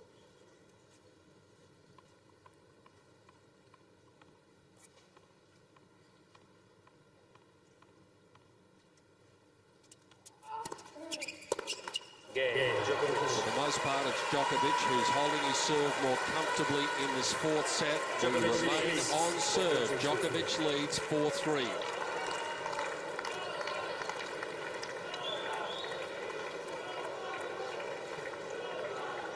Creeping up to the 4-hour mark for this match. And not too many folks have left. It'll make your friends, the taxi drivers, happy, Fred. Yep. Because public transport will be stopping shortly in Melbourne. So a lot of these people who may have driven here, but many of them who've caught public transport will have to find a way to get home. But why would you leave this? Oh, I don't think many of them are.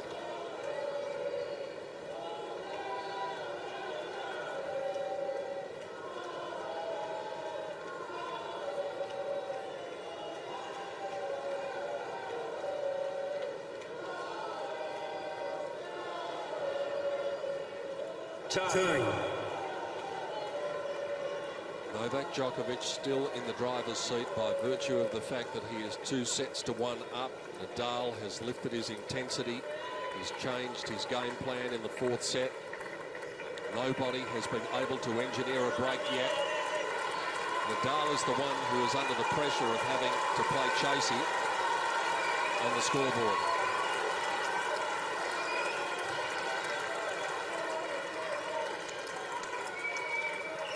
Just past 25 minutes to midnight on Sunday night in Melbourne.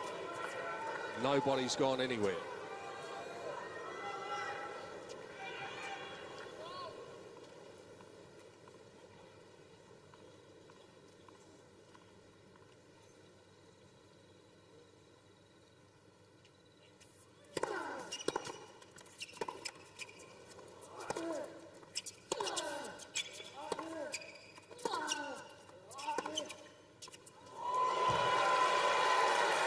Perfect. And how many times do you want to put the return of serve on the baseline? Yeah, another sensational return. Thought he probably could have done a little bit more earlier. Look at this. Wow. You become blasé after a while. You've seen it so many times. Nadal just looks at it and just watch the reaction here. Closes his eyes and says, come on. Throws the hand up.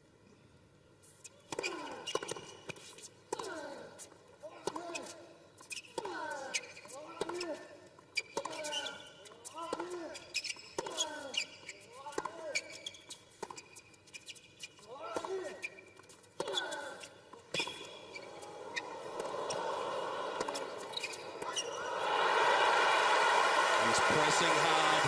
You can almost sense it.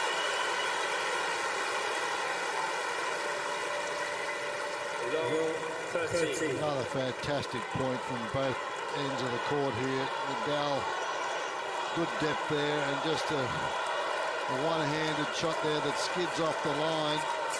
And Nadal has to try and scamper back the other side, and look, he's totally off balance as Djokovic goes in behind him. A valiant effort to try and get racket on ball.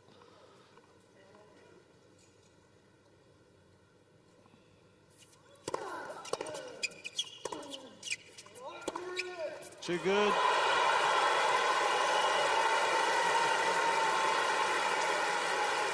Novak Djokovic has had that look about him since the third set, and now finds himself in a position of standing on the verge of dominance.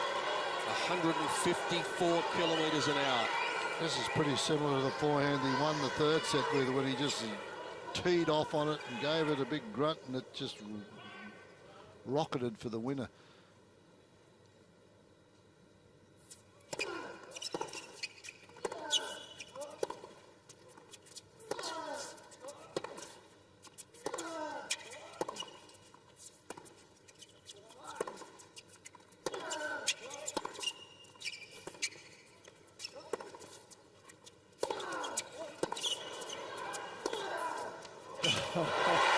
That is big.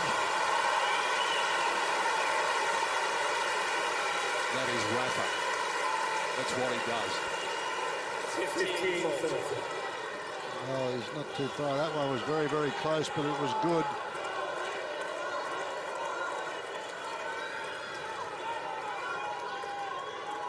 154 kilometres an hour. I've seen one around 160. I think it's been the quickest ground stroke. It's the same pace as the one before from Djokovic, wasn't it? Yeah.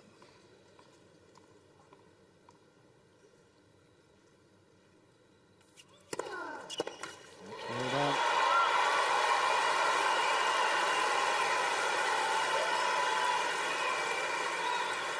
There's now 15 break points that Djokovic has had throughout this match and has capitalised on 5 of them. Importantly, another one coming for 5-3 in the 4th.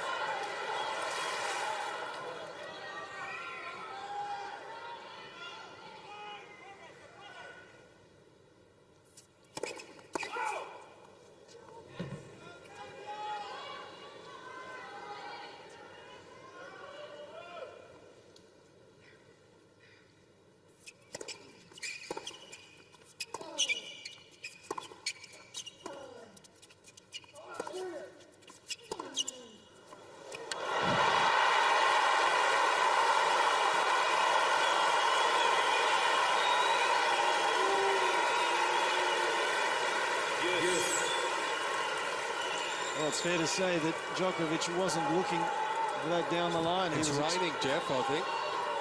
I think I just saw a few spots of rain. Maybe just perspiration. Certainly Djokovic wasn't looking for that down the line, and he's upset and gently pushed the ball into the stand after losing that point. Oh, he's got a challenge on that one. That was pretty close.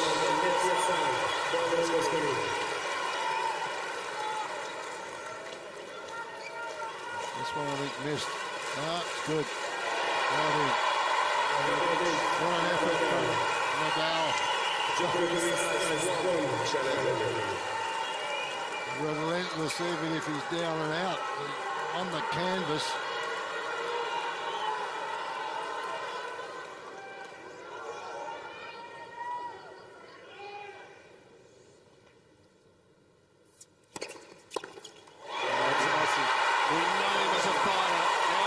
Chainsaw going.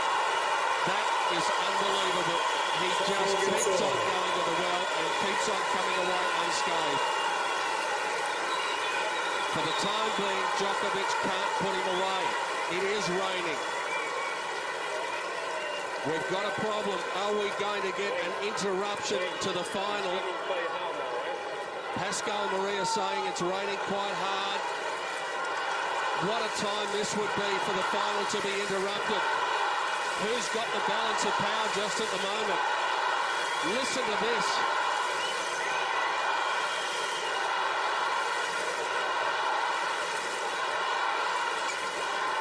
Nadal doesn't want to go off. Wayne McEwen onto the court to take a look at the court conditions whilst we look at Nadal's reaction. They're going to close the roof by the look of it. And the final is stopped at 4 hours precisely. We knew the rain was coming. It's taken until 1:45 on the last night of the championships for the first drop of rain to fall. What a time for that to happen, Jeff Masters. Well, the drama just keeps on coming. You can see there in the pictures in the black background that the drops are relatively heavy, and in a sense it's probably a good thing for Djokovic just to give himself a little time to regroup again, because that was an emotional blow of massive proportions. 3-4, love 40. I'm sorry aware there is a live show passing over, but there is a lot more on the way. We're expecting in excess of 50 mils from Melbourne overnight and through tomorrow. So there's the announcement from Craig Willis that there is a lot of weather on the way. So they're going to close the roof. Now, normally it takes 20 minutes to close the roof from the wide open position, but it's not in the wide open position. They've known about this, keeping an eye on the radar. And so it's amazing in this technological age that the best way that we can get out and dry the court is get on your hands and knees and use a towel. And there's plenty of them out there, And it's the lines that are the problem generally, Jeff, isn't it? The lines get very slippery, and that's what they are so careful about. Yes, it is, and I think the players won't leave the court Well, they won't take their luggage, their bags with them. Nadal is just leaving to change the shirt because this looks like it's going to be a very short delay. Does this favour one or the other at the moment? Nadal appeared to, if anything, have the momentum of the two, and the crowd got involved. Does this come at a more inopportune time for him than for Djokovic? Look, I think it does. I mean, as I was just alluding to, he'd had love 40 Djokovic and seen those almost match points, almost championship points go. Yep. And the crowd was loud and really giving an awful lot of energy, emotional energy to Nadal. So it's probably fortunate in a sense, I think, for Djokovic, but nevertheless, he's going to need to regroup. He's seen the finishing line. He felt his toe over the finishing line, and now he's got to restart the engine. Someone all of a sudden has moved the finishing line. That someone is Rafael Nadal. We've been admiring of his fighting qualities ever since he came into the game as a young man. But have they ever been more on display than this? 16 break points for each dolly Djokovic has had, and he's only converted 5 of them. And 3 of them in that game, as Jeff said, virtual match points, you would think. No, that's very much the case, and these kids, it's a great effort. But Djokovic, this is a tough situation because we've seen matches in any Grand Slams, whether it's Wimbledon, particularly Wimbledon when it rains and they go off a little bit, the momentum shifts come back and suddenly it becomes a different match. So it's a shame that this has happened right here when, as Jeff mentioned, Djokovic was just a couple of points away from holding the trophy. But, and they're going to stay cool. They're going to try and, you know, the Djokovic is there stretching now, trying to keep himself going, and Nadal's just come back on court. He's been off for a comfort break. There are all sorts of things going on here now. Crowd is stretching. They've got the Mexican wave going. The atmosphere has just lifted enormously in this 4th set, and the chant that went up, especially for Rafa, as the rain started to fall, was something to behold. Starting again, I've never seen this type of a clean-up squad. It's incredible. It's very colourful out there as you watch Novak go for a comfort break. We've got all of the officials in orange, yellow and light blue, all going for their lives with towels. It is quite an amazing sight on Rod Laver Arena at present. Well, sorry, Jeff, I was just going to say, a lot of people would be asking the question. I mentioned the fact that the officials have been keeping an eye on the radar. A lot of people will ask the question why they didn't close the roof. The policy of the tournament is that they cannot close the roof due to threat of rain. It needs to start raining before they close it. Yeah, quite right. And the other interesting fact here is that unless the delay is more than 15 minutes, there is no warm-up. So Djokovic will have to come up and serve, even if there's been a break of 12, 13, 14 minutes. He just has to get out. They start play immediately. And I think the delay will be less than 15 minutes, so that's going to be the case. Well, if that was the case, I'd kick the ball and walk around, and I'd do something to make it 16 minutes, so that I did get a couple of minutes warm-up. You're pushing the envelope. Everybody else does. Why wouldn't? Hey, there's a good view of what we were talking about from Spider Cam. Up there, this frantic cleaning that's going on, and they're doing a very good job of getting the court clean. There are still a few drops of rain coming in, but it's confined to the area where most of them are now, because the roof continues to close. If you are just joining us, this is the way the match stands. Rafael Nadal took the first set in 1 hour and 20 minutes, 7 games to 5. 1 hour and 6 minutes for the second set to Djokovic, 6-4. 45 minutes for the third set to Djokovic, 6-2. We've been going a total of 46 minutes in the 4th set, and it is 4 games all, and Nadal is experiencing a little bit of a resurgence. And if you're wondering why that linesman has gone with Djokovic, every player that leaves has to be accompanied by an official so that there's no discussion that takes place with a coach. It's not allowed. So that always takes place. So I think this is a huge advantage for Nadal here. And he's trying to see Pascal Maria and say, well, how, you know, let's get going. How can we do this? But the referees will have a look at the court, and they will not allow the players to start unless the court is certainly dry. Nadal's ready to go, though. He's up at the back end there. Now, this is interesting, whether he can go over there, and now he's getting over to be very close to his player box. They're in that corner, so whether he can have a conversation there, and Uncle Tony can yell out and pass on some advice. Clay, the roof is all but closed at the moment.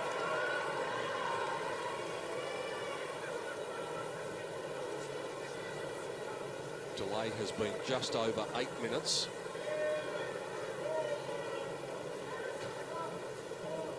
All hands on deck at Rod Laver Arena. The midnight hour is not far away. Well, how about the year of the floods? Well, that was remarkable. That was the most amazing thing I've ever seen here. Yeah, what happened was that there were some pipes that burst, and we spoke about yesterday Victoria Azarenka and the fact that she was the first Belarusian woman to go through to a Grand Slam final since Natalia Zvereva in the from the USSR. Now, Natalia Zvereva holds a very unusual distinction here at Melbourne Park. She is, as far as I know, the only player ever to do backstroke at a tennis match, because it was she who came out onto the flooded court and started swimming. Her and Gigi Fernandez. Yep. And it started down in that far corner where the water came in, 1995, I think it was, a long time ago. But it was quite incredible because the rain burst and the water came in, and it just kept creeping up and further along the court until the court was 2 or 3 inches underwater. Well, they were days gone by. Here we go. Let's get back down to business. We are at a critical stage, and Djokovic does have to come out and serve cold after a delay of around about 10 minutes. A rain delay in the final in Melbourne. Thank you. The restart. Djokovic up 2-1, 4-all, 4th set.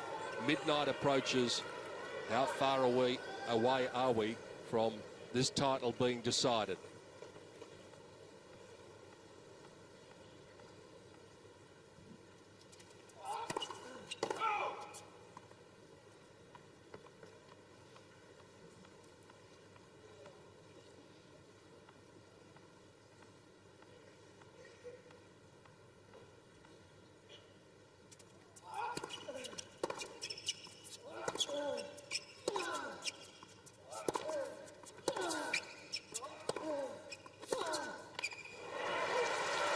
Fred, we saw an illustration the other night of how tough it is to come cold when they had the Australia Day fireworks.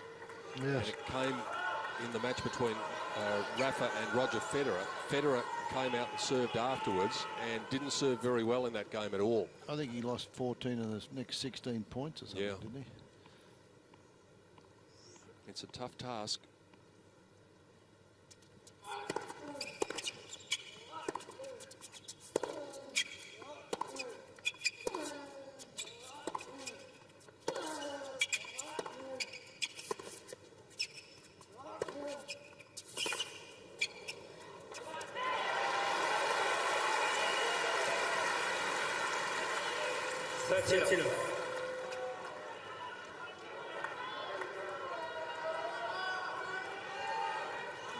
Again, this is just fabulous control off the ground from Djokovic.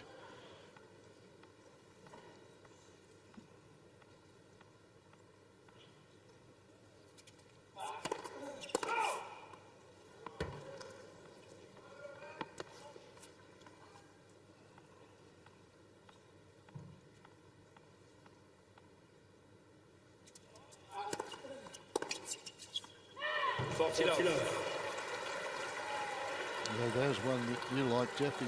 Yeah, he was inside the baseline, had a go at that, but he, as you mentioned, he has to go for that now. Barely missed.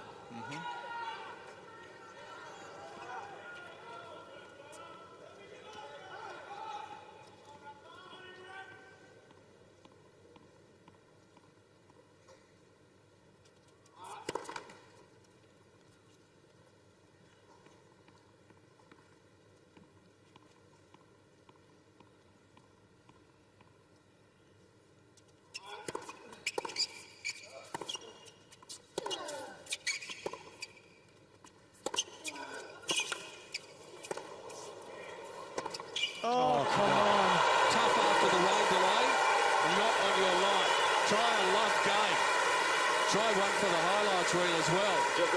5-4. Djokovic is within one game of the championship. This has to be one of the most dramatic points. Just unbelievable how at full stretch he can control that head still, and one more.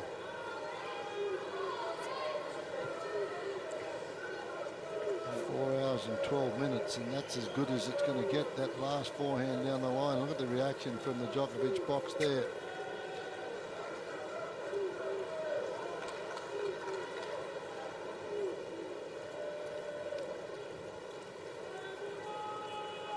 Time for celebration, not just yet.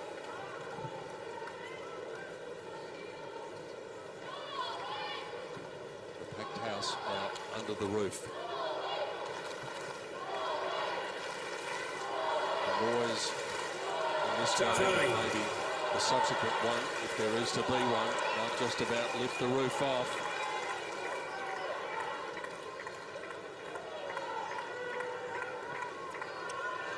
Novak Djokovic within one game of the championship in Melbourne for a third time. And Nadal still jogging out there back to serve. To show his opponent that there's still plenty of life in the 10-time Grand Slam champion.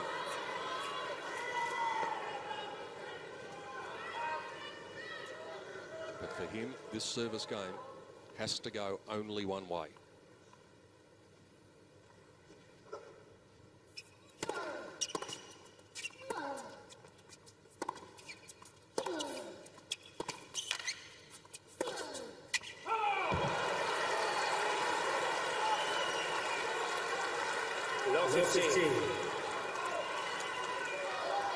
First point to Djokovic now allows him to take a couple of risks if Nadal misses first serves.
Djokovic sees that ball so early on the return, doesn't he? He just picks it up so quickly.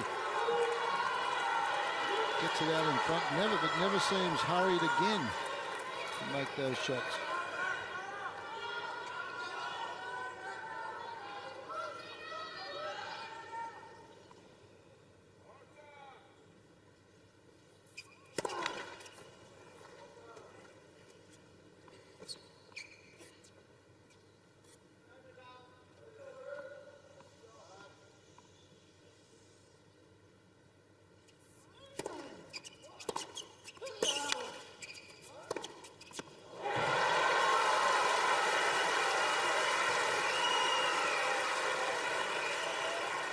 40-30. That is winner number 46 for Novak Djokovic. 11 more than Nadal. He's made 5 fewer unforced errors.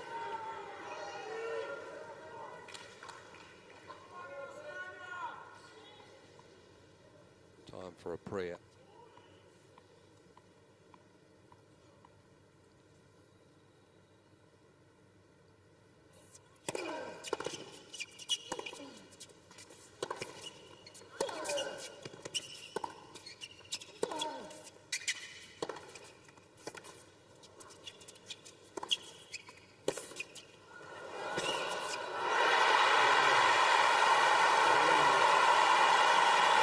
Two great players coming out after the rain delay and barely miss a beat.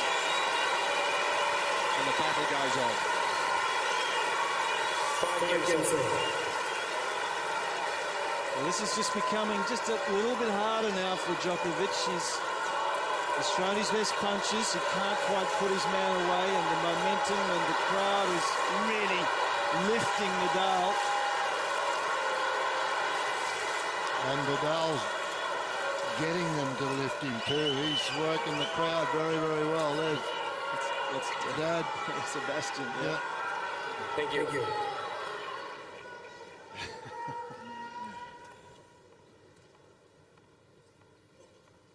5-all.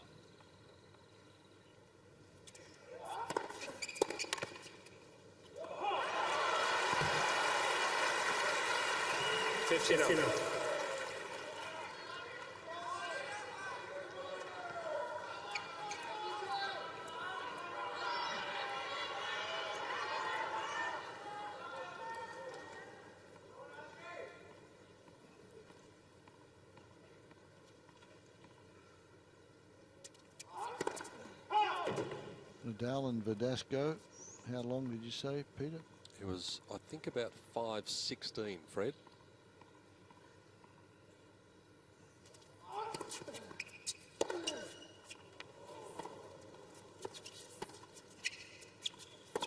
Nope.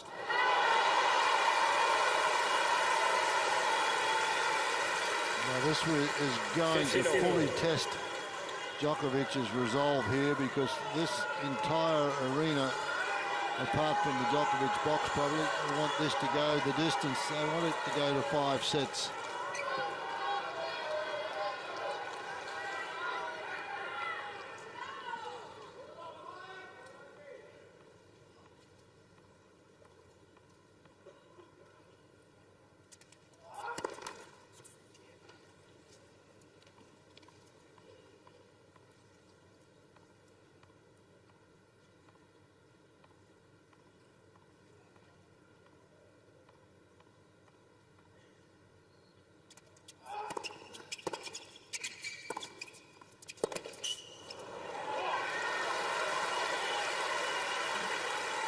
If the ball gets to a tie-break, Djokovic has a superior career tie-break record to Nadal, but in Grand Slams, when it really counts, Nadal has an amazing tie-break record in the period since when Djokovic won his first title here in 2008.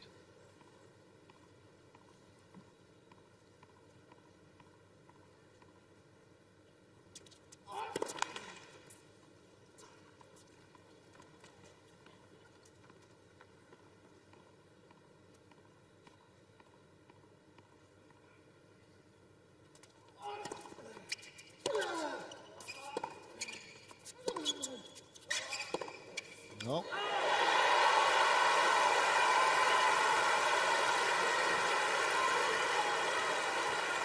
That's it. Just a couple of errors, maybe just a little fatigue, feet not quite there. This one just, you can see overbalancing as he hit that shot.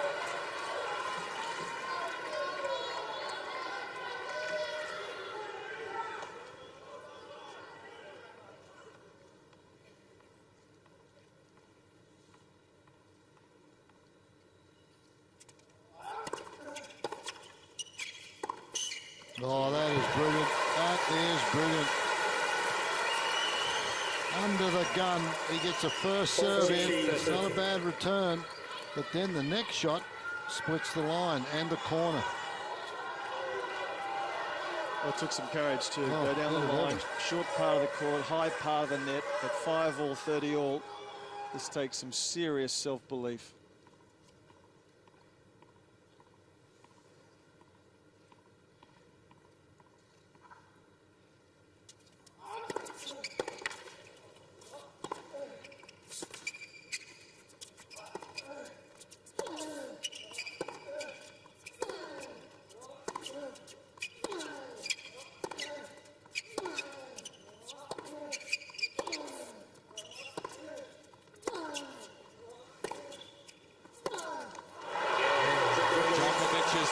To 6, and that means the pressure goes back to the arm of Rafael Nadal again.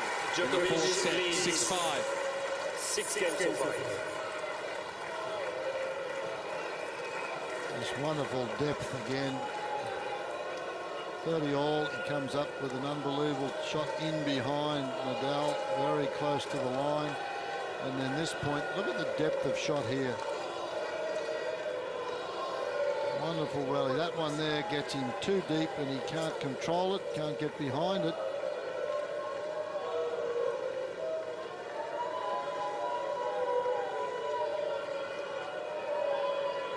It was really only the first 4 or 5 games of this match, Fred, that was a little ordinary. Djokovic a little leaden-footed. Since then, the quality's been outstanding. The physical effort that they've both put in, quite remarkable.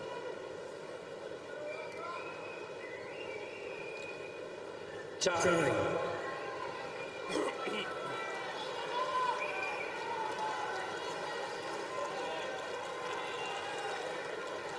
2 nights ago, it was in the 5th set when it was 5-all against Andy Murray that Novak Djokovic was down 3 break points and came up with a massive hold of serve to go 6-5 and then broke Murray to end the match.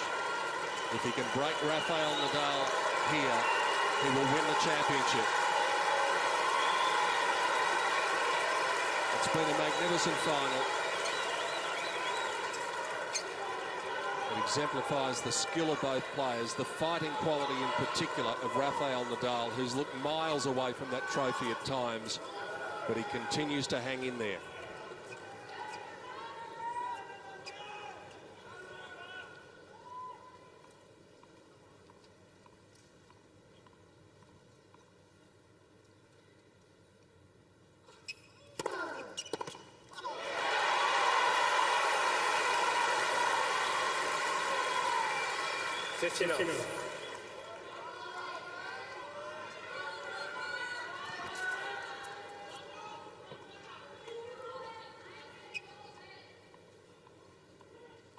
Hasn't gone out there very much this match, out wide of the forehand.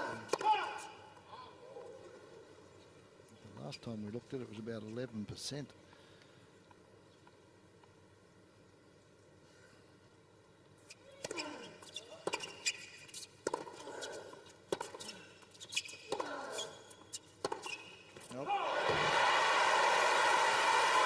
Just a little bit of the slump of the shoulders from Djokovic. He'll pick that up.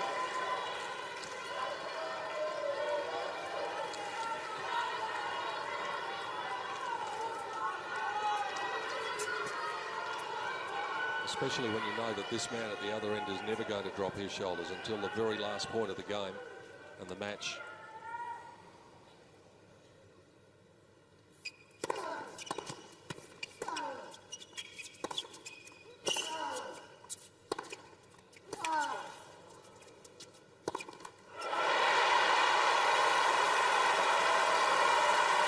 See the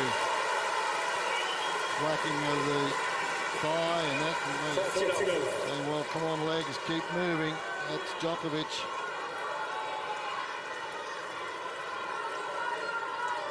Got to pick it up for the tiebreaker. And that's middle of the net.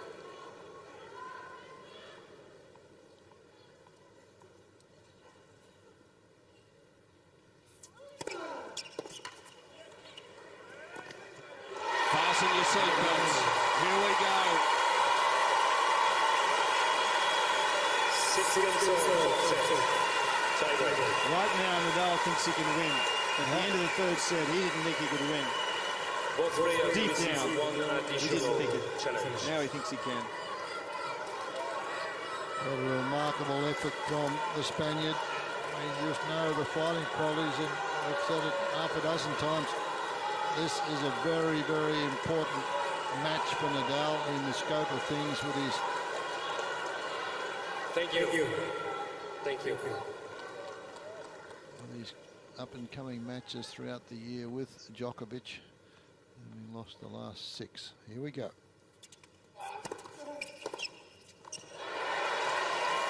I was talking about the respective record in Grand Slam tiebreaks since Djokovic won his title here in 2008. Since then, Djokovic is 19 and 19.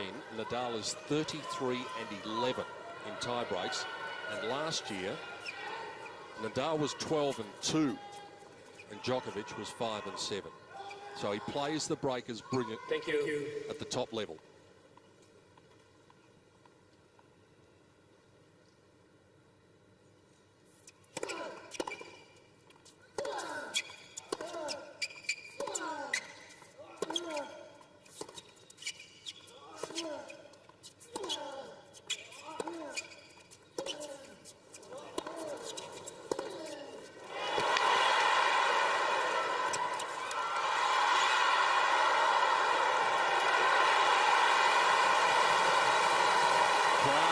Starting to stand, they're behind this man, and why not?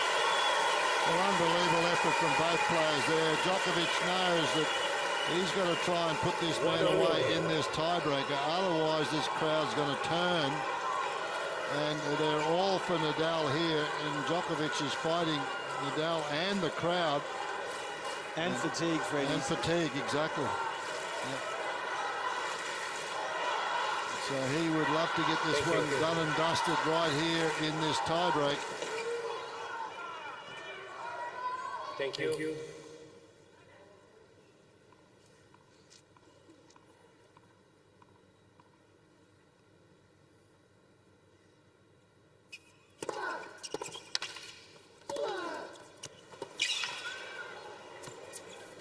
Playing the best tennis of the match so far, Nadal. Well, he's got the adrenaline going, he's got the crowd behind him, he's pumping the crowd up. 2-1. Tough couple of points coming up now for Djokovic. Down 1-2. Not deep enough. Nadal bounces this one into the cheap seats, or the expensive seats here.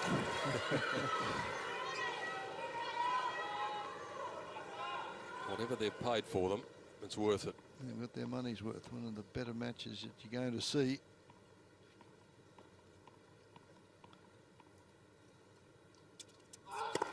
This has to rank up there with a lot of the top ones, and it's not over yet.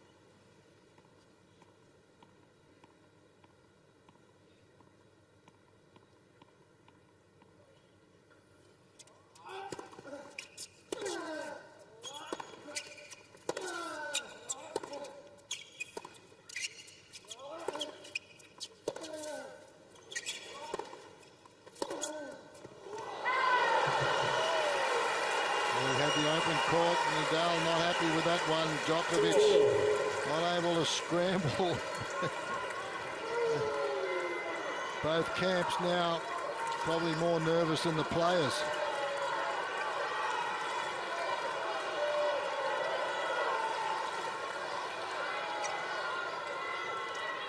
At least the two men out there are in control of their own destiny.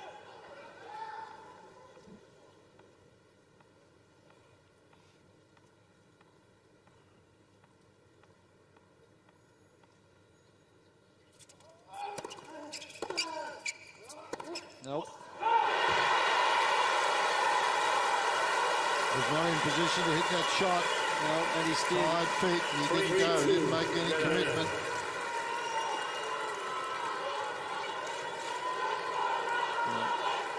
Nadal certainly sensing a big opportunity to win this match. He knows how important this breaker is. If he gets this breaker, huge momentum for him.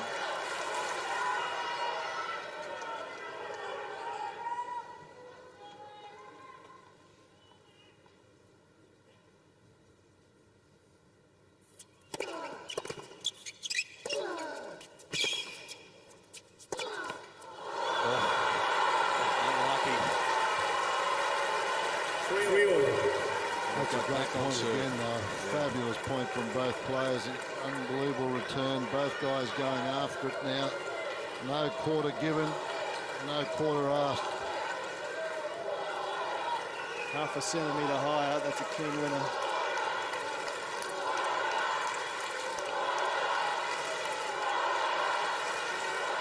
Atmosphere in the stadium quite remarkable after more than 4.5 hours.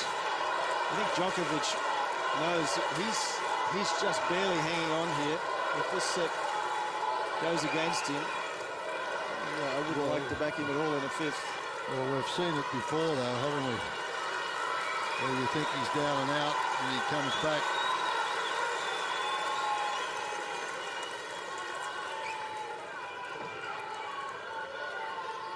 Naturally enough, both players have outstanding career 5-set records, but what those numbers don't tell you is the momentum that Nadal would take into a 5th set if there was to be one.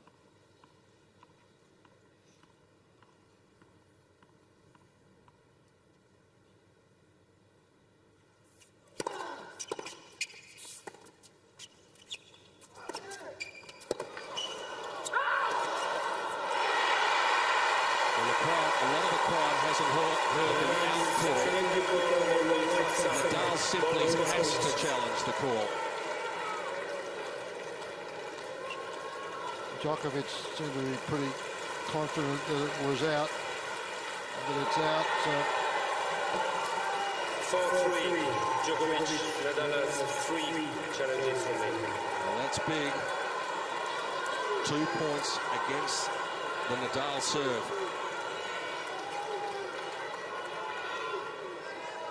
Bit of premature celebration there. Dad told him, sit down, it was out.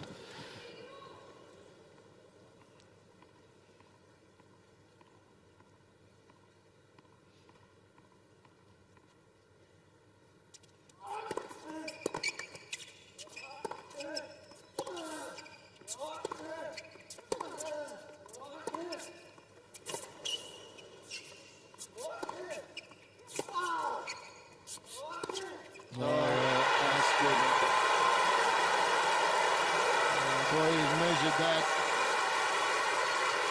unreal point. 5-3, Djokovic.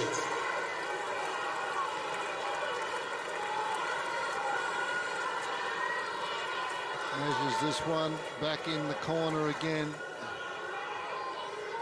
Super slow-mo of that, just head still through right around the top of the frame, around the shoulders.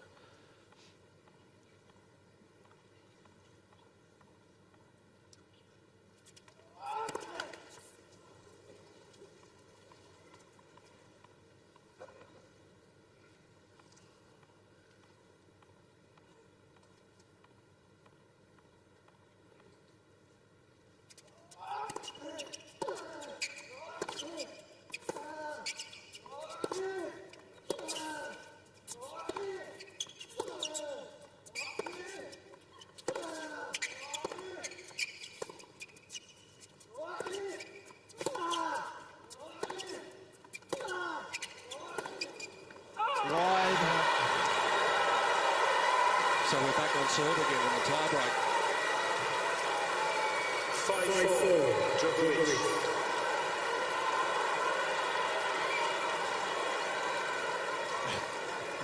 They're throwing body blows. They're just haymakers. They're hitting them so hard. Not one person in this stadium is sitting in the back of their seat at the moment, and I guess that's the case for you watching this around the world. What a battle. It's been waging for 4 hours and 37 minutes.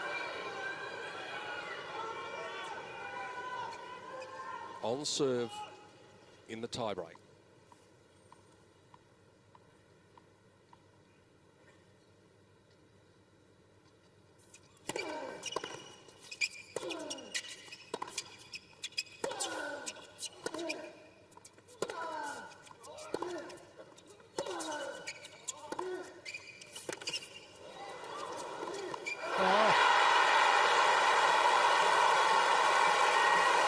Boy, he had it everywhere then. Nadal was hanging by a thread as he plays that little slice backhand, was lucky to get to it.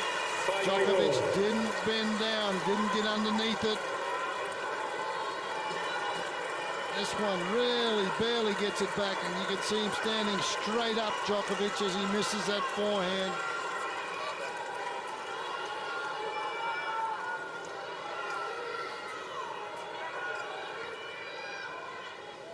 A set point or a match point after this one.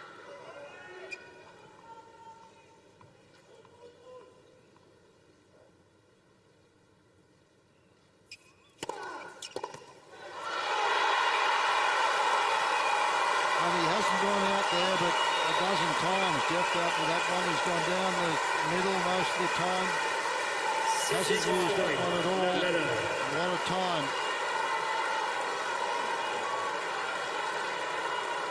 He was involved in an epic, a 5-set epic against Roger Federer when he won the title back in 2009.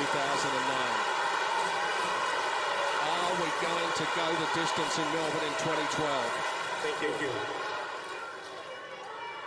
Set point to level it.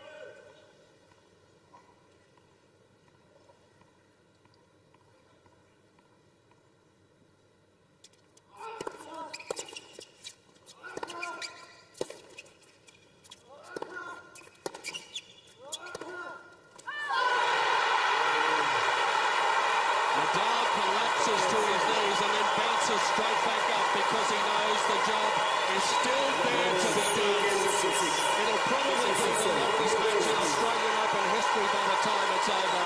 This is magnificent. It is 2 sets apiece in the final.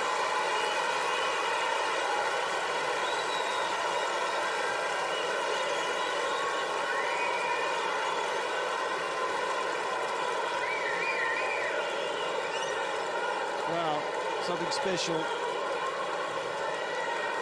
He needed to come forward and hit a couple of volleys there, Djokovic, but it's not what he feels comfortable doing. He must have hit 4 terrific shots in the corner. He didn't come in behind any one of them, no. This is going to be a massive effort now for Djokovic to regroup. There's the summary of set 4. Nadal 72% first serves, kept it up there. Djokovic serving well. But there are 11 winners even. Unforced errors pretty even. Total points won, 42 each in that set. What more can you say? An hour and 28 minutes that set took, and the match has been going 4 hours and 40 minutes. And we've got another hour to go. At least.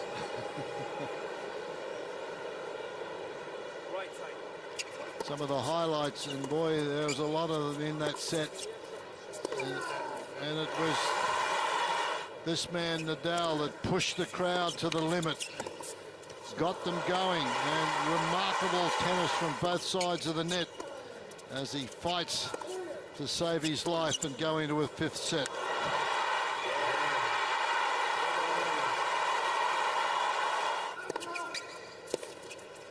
And what about the celebration from Rafael Nadal? Collapsing to his knees, but getting up just as quickly to realise that all he'd done is to qualify to make it a 5th set. But the momentum is definitely his. Outside on Garden Square, the Serbian fans are not singing in the rain at present. Remember, the roof has been closed. The Spanish fans are up. The atmosphere is just extraordinary everywhere in Melbourne Park. In the semi-finals in 2009, Rafael Nadal and Fernando Verdasco went 5 hours and 14 minutes to play the longest match in Australian Open history. Surely that is going to be eclipsed tonight.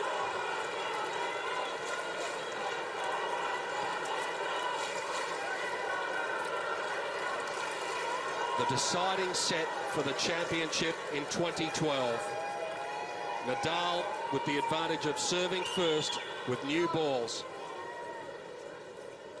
Buckle up for the ride. This has been simply magnificent.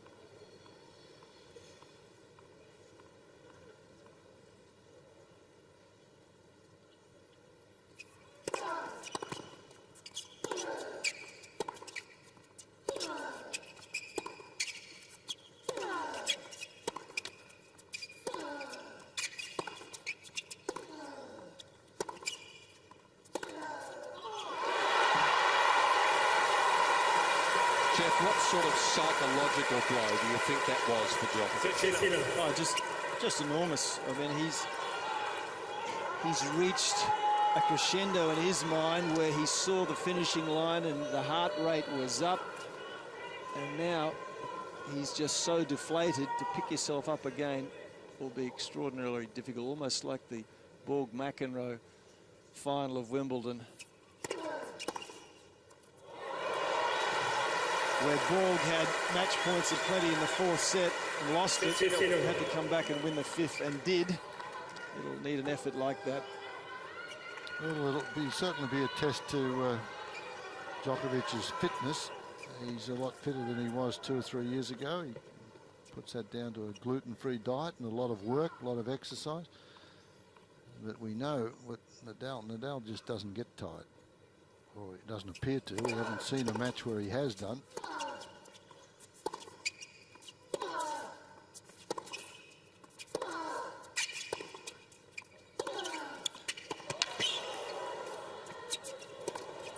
Oh, well, how can he hit that from there? He's absolutely running backwards, thinking the ball is going to go out. 13-15. This is the adrenaline high he's on at the moment, Fred. He's hitting the ball harder. He's playing closer to the baseline. He's on a rush. 162 kilometres an hour. That's the fastest shot we've seen all night. And he's falling backwards. He's falling backwards when he hit it. But that's the adrenaline rush he's got going at the moment. It's huge.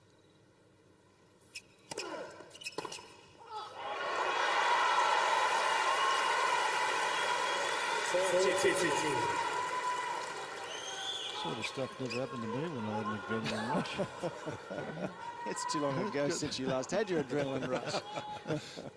Oh my goodness.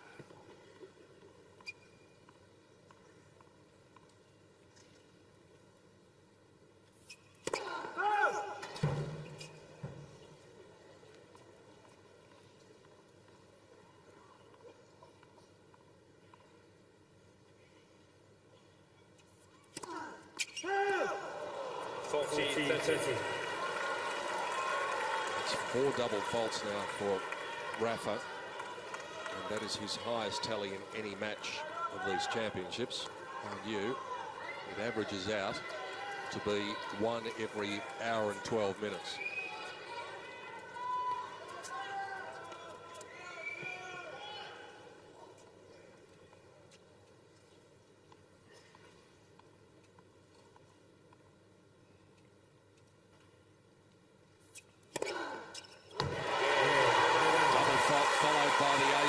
Nadal gets first on the board in the deciding set.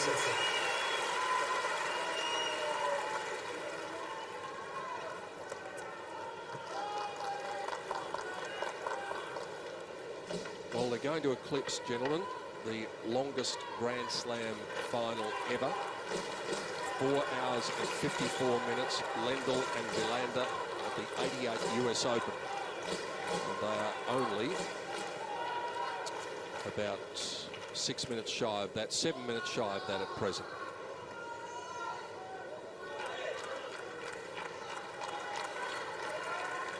Dare I say it, Jeff, Pascal Maria, the man we just looked at. You and I sat here one night when he was in the chair. Roddick versus Alanui. He was the man umpiring when it went 21-19 in the 5th set. He had a lot more hair then. He lost it that night. I really think this is the first time Nadal truly believes that he can win. I mean, he's been hoping, he's been wanting, but this is the first time he truly believes it.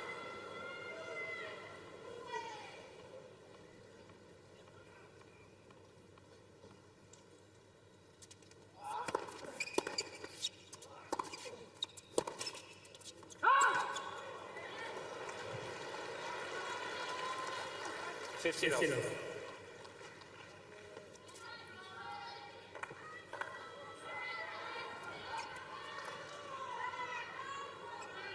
200k that serve from Djokovic then, so that's up there with his quickest of the night. Appears to have plenty left.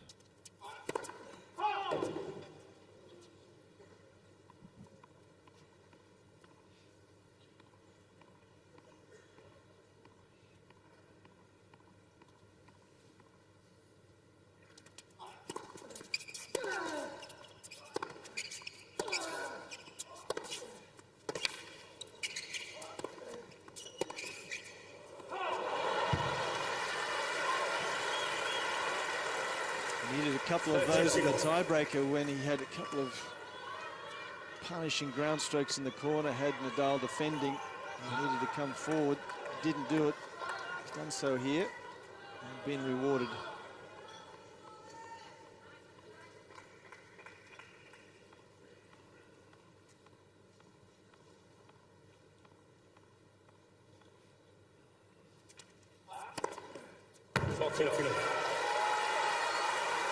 Well, this is great stuff. This is great to see. Djokovic is not going to go away, give this title up without one heck of a fight, and it's been that already.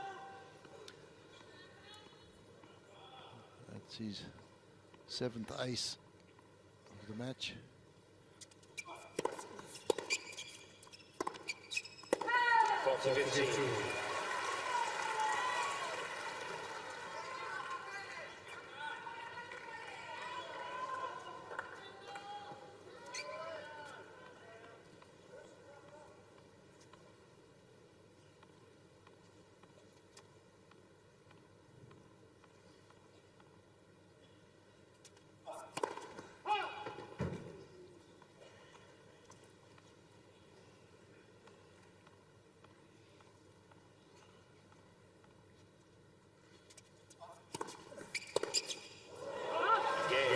Djokovic.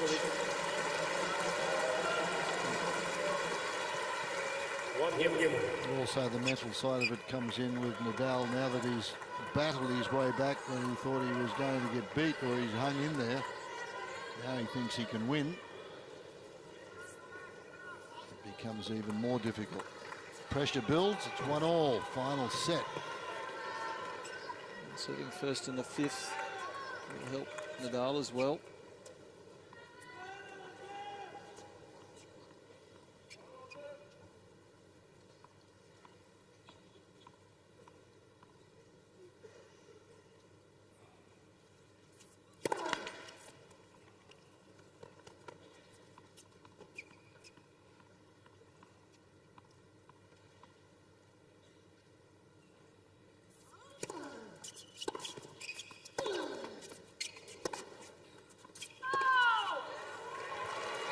Close. I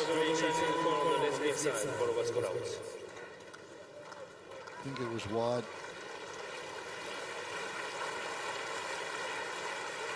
No, it's good.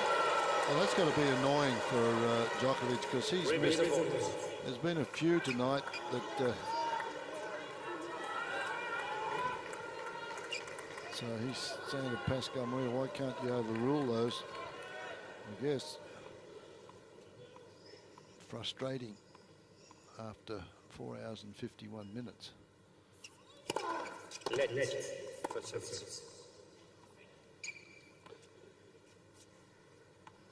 Changed tactics a little with the serve, Nadal. He was so successful with the one at the body and down the tee. Now he's elected to go out to the forehand.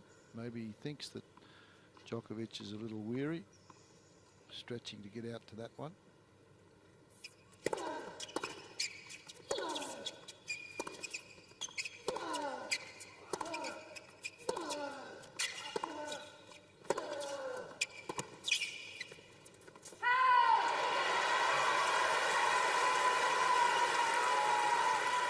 50.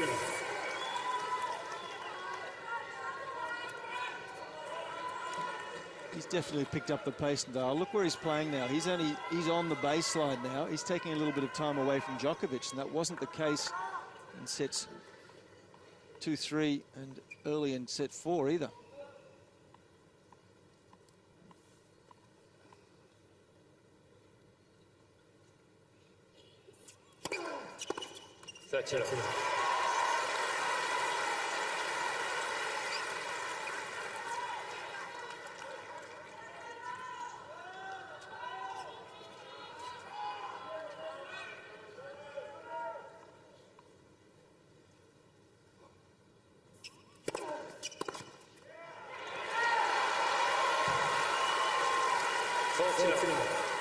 Mixing the serve up well now.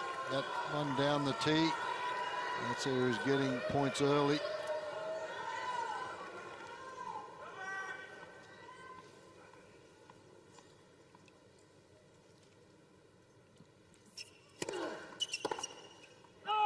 A love game will save a lot of energy for the battle ahead.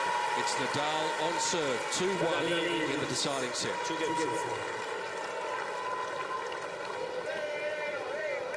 Well, if you wanted a little wager in this match and you wanted to go to 5 sets, the bookies had that for Djokovic to win 3 sets to 2 was $5.75, and Nadal to win 3 sets to 2 was $6.25. So much better odds than just for the match. But you'd have to think you have to sit out here for 5 hours to collect. But it's been it's one of the best tennis matches that I've been involved with, and I've been doing it for 30-something years. And this is just after the first 5 or 6 games, it's been just top quality stuff all the way through.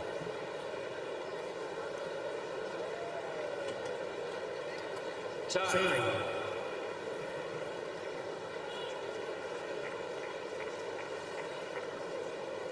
The clock has just ticked up to 4 hours and 55 minutes, making it officially the longest Grand Slam final in history, eclipsing Lendl versus Valander at the US Open in 1988. And there's still a long time to go. They're also going to eclipse seemingly the longest ever match here at the Australian Open, which stands at 5 hours and 14 minutes.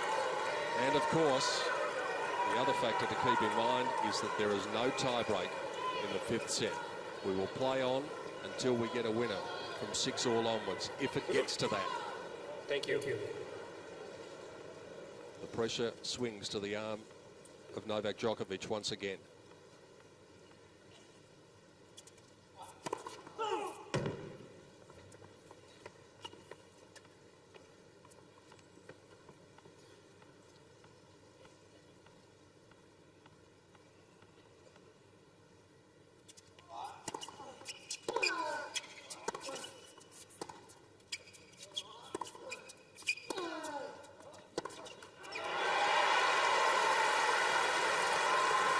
Grand Slam tennis is so tough. Best of 5 sets, 7 matches to win the title over 2 weeks.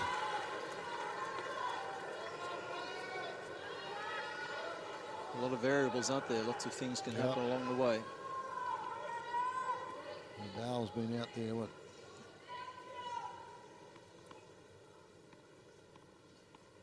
21.5 hours now for the fortnight for Nadal. Djokovic has been out there for 20 hours. Coming into the final, 16.5 for Nadal, 15 hours for Djokovic.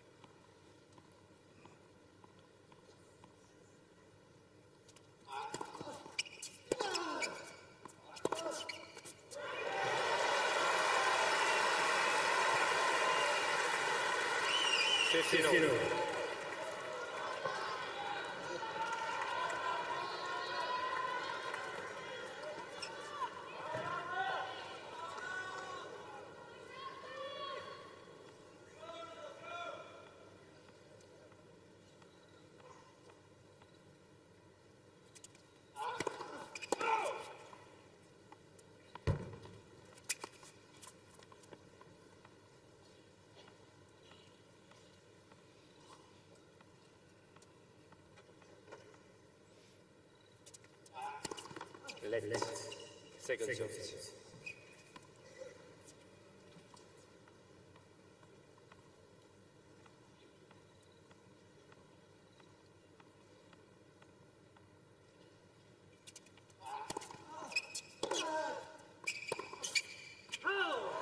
Just a little bit of that look starting to creep back in about Novak Djokovic. 15-30. It's a bit like the way he looked at one stage against Leighton Hewitt. It's very much like the way he looked against David Ferrer and at times against Andy Murray.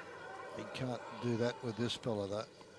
He gives this guy a little bit of a sniff and gets it down an early break. That's great stuff. Just what you think he's done. 30.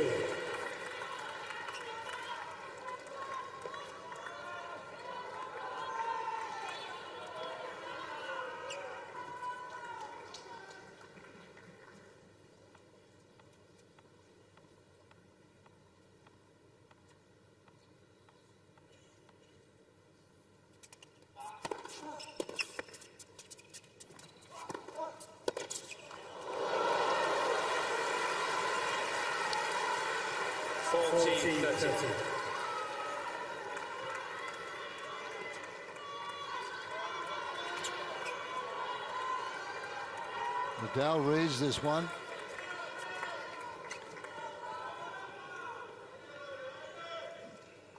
Has the shot, but can't execute.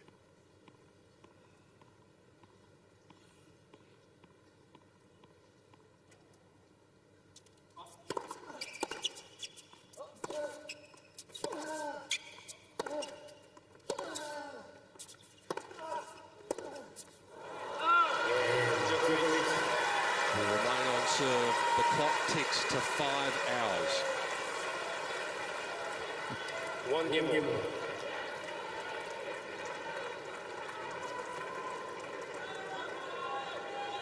Two games all. The fight to the finish has only just started in this final set.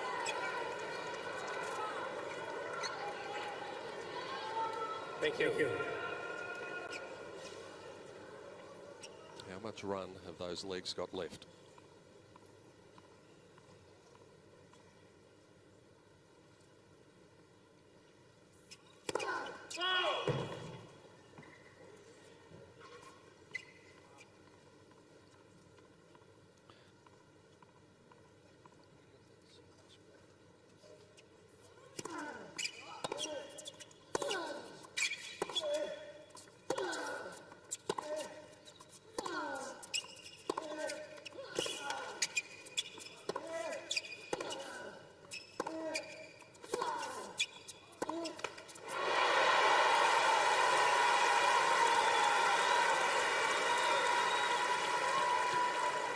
Have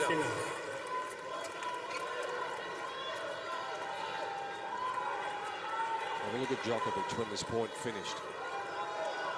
Look at the way he finished.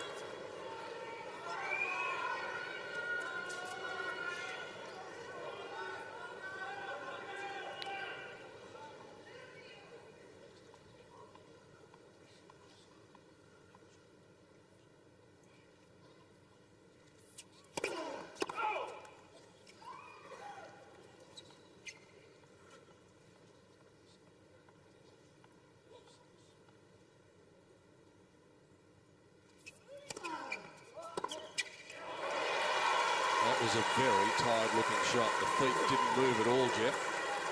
30. Yeah, and you feel more tired when you're behind with Nadal serving first all the time. Djokovic feeling like the finishing line is further and further away.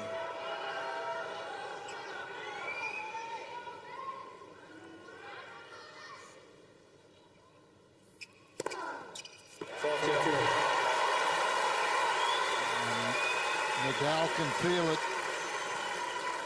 Has a quick look up at the other end of the court. Sees his man stumble a little and then fires down an ace. And if he wins this point, I'll bet you Nadal jogs to the chair. On the line. I'm going to challenge. Nadal returned to the corner on the right baseline for what's called in. Nadal had his nose over the ball, but still looked up at his support box to see what they thought. Let's see if Rafael Nadal does jog for the chair. He's got his nose in front still. It is 3-2 in the deciding set. How much has Djokovic got left?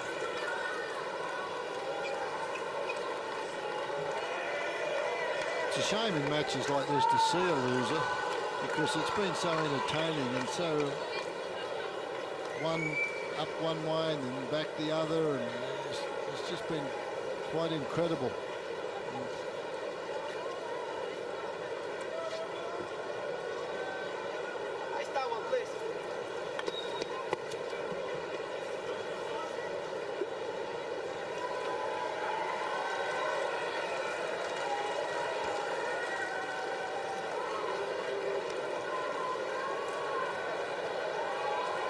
It's amazing that people can manage a smile at the moment. The tension is so palpable here in the stadium. Time. It's certainly been enjoyable. It's been enjoyable for 5 hours and 4 minutes. A simply remarkable match.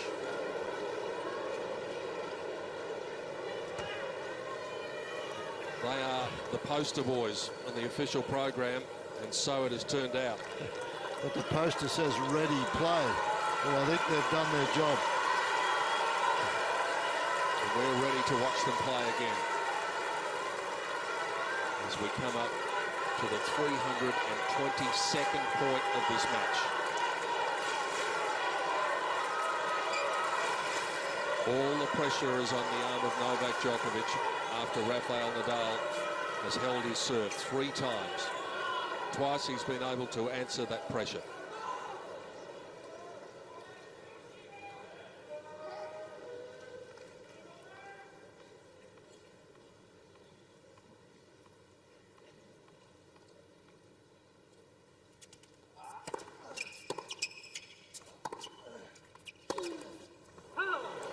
As Jeff mentioned, it's in my mind also a huge 15 off.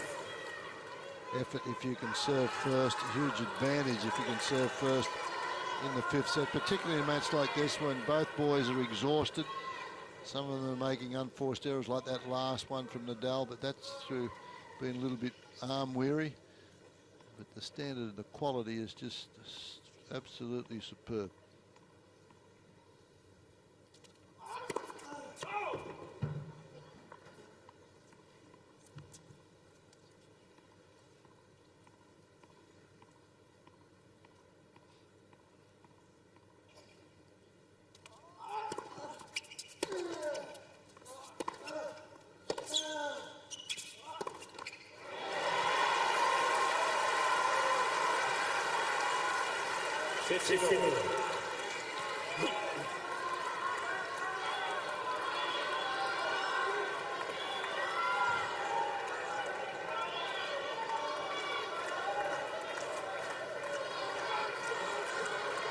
Total those unforced errors. Djokovic 61 now has made more than Nadal 58. That's changed quite dramatically since midway through the 4th set.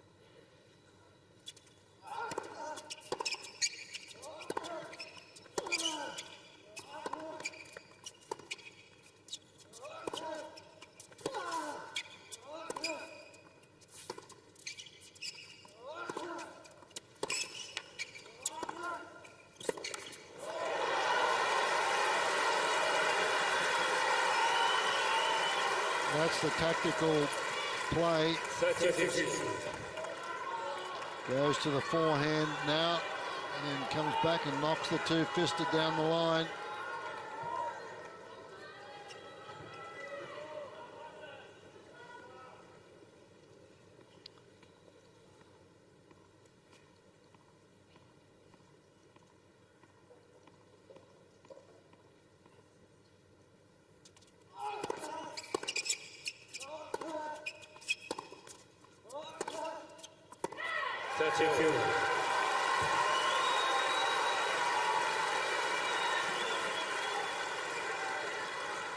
Peter mentioned the increase in the unforced errors from Djokovic, and that just comes from that not quite getting into position. He's trying to play aggressively. He's trying to hit close to the lines. And if your feet are just a little weary, you start to miss.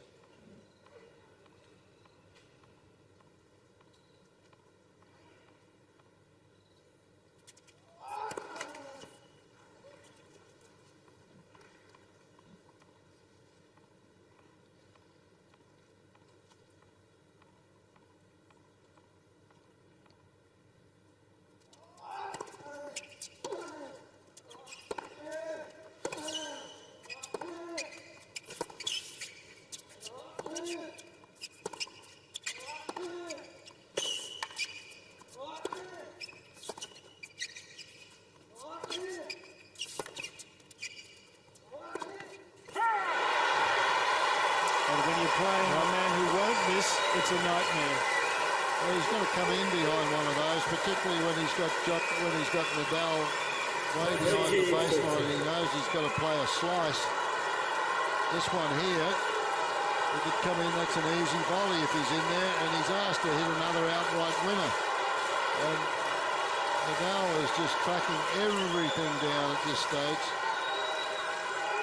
This is just the 5th break point that Rafael Nadal has had for the match. Djokovic has had 16 and missed the opportunity many times.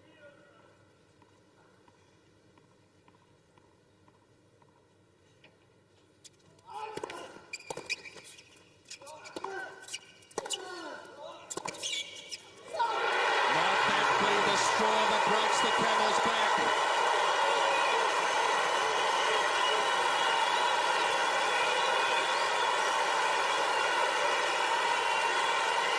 Nadal is 2 games away.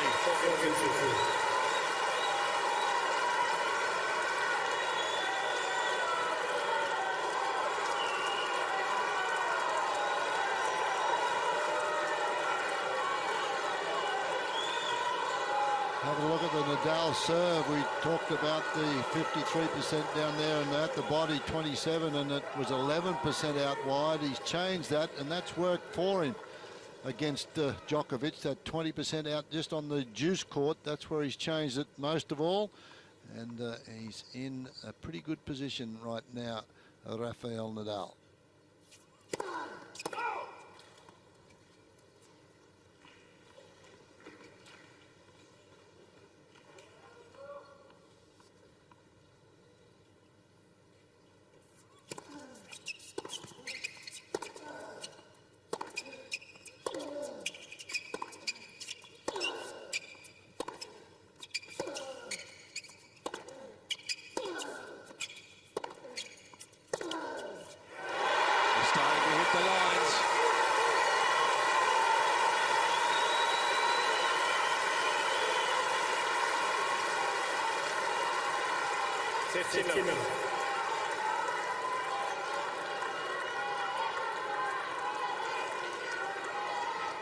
What incredible forehand. That's the favourite shot, but he split the line with this one once more.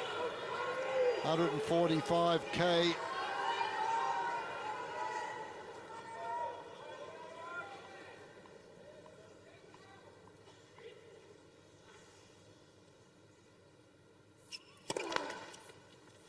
The last time Djokovic was able to break Nadal's serve was exactly 2 hours ago in the last game of the 3rd set.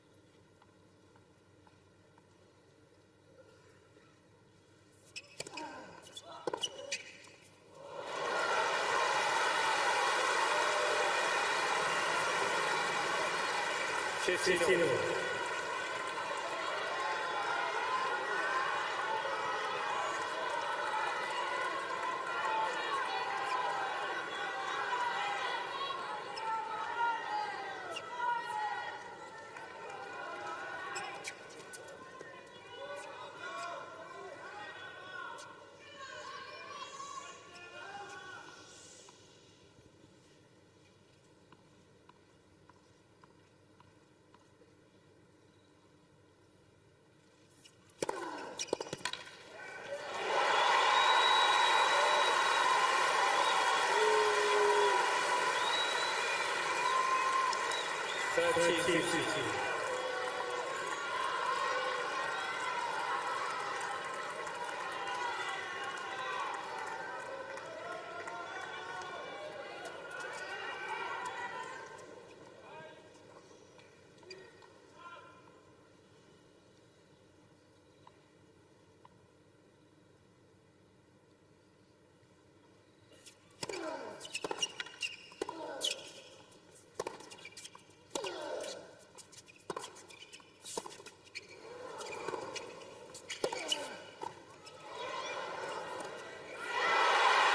It's called wide. Nadal challenges. The call was a little late.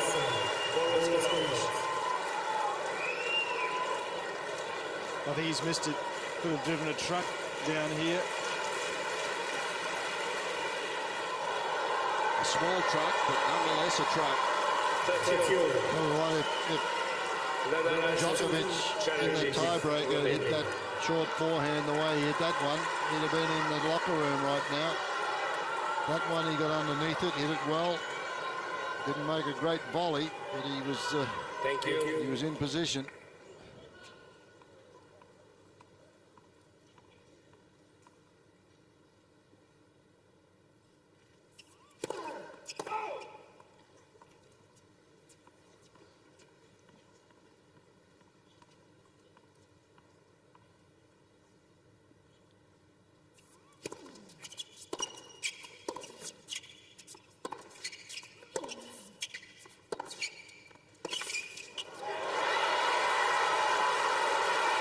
Praise the fighting qualities of Rafael Nadal, and rightly so. But what about this man? 30-40. But what he's got to do is take the next step here. 16 break points he's had, 5 he's converted.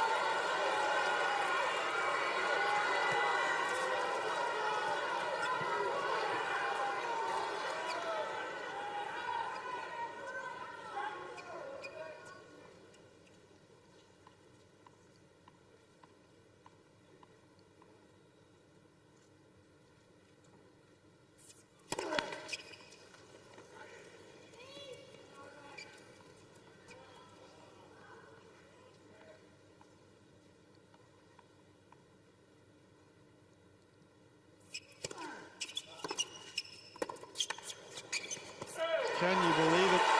Back-to-back breaks of serve, and this epic contest, which is now the longest match in Australian Open history, is going to be going for a fair bit longer. Can't pick a winner, can you? It's just back and forth. You'd think Nadal's in a great position, and Djokovic comes back. Looks as though he's spent. Comes up with some good stuff. Right down to the wire, and as Peter mentioned, if it keeps going this way, there are no tie breaks in the 5th set. Go straight to the airport tomorrow morning, I think.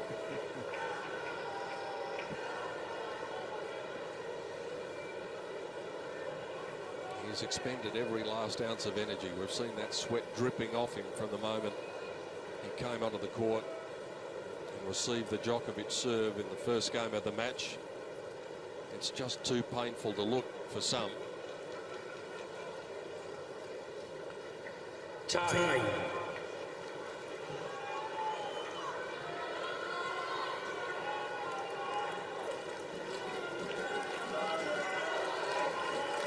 They're on a knife's edge out in Garden Square. Those supporters just 3 or 4 minutes ago must have been sitting there forlornly, and all of a sudden their man comes out and does what he hadn't done for 2 hours. Break the Nadal serve. We are back on serve, 5th set, the championship decider in Melbourne. It is 1 o'clock in the morning. He's walking with a little bit more positive step at the moment, Djokovic. See how it transpires as far as the serve is concerned.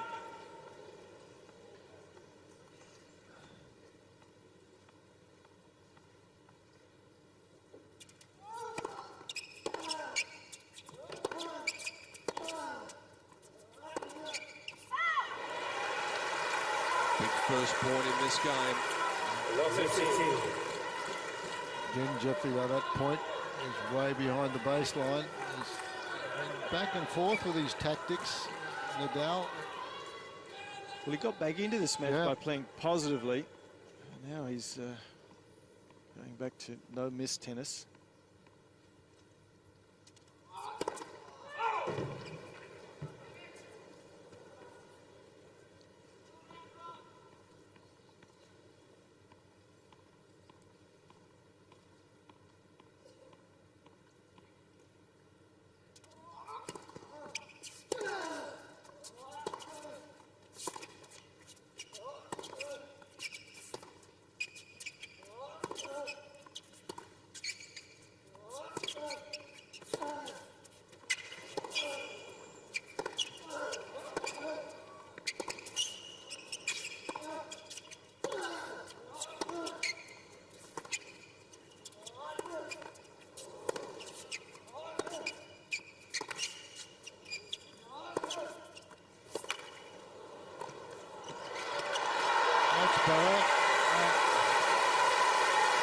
Finally move forward on one.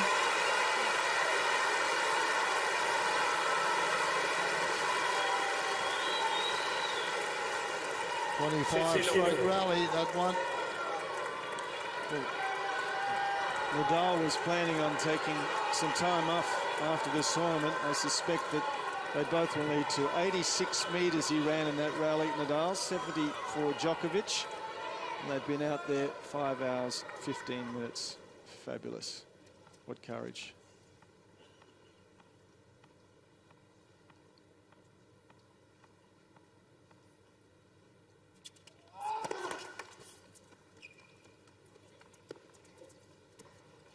First serve for both players slipping down a little bit, understandably so. It's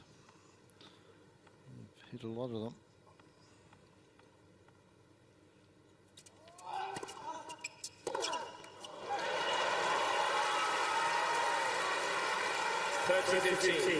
Djokovic stretching to try and keep limber and loose. In order of exhaustion tonight, I think it's probably Novak first, Rafa second, Novak's partner third. She's been up and down like the lifts at Rod Laver Arena, riding every point.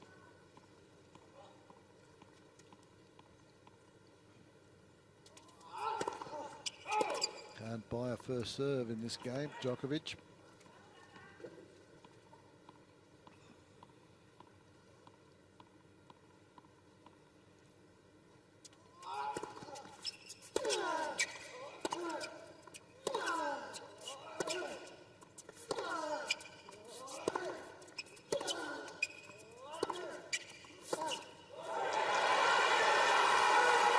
Again, Nadal, as Jeff mentioned, playing don't miss tennis. He's retreated once more to 5 metres behind the baseline in this rally.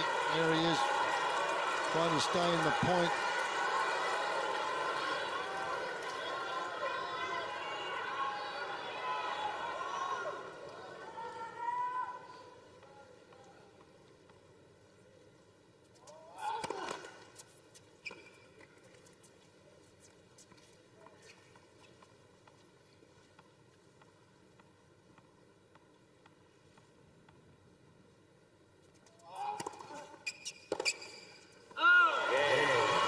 It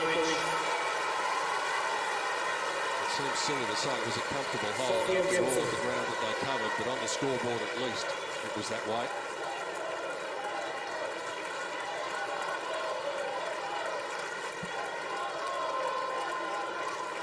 This is the danger period now. 4-all. First of all, from Nadal, and look at the ground they've covered in this match. Well, it surprises me that Djokovic has covered more territory than Nadal. Thank you. It really surprises me.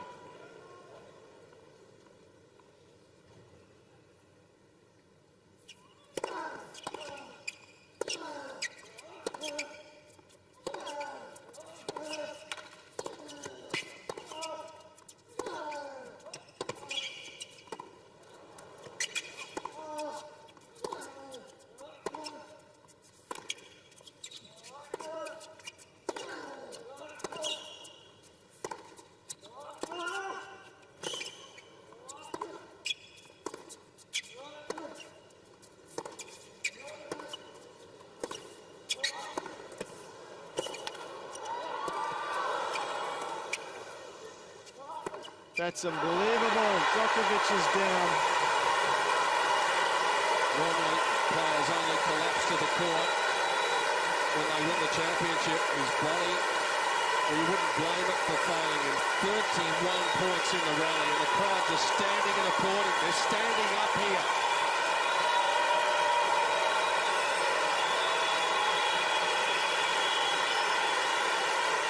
That's what they think of it. Remarkable to see that in the middle of the game. But then again, this is a remarkable match.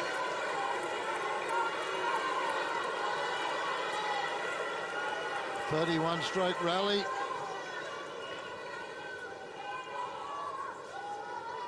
"31 strokes played on the limit. 92 meters Djokovic, 71 Nadal.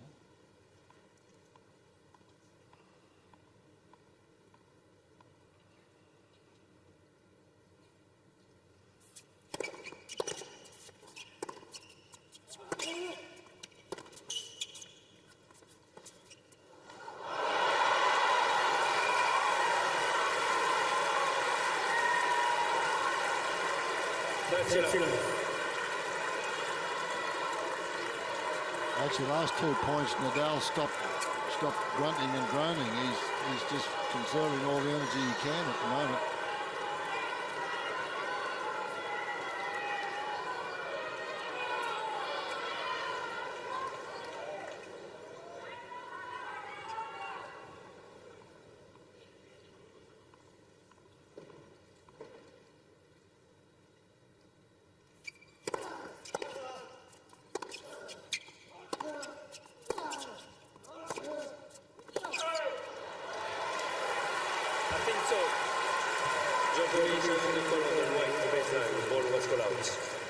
I think this is long.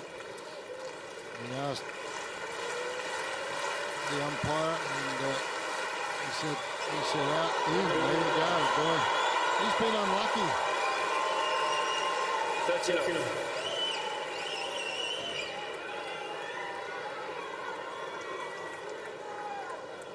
Uncle Tony can't believe it. He's up that end too. He thought it was out.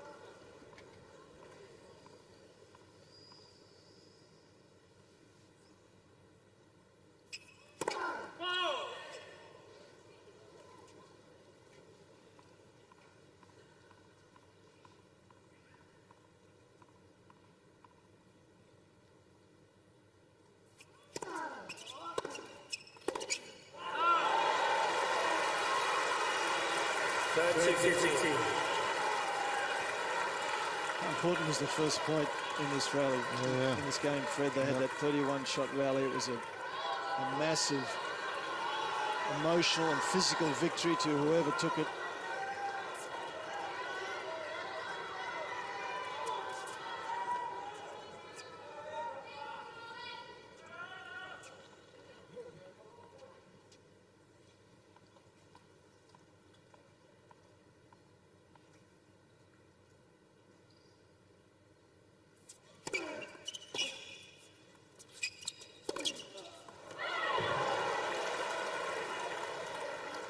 That's called long.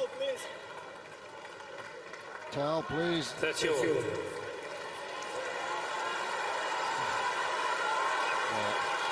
Talk about big points as we have a look at Hawkeye, showing that the ball was long. 2 sets all, 4 games all, 30 all in the championship decider after 5 hours and 27 minutes.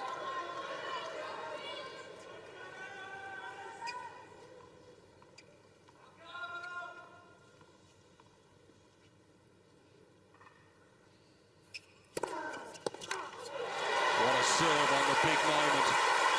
Well, that's where he won a lot of the big points early. Then he changed strategy somewhat. When he last just a couple of games ago, still 53% of the points he's been going on this juice court's been going down there. Look at the movement he gets on the ball.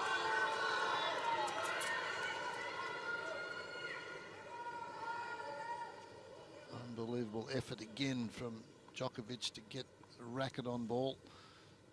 Game point.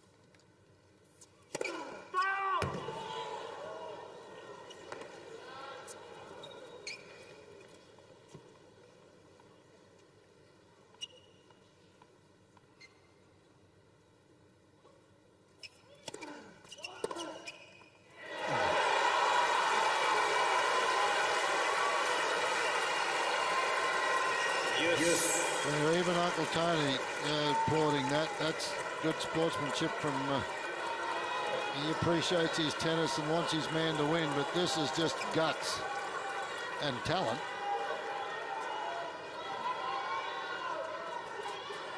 Winner number 54, 11 more than his opponent.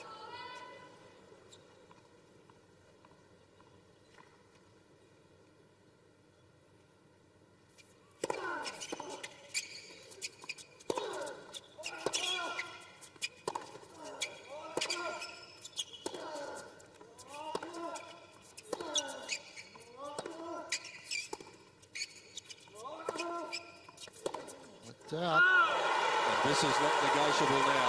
Novak has to take his chance. He's squandered so many.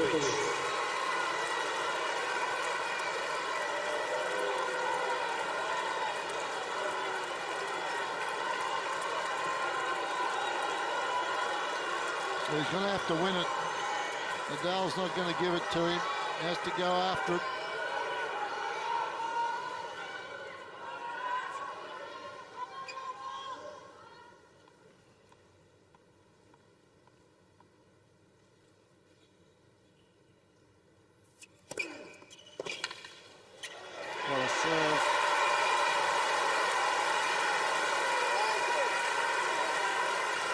Yes.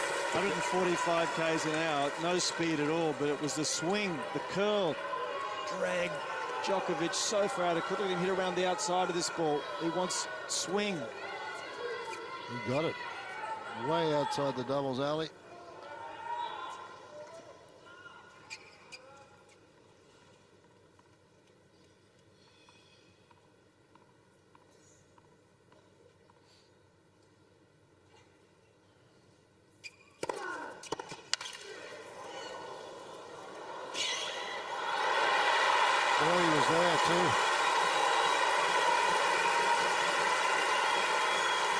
What a remarkable return.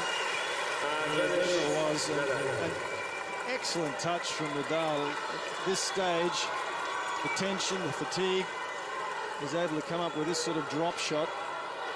Phenomenal.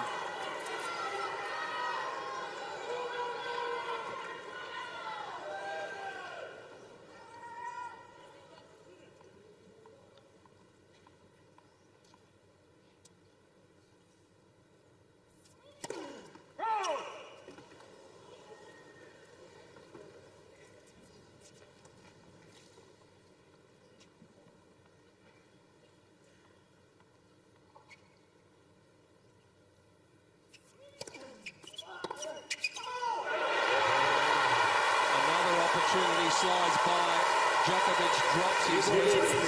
Nadal is the first to find, and that's like reaching just underneath the summit of Everest. 5-4 for the Spaniard.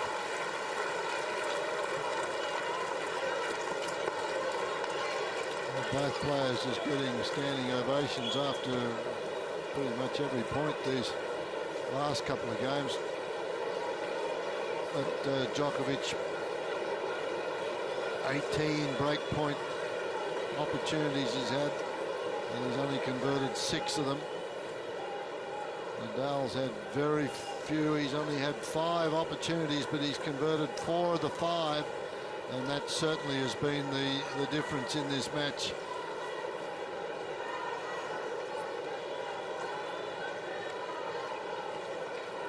We've been looking at the player support boxes, but if you look around the rest of the stadium, it wouldn't have been more than 200 people that have left.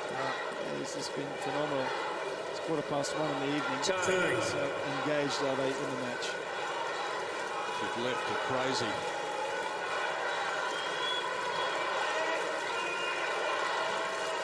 "5 hours and 33 minutes," says the clock now. Djokovic knowing that he cannot afford one slip. It's like the noise of a football crowd in here. They have been so absorbed by this dramatic contest.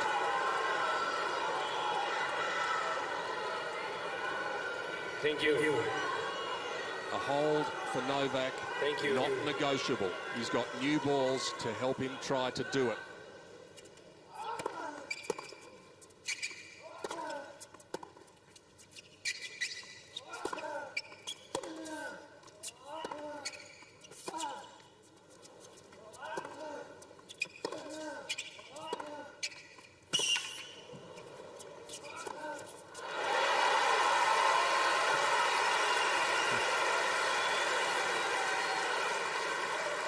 15 up.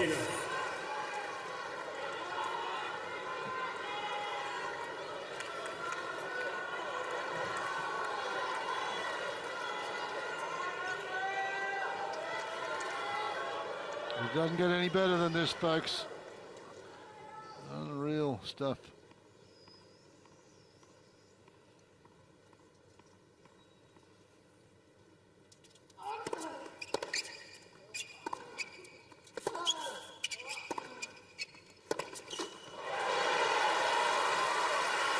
All the folks that are here tonight are going to look back in years to come and say, well, I was there and experienced one of the greatest matches of all time. And this place only holds 15,000 people, Fred, but there'll be 100,000 who will say that they were here. Yeah, yeah.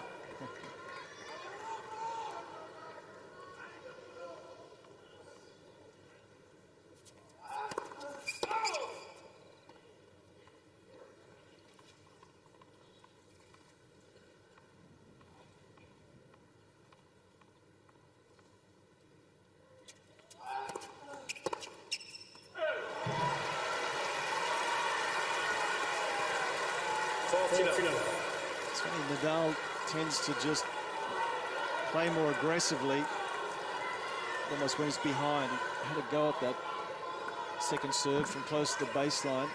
When he gets ahead, he tends to play no-miss tennis.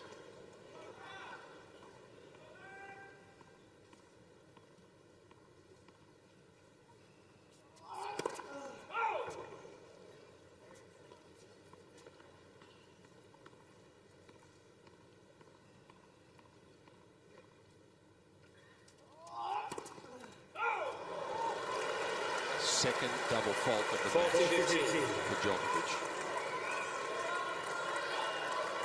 If it's going to happen, 40 love is probably not a bad time for it to happen. Every point becomes so critical.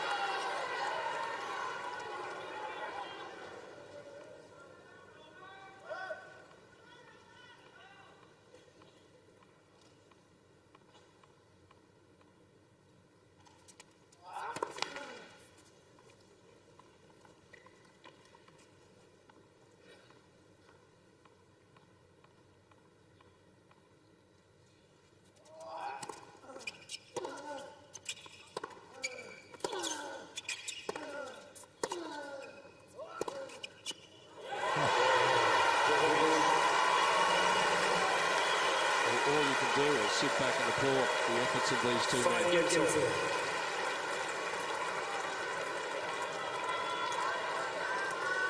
Sometimes you see a long match, but it's on the back of some big serves where the points are relatively short. Every point here, almost without exception, has been prolonged with wonderful stroke making from the back of the court, probing. There's been no easy way of winning a point.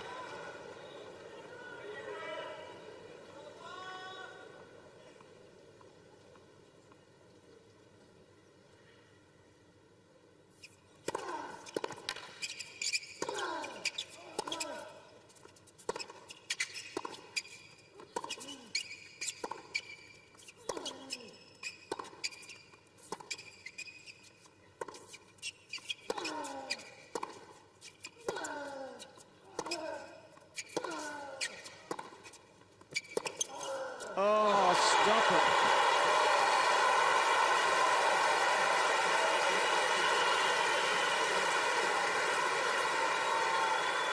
$15.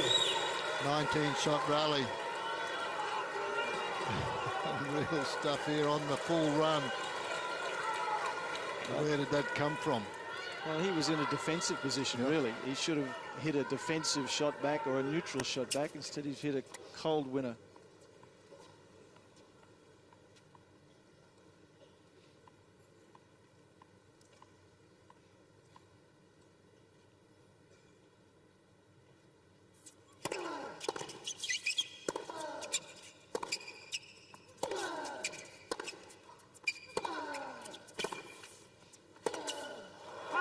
This time, the only ones who won't leave this stadium disappointed, might be the photographers who wait for the shot of the champion holding up the trophy, because is either of these guys going to have the energy to hold up the Norman Brooks Challenge Cup at the end of this. Hard to imagine.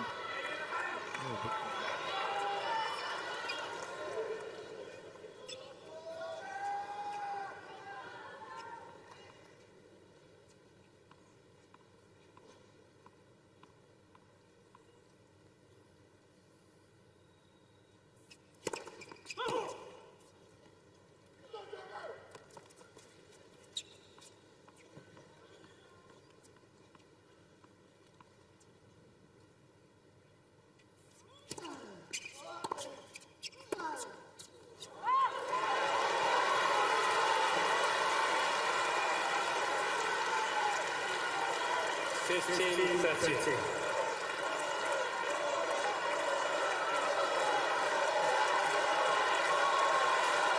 of positivity in the body language from the defending champion.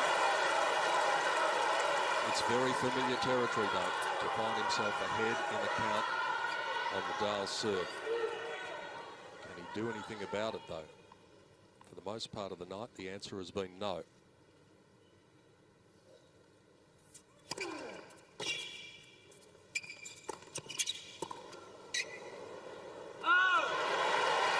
He'll be annoyed. He picked it. Yeah, they overran it. There's another terrific serve, though, from Nadal at 15-30. Jammed him, yeah.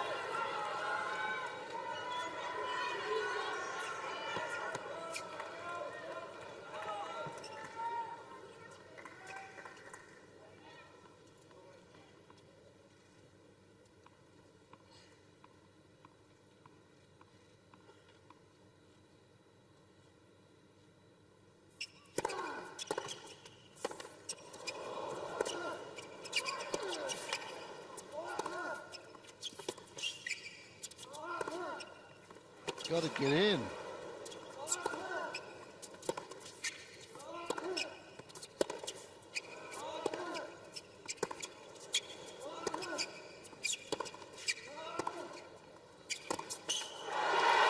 there are 3 opportunities there for Djokovic to get into the net and make things make life a lot easier for him.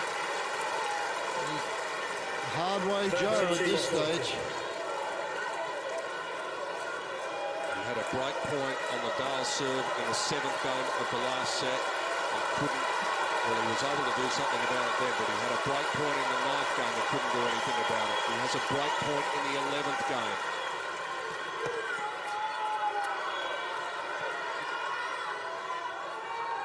Does he go for the slider?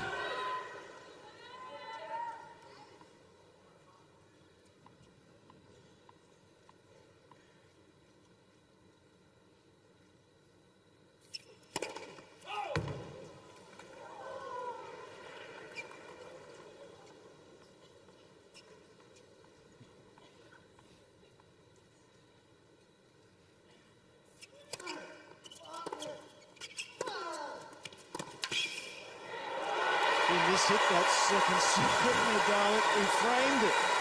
121 it was. It ended up being difficult because he framed it so badly, it got an awful lot of side spin on it. Look at this ball curl.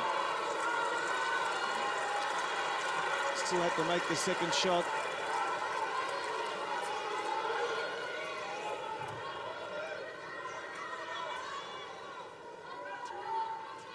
Break point number 19 goes by the wayside. Is that going to be the big story of this match?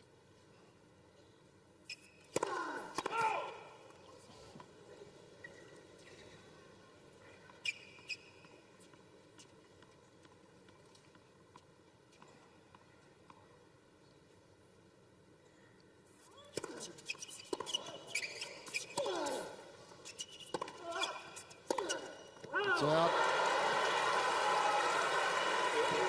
Very close to a double fault. There was a bit of a noise, a murmur from the crowd.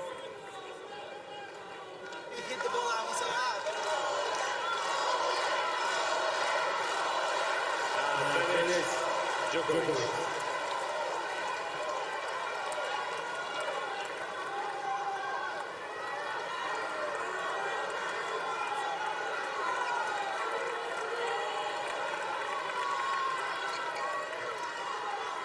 was the second serve right on the line.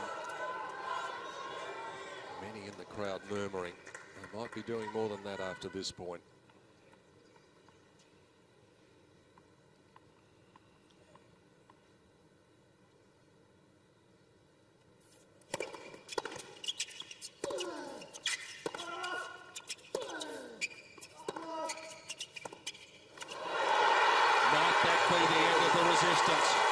Djokovic marches purposefully towards the chair, knowing that in a moment he'll be serving for the championship in 2012.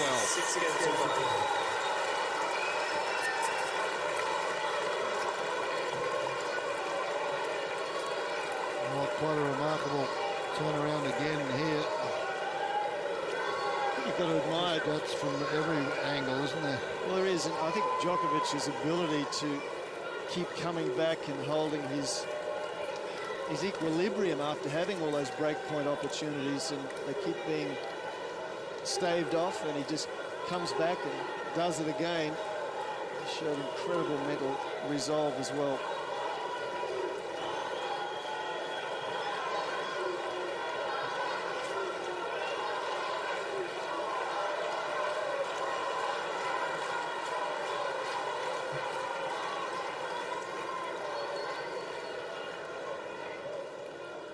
Time.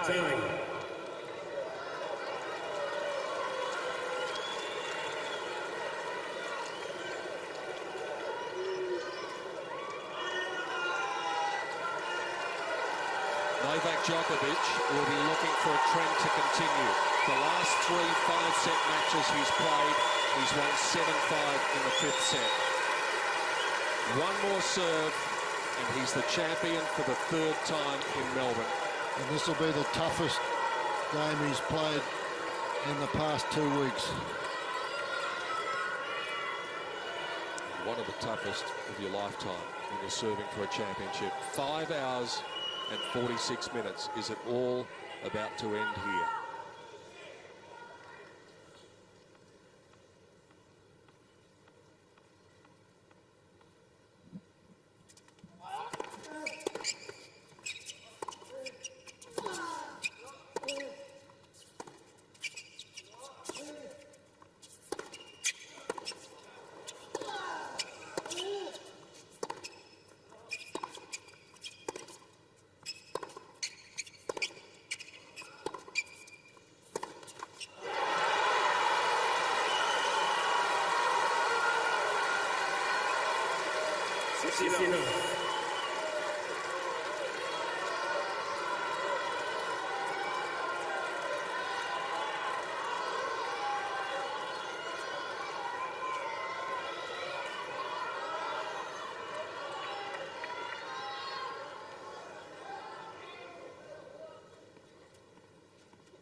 Two more, just 2 more.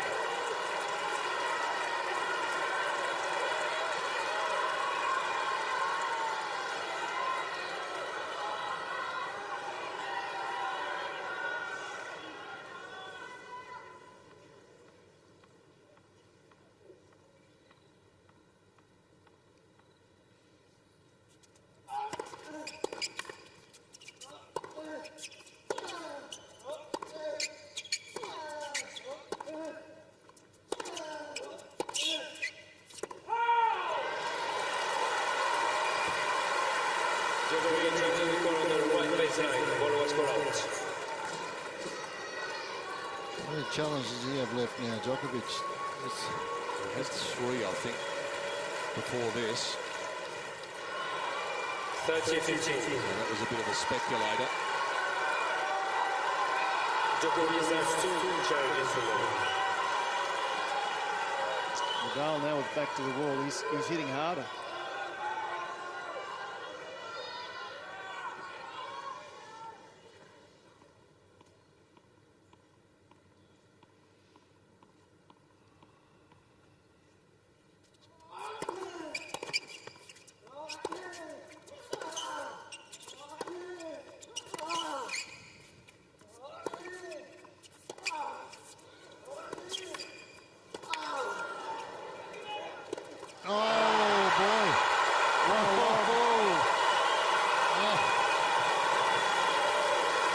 could see that was going to be a tough smash. Terrific lob. They're exhausted. To get off the ground for the overhead was never going to be easy, and he sure didn't. Could have gone in a couple of times before, makes his move this time, but the lob goes up. Not a difficult overhead though, it's only half court. But in the right spot at the right time, and he just falls down before he even has a strike at that.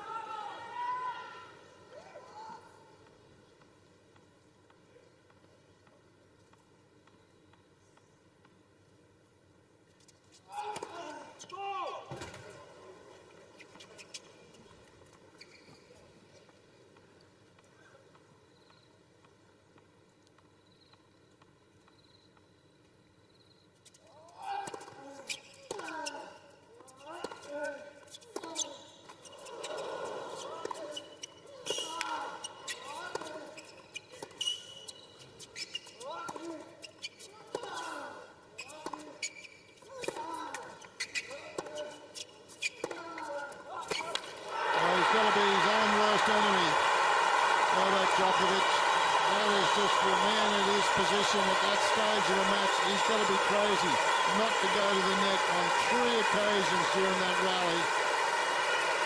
Nadal's not going to miss from the backcourt.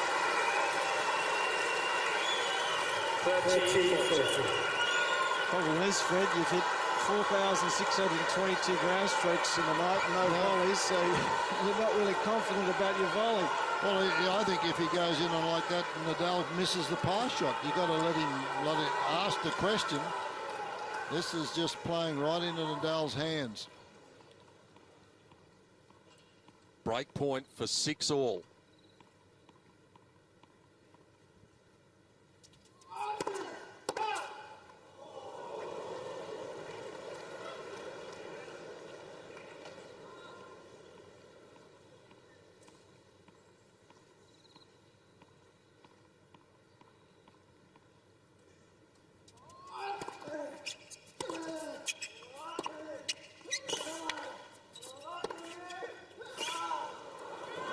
Well done.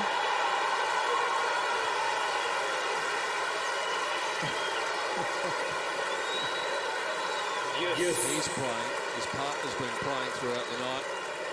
Well, playing, and it just keeps on going. This is fabulous. Asking for some divine intervention here.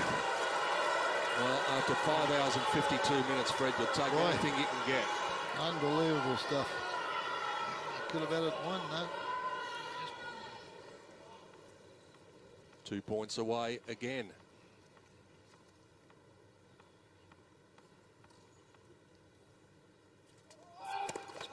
Let for service.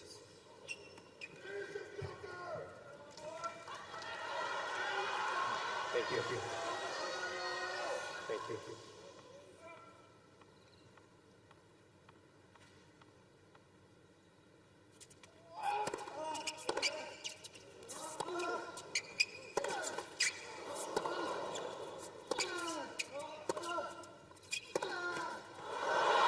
One time it was kind to him, the next time not.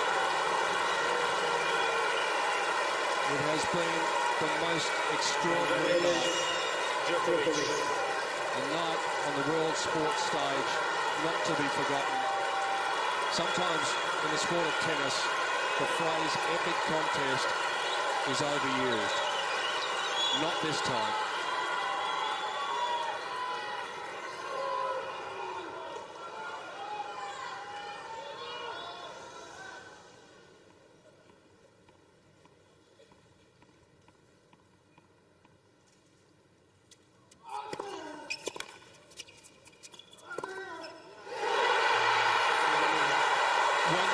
The story of the great tennis matches ever played.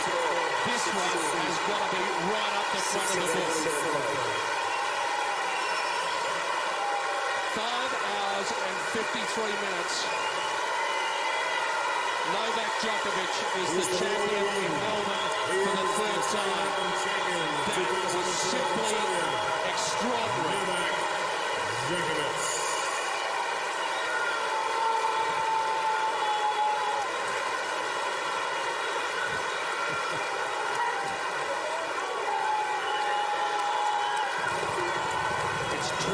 2 on a Monday morning in Melbourne. Hardly anyone is left. Hardly anyone was able to leave. And just at this moment, as the champion celebrates, spare a thought for the vanquished tonight. As brave a performance as Rafael Nadal has probably ever produced in his life, and yet he still walks away empty-handed. Djokovic wins it 7-5 in the 5th set in 5 hours and 53 minutes. Have we ever seen the likes of it? The 100th Australian Open final is probably the best. Well, quite a remarkable performance all round. It's probably one of the best matches I've ever had the pleasure of calling. And it's one that I'll certainly remember for a long, long time to come, because there are so many ups and downs throughout the match. And guts, determination, fighting qualities, anything that you want to mention in our wonderful sport of tennis was in this one.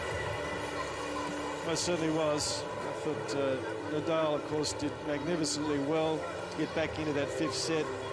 But then I think, frankly, it took an even tougher mental effort for Djokovic to overcome the disappointment of not being able to win in 4, be down a break in the 5th, and come back and win it.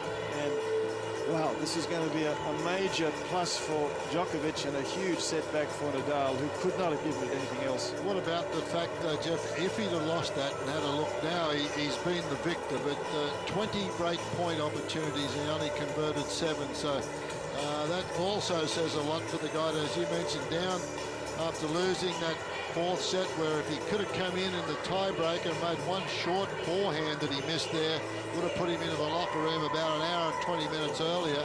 And yet he has the guts and the determination. He was out of it early in the 5th, and he comes back to win it.